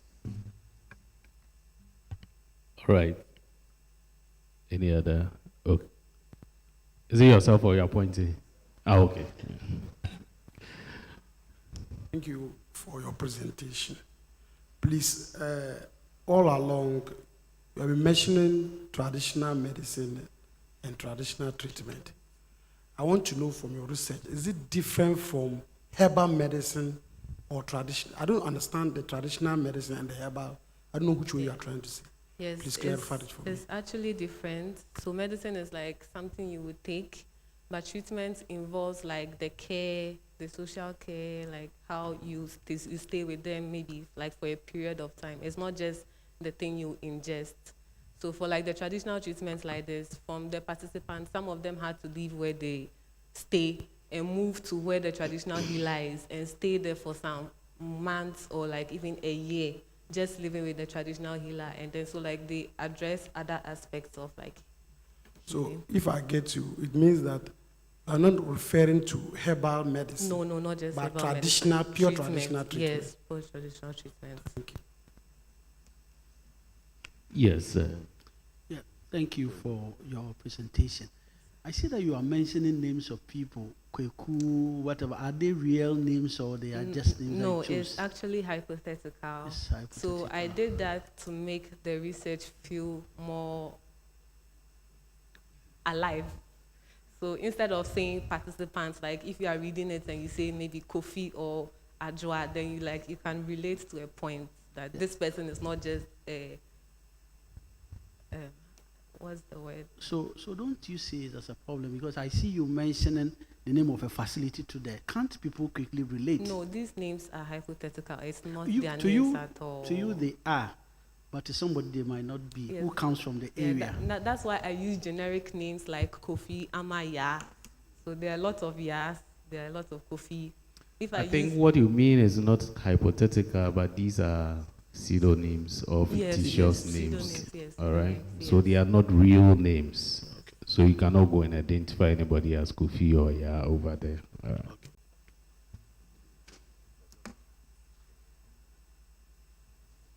Yes, I think that's a very interesting study that you undertook. Is it possible for us to see your method? Is it possible? yes.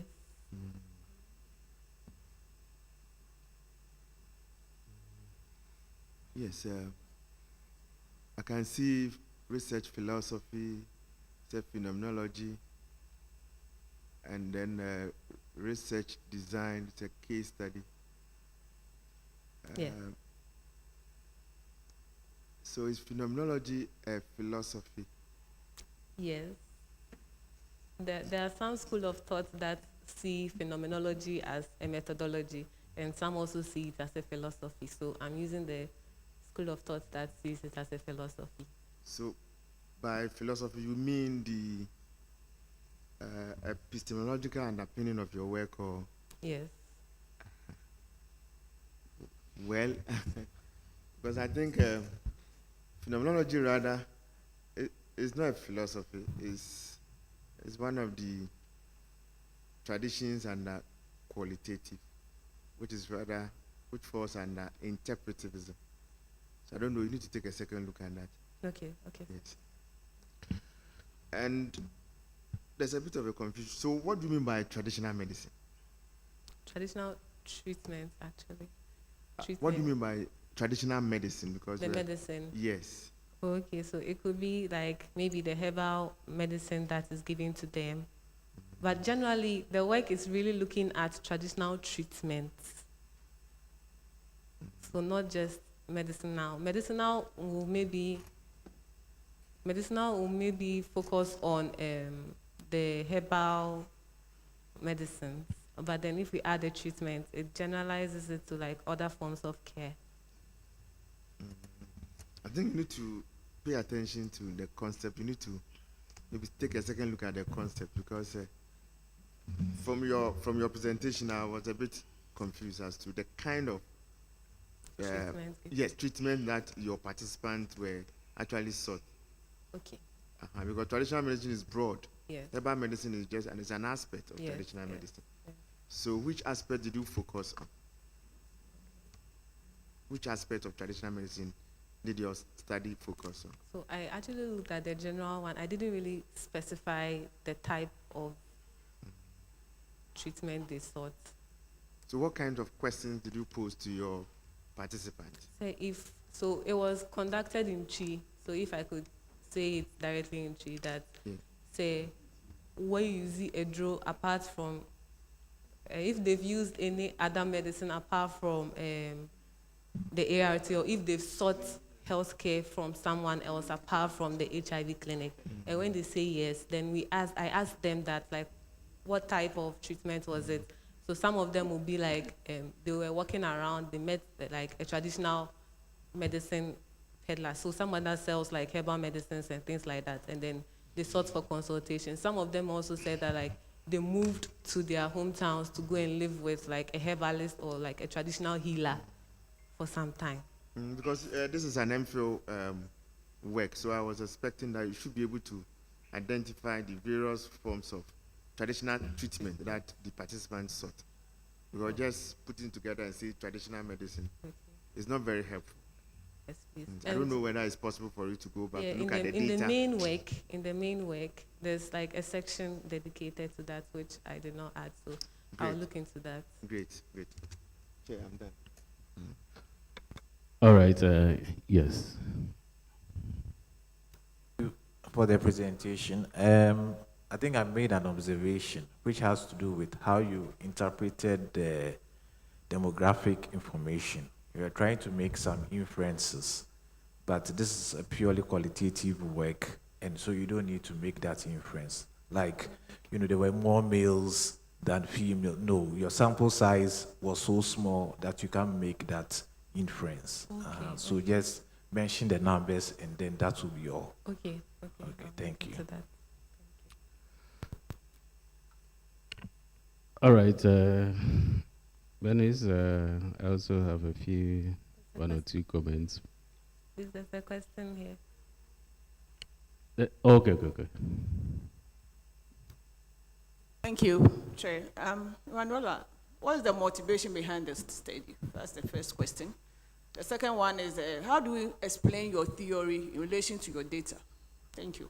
Okay, so the motivation behind the study is due to like past interactions with people living with HIV. So speaking to them, most of them, initial encounters with them, most of them were like, I started using antiretroviral therapy, I got tired, then I decided to use a traditional treatment. So I decided that what is actually motivating them enough to stop the ART and trying another option. So that was the motivation behind it, like what is actually stopping them, because they've already been told not to mix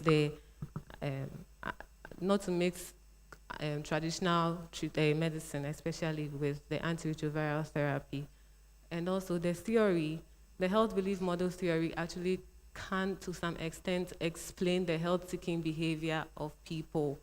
For instance, if we look at like the cue to actions, like it looks at the external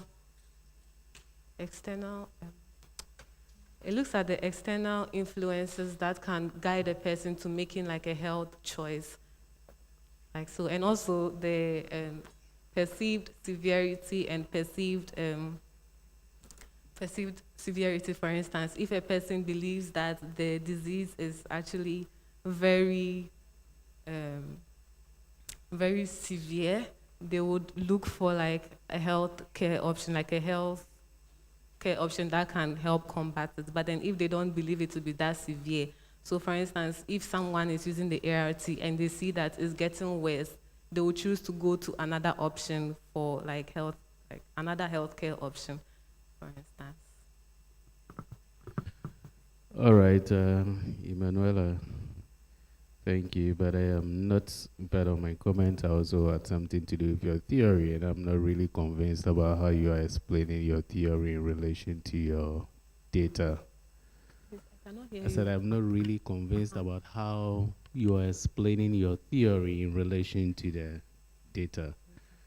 And if you are using the entire theory, then you cannot pick and choose just a certain aspect, for instance, skills to action. So how does the theory explain the findings that you have presented to us? For instance, how do the basic construct of the health belief model relate to the findings? That is what I was expecting to see.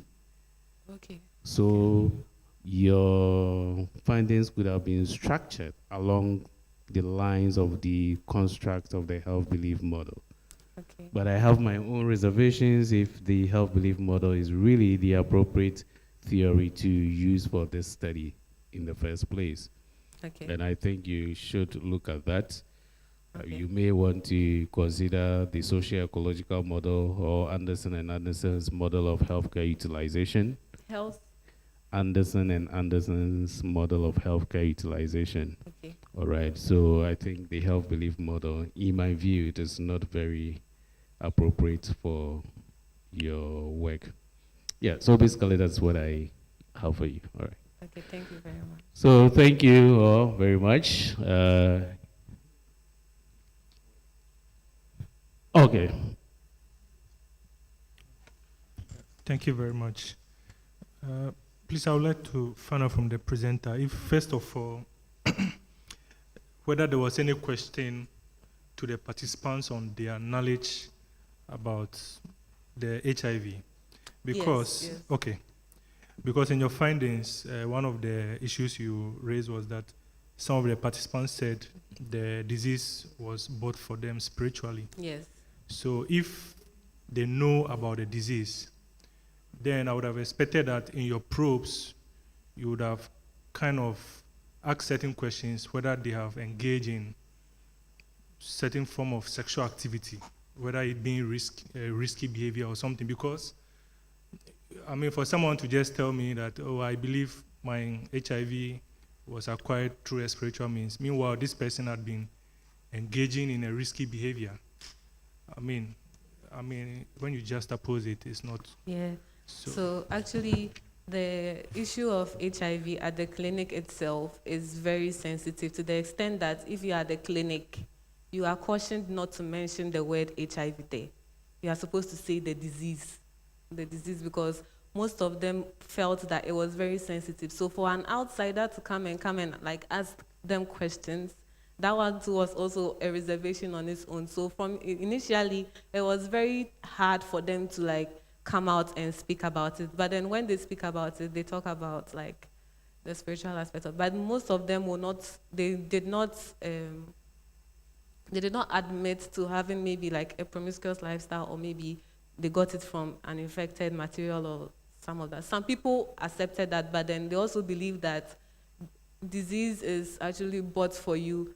It's already bought for you in the spiritual realm. So it only manifests in the physical as HIV. And that is when it manifests as physicality, then that's when they come to the HIV clinic and they can determine that they have HIV. So regardless of their lifestyle behavior, they still believe that it is gotten from spiritual means. And so we cannot convince them that there's no spiritual means to it. Okay. All right, thank you. I think that should be the last comment. Oh, we have another one. Okay. Let's take this very last one. Following up from where my brother left off, then it means that you have to tell us the limitation of this study. Okay. Because you have acknowledged it. So you need to acknowledge that there is some limitation to the study. Okay. Thank I will you. do that. Thank you. Thank you very much, Emanuela. I think we can discharge you now. And I think from the book of abstract that I have here, then we have exhausted the presentations for this session. Though I can see one person who was supposed to present in the morning who did not present because I was here. If that person is here and wants to present, that is fine. That is on witchcraft, filicidal mothers, and changing discourses about reproduction in northern Ghana.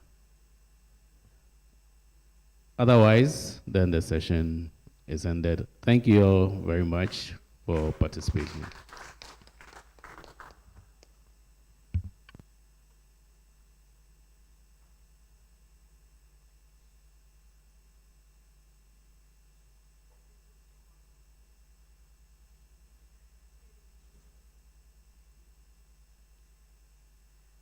Thank you very much. I know that you've really enjoyed. So whilst we wait for those in syndicate room to join us, the tele-presence room to join us, they are also almost done. We can Jojo, and then some of us have insightful things to talk about. I know my good friend there, he was sharing a lot on some of his studies. I think that we have to give you time so that you can share with us. Prof. Tona was also talking about another study that had been done in Legon by one of the researchers on Help Me Finish My Course, and another one on from UCC on cohabitation. So I think they are interesting presentations, very thoughtful, and like I said in the morning, the presenters, you have very good materials, and your colleagues are helping you to fine-tune them so that you can also publish them in the Sociological Journal. So please don't go to sleep. Try as much as possible to fine-tune them, send them back to let your professors have a look at them, and then you can also send them to the conference team so they can help you publish them in the sociological journals. I hope, Prof, you finished with your group. You finished. So we are done for today. We'll continue tomorrow. Does anybody have anything interesting to add?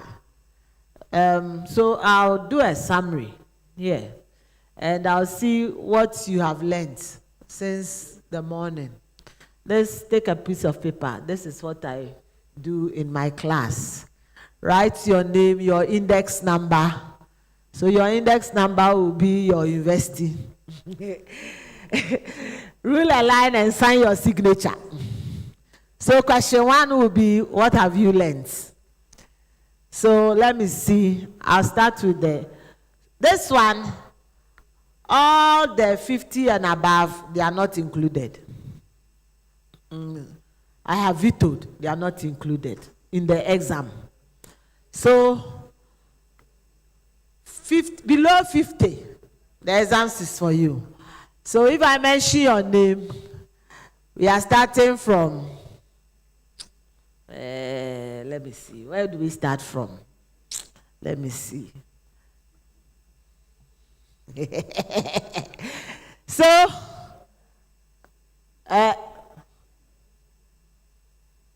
what have you learned? Right, what have you learned today? Okay, so I've learned so much, and thank you for the opportunity to participate in this conference. I think one key thing that popped up was the use of the health belief model in most of the research presentations that were made. I think there are other models, other socio-medical models that could be looked at. So I think we don't have to always focus on the health belief model. We should also look at other models that help explain public health issues better. And as Prof indicated, usually people would want to use the health belief model for quantitative, studies. So I think when we decide to do qualitative studies, we should look for other models that help bring out our issues better, focusing on content and not numbers. Thank you.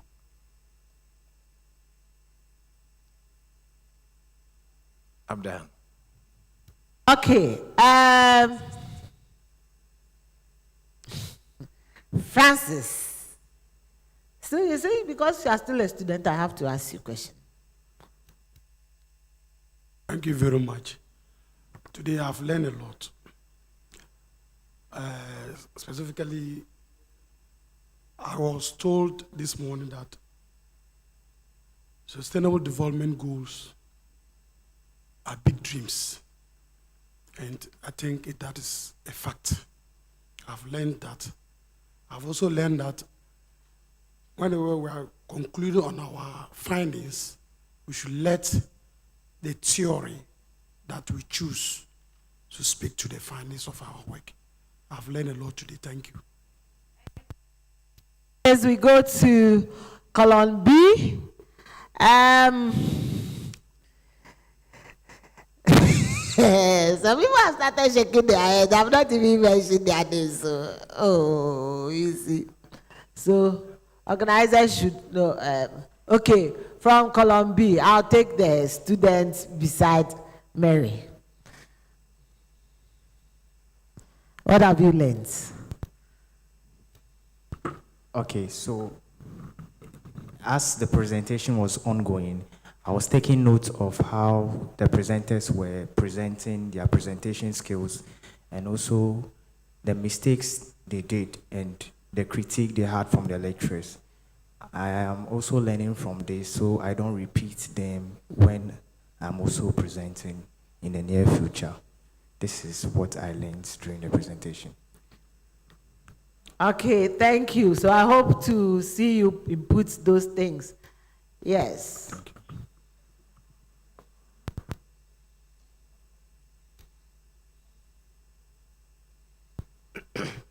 Good evening, and thank you. Today, I am a T, so I came to see how the masters present their theses and everything, but I actually learned a lot today. What I actually learned was you need to own your work when you are presenting. Let your work flow for you. Thank you. Thank you very much, Madam Director. Thank you. Please, I've learned a lot, although some were not seen physically, but as a researcher, you need to stick to what you've prepared before presentation. There is no need for you to add certain things some few minutes before your presentation. Other than that, you'll be distracted. And also, for this, I don't know, but there is the need for you to stick to one theory in your research. If that's, I think that's helpful. That's because there is no need for you to use two theories in your work if one is useful to the work. Thank you. Okay, thank you very much. So I'll move to, can somebody volunteer in column C? Since John, you are smiling. John, what did you learn?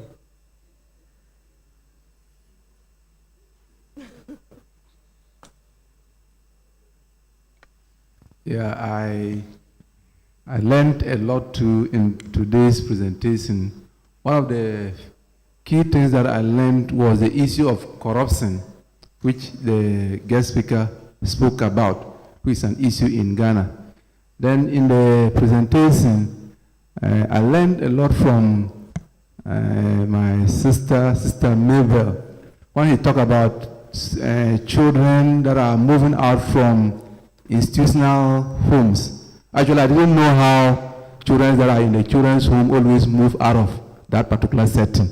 So when he presented, I got to get an idea on how those children move out to become independent citizens or live independently. And I think it was a good experience. Thank you. Thank you very much. Victoria, you're looking at my face too much. Why? Do you want to speak? Okay, thank you. I have some concerns concerning our data analysis. In fact, now the world is technologically advancing, and we believe that almost all of us were talking about, I did it manual, and we believe that as we are advancing now, AI tools all around, then Vivo, if we can get a package, have a full training for us, I think it will help. Because at a point, even some of the lecturers were shocked that students say they use Vivo, meaning that they don't even believe in us. So it's something that is a problem. In fact, the way things are advancing in the use of AI tools, if we are not, care is not taken, sociologists will be lacking behind. But if we believe that we are also into a scientific inquiry to social problems, then there is a need to consider all these things during teaching and also training for postgraduate students. Thank you very much. Yeah, yes, say, Chiami Onimasem Kosina Namusumua. The last column, the last column, the lady who is sitting beside the, is it the gentleman who is sitting beside the gentleman? Thank you. And I'm happy I got you confused. Yeah, you got me confused anyway. All right. I have learned something from this conference, particularly in the morning, when I found an undergrad mounting the podium to present her thesis or her project work. That was inspiring. 2, I have learned to enjoy. And from here, I'll go and enjoy. Thank you. Enjoy. You have to enjoy. So, on the note of enjoyments, we have to go and enjoy. And those who don't know Dubai, the only Dubai in Ghana and in Africa, and the only runway where the planes take off, the only runway. There's no university that has a runway where the planes can take off. It's only on KNUST runway. If you don't know our runway, get to administration and climb the hill. You see the runway there. So on this note, since we started with a prayer, tomorrow we are starting at 8:30. So it's not 9, it's 8:30. Since people will be traveling, we have to come early so that we can still have a lot of discussions and continue. Tomorrow we'll be looking at poverty and so on and so forth, decent work. So we'll be still looking at the goals. So can we have one person to volunteer and pray for us? We will not close the session because it will be adjourned tomorrow. So can we have somebody volunteer and pray? Victoria, can you pray for us? Please, let us bow down our heads and pray. Our Heavenly Father, we thank you for a successful conference. Dear Lord, we discuss different ideas, perspectives in our research work. It's our prayer that your word says that knowledge is also from you, Lord. And it's our prayer that all presenters will imbibe, learn, meditate, and do more excellent work. We also commit the entire house before you, Lord, as we journey back to our various destinations home and continue tomorrow. Lord, be with us throughout the night. Let us have a sound sleep. And in the morning, we will come back, appreciate you. In Jesus' name we've prayed. Amen. So please be reminded, tomorrow the program starts at 8:30. Now, the house is adjourned to tomorrow. Thank you.